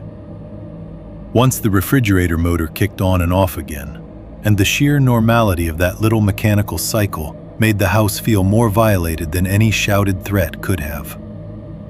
But no voices came back. No knocks. No footsteps measured themselves over my head. Just the old wood, the cooling air, and the thin ache in my knees from holding one position too long in the dirt. By the time I finally moved, my back had stiffened so badly I had to unfold myself in stages. The flashlight was almost dead. The bottle of water still lay at my boot, untouched because I had not trusted the sound of drinking. Henry's notebook rested open beside my leg, face down now where my hand had knocked it sometime in the darkest stretch of the night. The pages smelled faintly of cellar dust and damp paper. I closed it, slipped it under my arm, and stood with my head bent because there wasn't room to do otherwise. Then I reached up and pressed the trapdoor gently with my palm. Nothing. I waited another few seconds, then pushed harder. The hatch gave with the reluctant scrape I remembered from before, and a line of clean morning light split the dark above me. Dust drifted in it. No shadow crossed. No voice greeted me from the room. I climbed up slowly, shotgun first, then shoulders, then one knee on the floorboards of the back bedroom. The room was empty. At first, that was all I could process. The bed still there, the rug dragged aside, the yellowed curtains hanging flat in the weak morning light. No figure in the corner, no movement near the door. Just the small, stale room I had entered the night before, now carrying the drained quality of a stage after the audience is gone. Then I saw the details. The dresser drawers were open by exactly the same amount, as if someone had pulled each one and then stopped at the same point on purpose. The closet door stood half ajar. A paperback from the shelf lay open on the floor with its spine cracked backward. None of it looked frantic. Not a search, a statement. Somebody had moved through the room, touching the obvious things lightly enough to show me they could. I stood and listened again. Still nothing. The hallway looked normal until I noticed that the runner rug had been shifted 6 inches to the left, and the framed hunting print Henry kept crooked on the wall had been leveled perfectly. In the kitchen, the first thing I saw was the front door standing open. Not wide, just enough to admit a body without brushing the frame.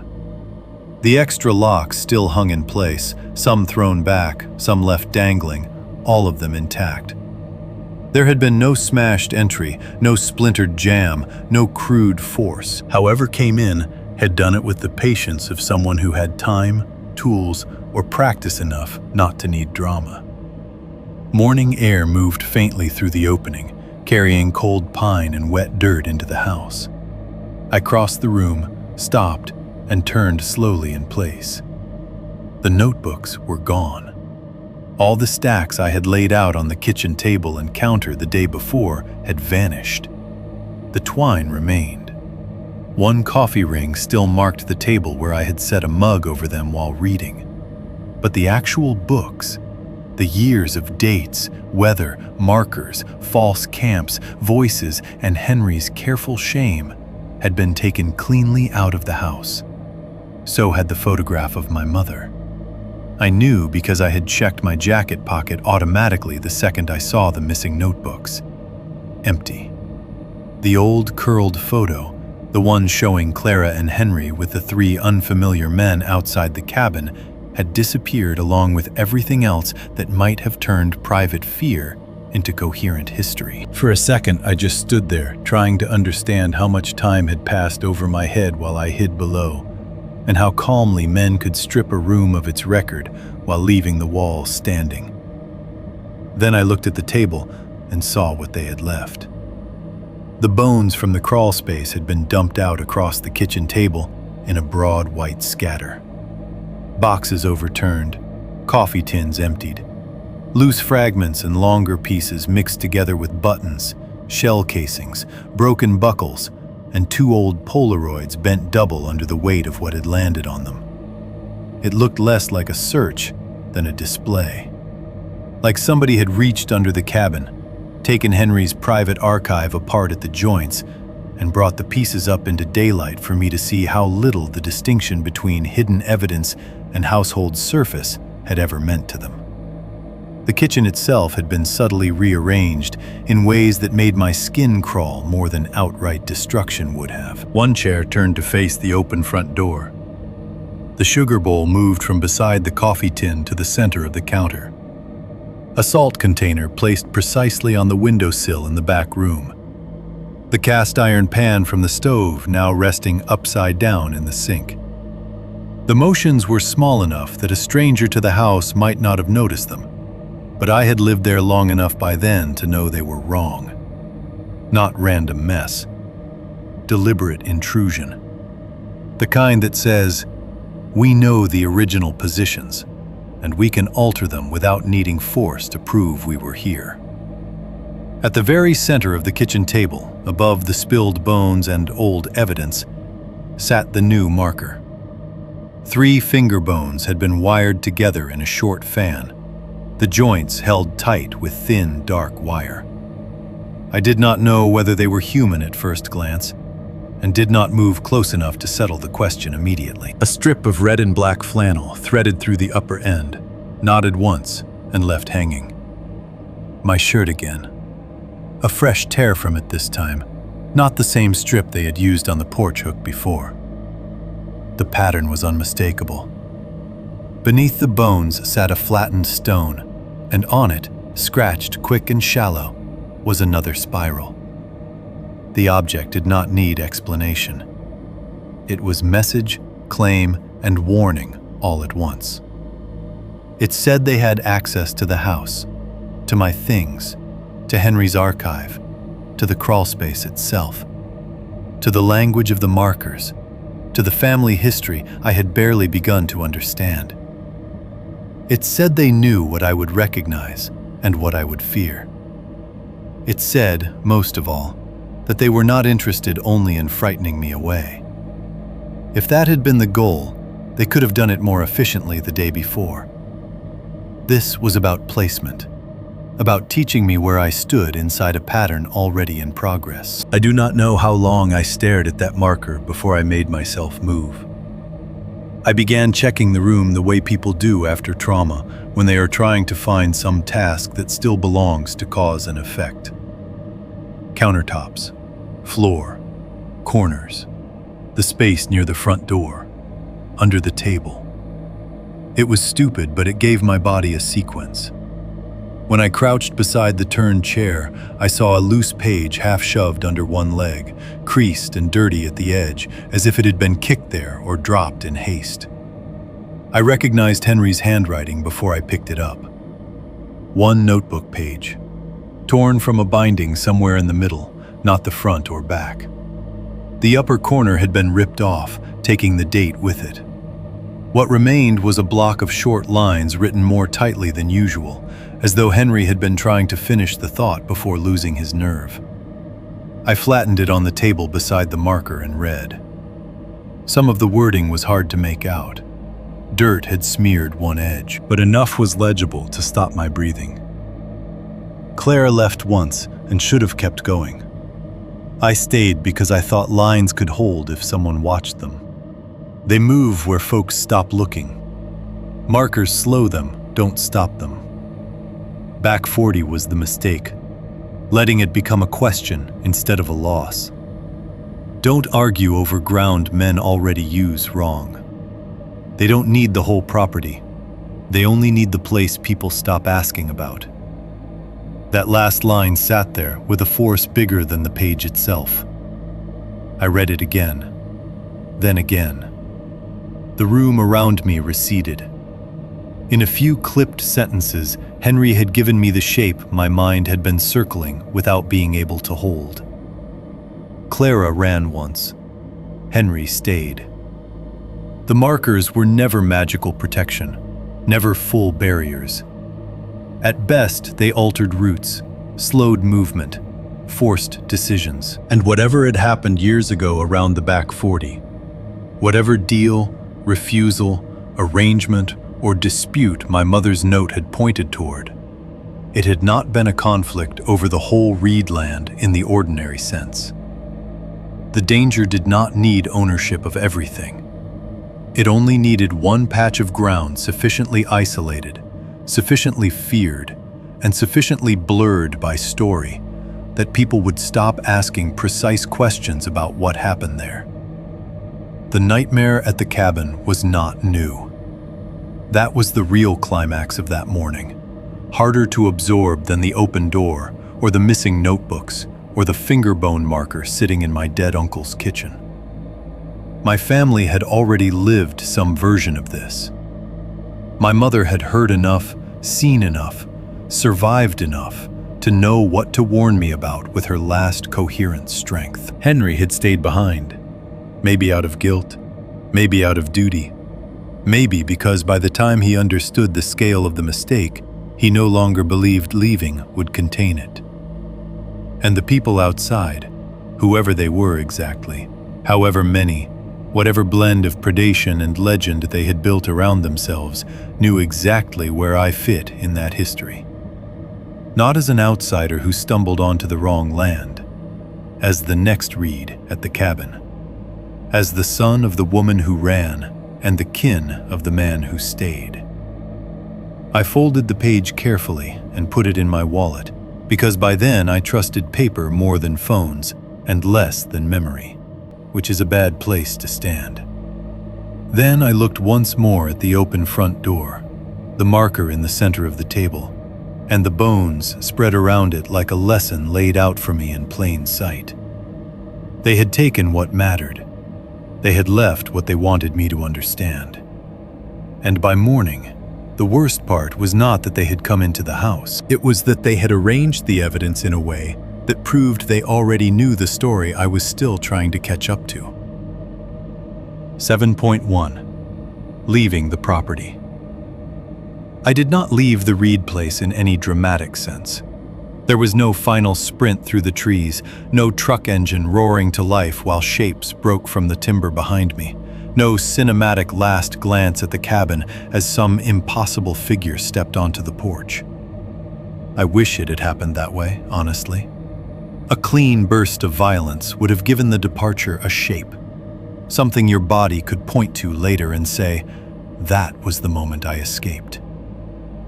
What happened instead was slower, flatter, and worse. I packed in daylight with the kind of focus people use during emergencies when they know panic will only make them stupid. Not emotional focus, not meaningful closure. Survival focus. The narrowing of the mind around sequence. Water, keys, wallet, the torn notebook page from Henry, the shotgun, the flashlight. The legal folder with the county paperwork I no longer cared about, except that it still contained my name and the parcel number. I moved through the cabin not as a nephew or heir or grieving son, but as somebody trying to reduce the amount of himself still exposed in a hostile place. I left most of Henry's things behind. That part still sits badly with me. The practical explanation is obvious enough. I no longer had the time or the stomach to sort through old clothing, canned food, tools, drawers, screens, lanterns, and the 1,000 minor objects that make up a life in the woods. But the emotional truth is uglier. By then, the cabin had stopped feeling like a dead relative's home and started feeling like an infected structure. Every object inside it seemed to belong partly to Henry and partly to the long watch he had kept there.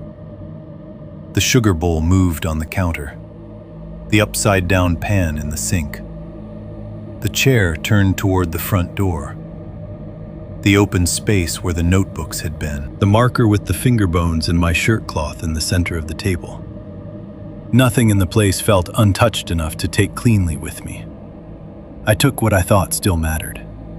Henry's final torn page, the county map, the phone, though it remained unreliable and nearly dead, my mother's warning, which by then had ceased to be memory and become procedure. Everything else stayed where it had been arranged for me. I did not call the police from the property.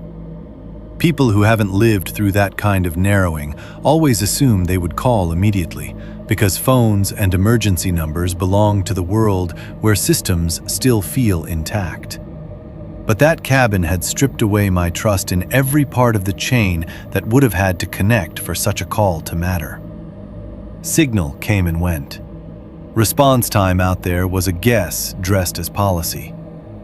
Jurisdiction felt slippery in exactly the ways bad ground likes. And perhaps worst of all, I no longer believed I could explain what needed explaining in language the deputy would be able or willing to act on before night came again. What was I going to say? That men had entered the house without visibly forcing the locks?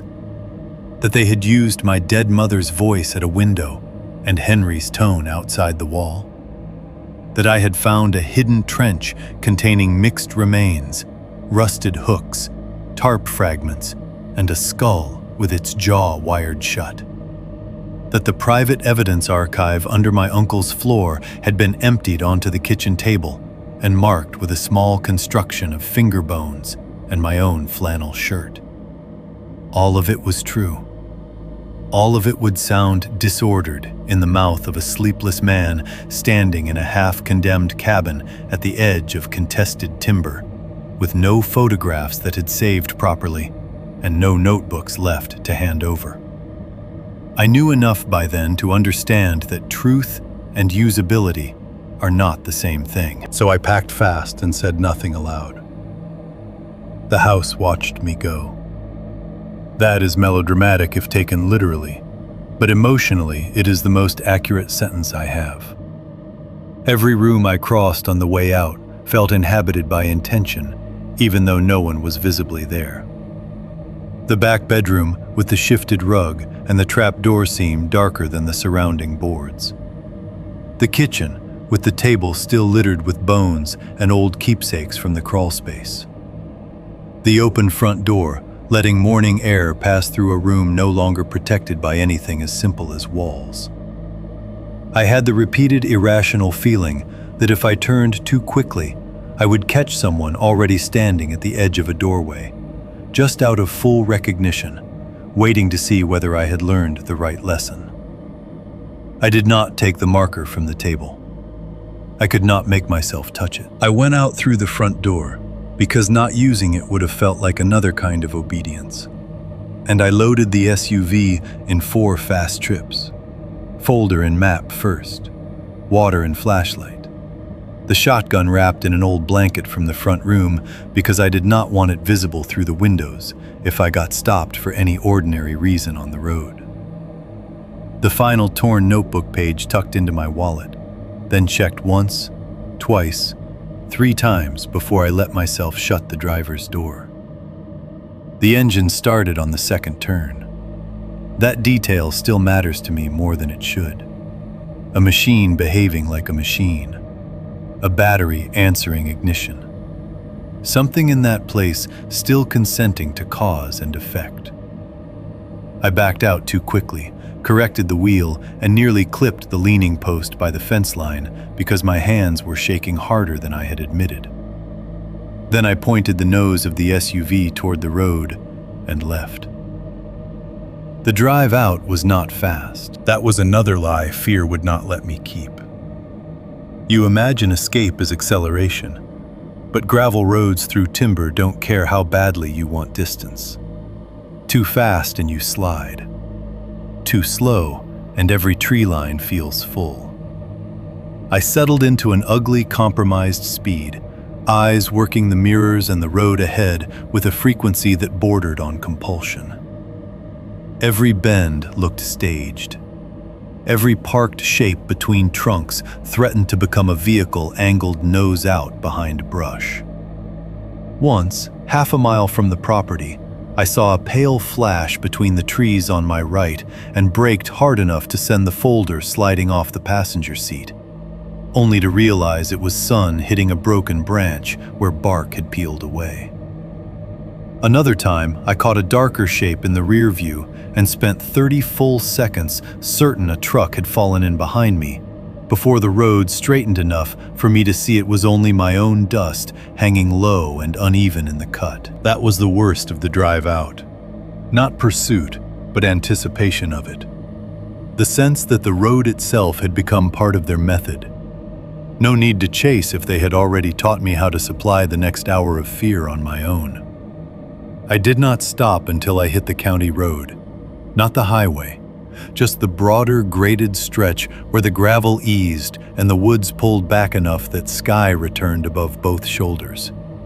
Even then, I only stopped because the SUV had started making a soft flapping sound somewhere behind me, and terror had sharpened me into the kind of person who finally checks the source of a small noise because he can no longer afford not to. I got out with my pulse already climbing. The rear bumper held dried dirt packed in around the right corner and lower hitch in a way I did not remember seeing before.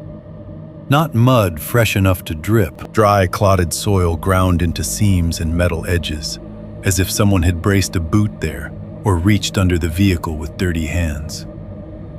Near the tailgate seam, caught in the lip where the metal met, fluttered a narrow strip of cloth faded nearly pink in the sun. I froze before I touched it. Another cloth strip, tied or tucked there while I had been in the cabin, or in town, or asleep under the floor. I did not know which was worse. The fabric looked old but not rotten, familiar in that same hateful way the cloth on the markers had become familiar. I pulled it free and found a knot in one end, tight and simple. Nothing written on it. No blood. No theatrical addition. Just one more sign that my truck, like the cabin, had been entered into a vocabulary I had not agreed to learn. I left the cloth on the shoulder and drove on. Town received me the way it always had, in full daylight, with no visible sign that anything deserved urgent language. I went straight to the sheriff's substation this time. The same deputy sat behind the same counter, though his expression changed the second he saw my face. I told him enough, more than before. Not everything, because even then I could hear where the edges of believability would start to fray in my own telling, but enough to force the issue into a report. Illegal entry, signs of human remains on the property, evidence destroyed or removed, threatening objects left inside the residence, repeated trespass, possible organized activity on the back acreage. He listened, wrote, asked a few questions in the careful, clipped way people do when they are already editing for what can be processed. Did you see faces? No. Any license plates? No. You're certain the remains you found were human? I'm certain enough not to be out there another night. That line should have done something. Maybe it did, internally. Outwardly, he remained bureaucratic and cautious, in a way that no longer read as disbelief, so much as defeat. He had the look of a man who knew exactly how little one statement from one exhausted relative without preserved photos, recovered notebooks, or physical evidence in hand would move a machine already built to explain remote harm as weather, trespass, or bad choices made too far from witness. He said they would look into it. He said access to the property would depend on staffing and road conditions. He said if the structure was already flagged unsafe by the county, entry might require coordination with another office. He said if human remains were present, that changed things. But he said it the way a person recites procedure to make sure the conversation lands in the right folder, rather than the right conscience. The report went nowhere that I could prove. Or maybe it went exactly where such reports always go in places like that. Into a system already full of too many partial truths to disturb the balance by treating one more of them as urgent. Weeks later, the county notice shifted language. The Reed property was deemed structurally unsafe. Later still, I heard the cabin had taken winter damage severe enough to justify writing it off as inaccessible and then effectively unusable. Roof collapse, hazardous conditions, too remote to prioritize. Every phrase technically possible.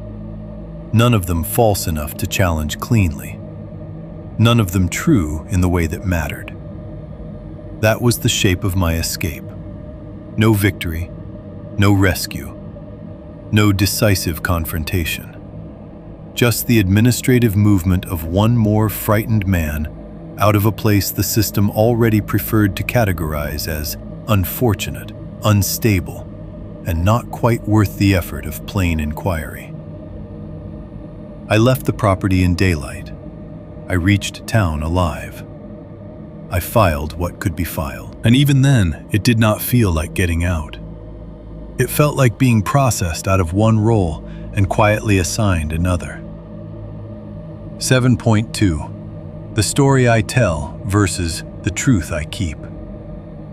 Months passed, which is what people always assume will help. Time, distance, routine. Those are the three things everybody offers after something bad happens, either out loud or by the way they begin treating you once the first week of concern has burned off.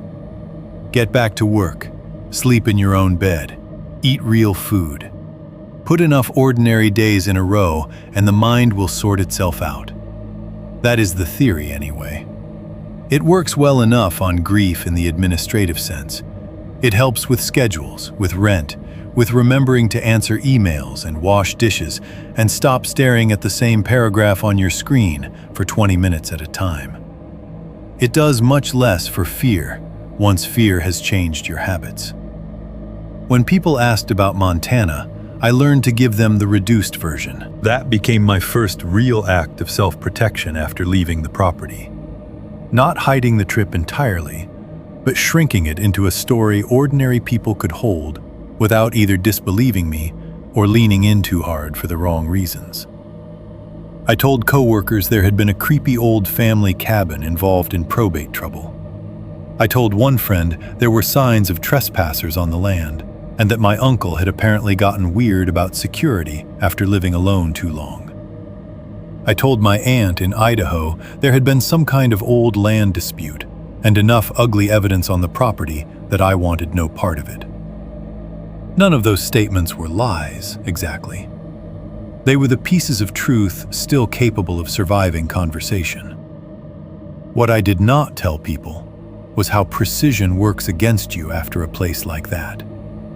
You hear yourself speaking and realize that the real story becomes less believable the more accurately you tell it. Not because accuracy makes it sound supernatural, but because it reveals too much method. A woman's borrowed voice outside a bedroom window, speaking in a domestic tone. A second camp with no tent, only 2 lawn chairs, a stained tarp, and skulls pressed into the dirt. A hidden evidence archive beneath the floorboards of a rural cabin. Marker systems made of cloth, bone, and spiral stones. Men patient enough to enter a house, remove its record, and rearrange its interior as if they were correcting the position of pieces on a board. Most people can process one disturbing fact at a time. What they cannot process easily is a system. So I learned to reduce. Creepy old cabin, trespassers, family land trouble. The county wrote it off. I got out. End of story. Except it wasn't. The true fear that stayed with me was not a monster fear, not even really a memory fear. It was behavioral. I track tree lines automatically now. Not in some dramatic, tactical way. I'm not crouching at windows with a weapon, or taking long scans of every wooded shoulder I pass on the road. It's subtler, and, in some ways, more embarrassing than that. I enter parking lots and notice where the landscaped pines begin. I sit in roadside diners and register which windows face open lots versus brush. I park so I can leave forward. I notice service roads without meaning to. The mind becomes greedy for edges once it learns how much can wait just beyond them without being fully visible. I notice cloth tied to fences. That one took me a while to admit even to myself because it sounds so absurdly specific. But after the Reed place, faded strips of fabric stopped looking innocent to me. Survey tape, torn rags caught on wire, marker ribbons on private drives. Some part of my attention goes to them before I can stop it, measuring height, color, whether the knot looks old or recent, whether the placement belongs to work or to warning. Most of the time it is nothing. Always I look. Sporting goods stores became harder than forests. That surprised me. You would think the woods themselves would be the trigger. Trails, campsites, timber roads, the smell of pine in cold weather. Some of that is true. I don't camp anymore. I don't walk gameland alone. I don't stop at remote pull-offs just because the view looks clean and the silence feels expensive. But what catches me more often are the staged civilian versions of outdoor life. Display tents pitched on asphalt, hunting aisles under fluorescent light, stacks of coolers and folding chairs by seasonal end caps in October. There is something about those fake, harmless arrangements that touches the exact nerve I did not have before Montana. The understanding that outdoor normalcy can be assembled on purpose around uglier uses and still look ordinary to everyone else. Dusk makes it worse. Any sporting goods store parking lot at dusk, with a cheap tent display out front or a rack of blaze orange clearance gear by the door, can turn my stomach, for reasons I would never be able to explain without sounding deranged. It isn't because I think something is actually happening there. It's because I now know how little theater it takes to stage a false version of safety. I react to whistles in parking lots, not all the time, and not visibly enough that most people would clock it. But I hear them. A guy calling to his kid outside a grocery store. Somebody trying to get a friend's attention from the far side of a gas station. A laborer on a lunch break outside a hardware place, sending one lazy note through his teeth toward a coworker. I don't hear meaning in those sounds. I hear my own body answering before my judgment does. A tightening under the ribs. Eyes up. Route check. Distance to the car. That is what remained after the cabin. Not constant terror. Conditioning. Sometime in early winter, the county sent one final notice regarding the property. The wording had changed from access issues and structural concerns to hazard assessment, and collapse risk. A few weeks after that, through a chain of calls and one terse email, I was told the cabin had suffered significant damage and that removal was being treated as the most practical outcome. Later still, I heard the place had been bulldozed after winter weather and instability made preservation unreasonable. People assume that should have comforted me. It didn't. I understood by then what Henry's real job had been, and it had never been about preserving a building. The cabin mattered because it sat on a line, because it watched a section of land people preferred to keep badly named, because it held records and habits and a set of improvised tools meant to slow movement, not end it. Systems like that do not live in one structure. They use structures. A bulldozer can flatten a porch, tear down patched walls, bury the room where I heard my mother's voice outside the window, and hid under the floor, listening to strangers above me. It cannot meaningfully erase the roots behind the cabin, the marker logic, the old agreements around the back 40, or the local habit of choosing euphemism over precision. The county may have removed the house. That never meant the work around it had ended. For a while after that, I began living in a quieter version of paranoia. I use the word paranoia carefully because I am not proud of it, and I am not interested in dramatizing ordinary nerves into mythology. Most of what happened in those months could be explained cleanly in isolation, which is exactly why it got under my skin. A blocked call came through to my phone one night just after midnight and rang long enough to wake me before stopping. No voicemail. Plenty of reasons that can happen. Wrong number, telemarketer software, drunk stranger. Still, I lay there awake much longer than the interruption itself deserved, staring at the dark ceiling and hating the way my body had recognized the timing of it before my mind supplied any rational cause. Another time, while unloading groceries from the truck in my apartment lot, I found a single red fiber caught in the seam near the tailgate.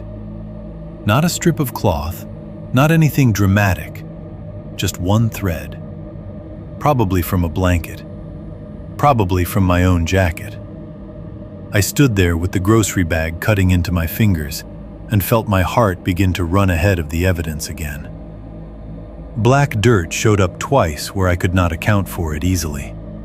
Once on the rubber edge of the driver's floor mat, weeks after I had taken the truck through a wash and vacuumed the interior. Once packed in a little crescent under the tailgate hinge after a stretch of city driving and rain. Again, there are explanations. I know that. Dirt travels. Vehicles keep old material in seams longer than you think. But the mind I brought back from Montana had learned a new habit. Not jumping to supernatural conclusions, but refusing to dismiss pattern as quickly as it once had. That is the distinction that matters. I am not telling you I believed something followed me home in the ghost story sense. I am telling you I stopped trusting coincidence as the only respectable word for recurring unease. And maybe that is the real long-term injury those men, that land, that whole bad arrangement left in me. Not nightmares. Not even the strongest visual memories, though I still have those too. The skull with the wired jaw, the damp lawn chair in the second camp, the marker made from my own torn shirt. All of that remains. But what changed me more permanently was smaller and harder to discuss. I began living by behavior I had once mocked in Henry. Vehicle pointed out. Check the edges. Don't answer certain sounds too fast. Watch what has been moved. Notice what someone else would call nothing. That is the difference between the story I tell and the truth I keep. The story I tell ends with me leaving a creepy family property and filing a report no one did much with. The truth I keep is that I did leave, but I did not come back the same distance from ordinary life. After a while, the world stops looking empty just because it is visible, and some habits, once learned, no longer feel like fear. They feel like literacy. 7.3. Cold ending. The marker by the store. A year later, I was in Idaho for work and stopped at a sporting goods store just outside a town whose name I can never remember without checking a map. That detail matters to me for reasons I can't explain cleanly. If I said it happened in Libby again, or somewhere else in Montana, or on some nameless back road still in the same county as the cabin, the ending would be easier for people to absorb. They could keep the whole thing local, regional, contained. One bad piece of land with a long memory and a short list of families unlucky enough to touch it. But it wasn't Montana. It wasn't the Reed property. It wasn't even a place that looked remote. That evening the highway was busy, the sky still holding a long western strip of pale gold under the clouds, and the parking lot of the store was crowded with ordinary life. Pickup trucks with coolers in the beds, a minivan with soccer stickers on the back window, a couple arguing mildly beside a cart return, somebody pushing a flatbed stacked with road salt and storage bins toward the automatic doors. It was the kind of place where fluorescent retail and outdoor culture meet in the blandest possible truce.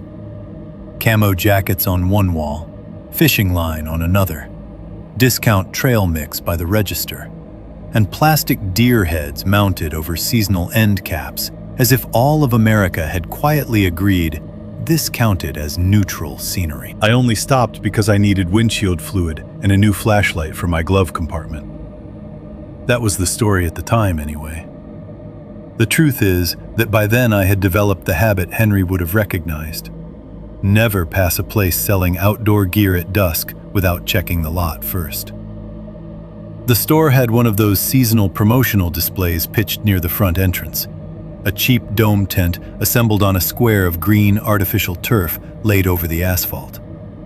Beside it sat folding camp chairs, a cooler with fake condensation printed on the cardboard sign behind it, and a mannequin in a blaze orange vest smiling down at nobody. It was harmless, stupid even. The sort of fake outdoor scene designed by corporate people who probably thought adventure meant a product grouping and an end cap. I parked 3 rows over and stared at the display a second longer than it deserved. That was the first thing. Not fear. Recognition. The arrangement was too neat, in the exact way false camps had become neat in my head. 2 chairs, tent front open. Space staged to imply safety, waiting, rest. My pulse ticked once in my throat and then went back down. I told myself to stop. I had not been on the Reed land in over a year. I was in a commercial parking lot under security lights, with traffic passing on the highway. A display tent was just a display tent. Then I saw the cloth. It was tied to a landscaped young pine in the mulch island behind the seasonal setup, just beyond the edge of the fake turf. A narrow strip of faded red cloth, weathered almost pink at the ends, tied low enough that most people would never have noticed it unless they were loading gear into a truck or kneeling beside a child. Too low for decoration, too deliberate for litter. The knot faced inward toward the trunk. One end hung shorter than the other, as if whoever tied it had cared exactly how much should show. I sat very still in the driver's seat. A person can have a full-body flashback without moving an inch. The body simply makes a private emergency out of the present before the mind can vote on whether the comparison is fair. My hands went cold on the steering wheel. My mouth dried out instantly. Somewhere under my ribs, the old cabin logic snapped back into place so fast it was almost mechanical. Check the line. Watch the edges. Do not assume a harmless arrangement is only what it claims to be. I looked beyond the pine. The landscaped strip behind the store ran to a shallow line of scrub and half-grown trees where the lot ended and the ground dropped toward what might have been a drainage ditch or undeveloped frontage. Nothing dramatic. No real forest. Just western commercial sprawl giving way to rougher ground where nobody had bothered to manicure the edge. Still, the distance was enough. Enough to conceal a parked vehicle after dark. Enough to let someone stand still and be read as shadow from inside the bright lot. Something pale sat in the mulch near the base of the tree. At first I thought it was a scrap of packaging, some bone-colored plastic cap from irrigation equipment. Then I leaned forward slightly and saw the shape was wrong. Small, curved, light against the damp bark chips. A fragment of antler maybe, or a cleaned bit of animal bone no longer than 2 fingers. Not enough to prove anything, not enough, even now, to swear to later, but enough to make the knot in the cloth feel chosen rather than random. I didn't get out immediately. That's another habit I learned after Montana. Once a thing in a place feels wrong in a familiar way, do not rush toward it just to prove you still control your own nerves. So I watched. People kept moving in and out of the store. A man wheeled out a propane tank. A couple in fleece vests argued over whether they needed another tarp. Nobody laughed loudly near the automatic doors, and for a split second, the sound went through me wrong because it arrived from too far back in the lot, behind the bright storefront, where laughter should not have had that casual, private shape. I looked toward the rear edge of the parking area and thought I saw a second tent shape. Not a real tent pitched openly, more the suggestion of one. A low, cheap triangular form at the edge of visibility near the darker ground beyond the landscaping strip. There, and then not there, depending on how long I tried to hold it in focus. It might have been stacked pallets under shrink wrap. It might have been a collapsed promotional canopy waiting for pickup. It might have been nothing more than the way dusk flattens color and depth in places designed to feel safe after business hours. I did not go check. That is one of the changes I no longer apologize for. A year earlier, I would have gone toward it. Not because I was brave, but because I still believed enough investigation could force uncertainty to become answer. By then, I knew better. Or maybe worse. I stayed in the truck until my breathing settled. Then I went inside, bought the windshield fluid and the flashlight, and stood in line behind a father and son arguing over fishing lures, while my hands felt so detached from me that signing the receipt took effort. The fluorescent light inside the store was too bright, the air too dry, the shelves too crowded with ordinary things that no longer felt entirely ordinary. Tent stakes, folding chairs, game carts, camo fabric, red utility cord. Everywhere I looked, the harmless versions of objects from the Reedland stared back in their retail packaging, stripped clean of context, and therefore somehow more sinister to me than the originals.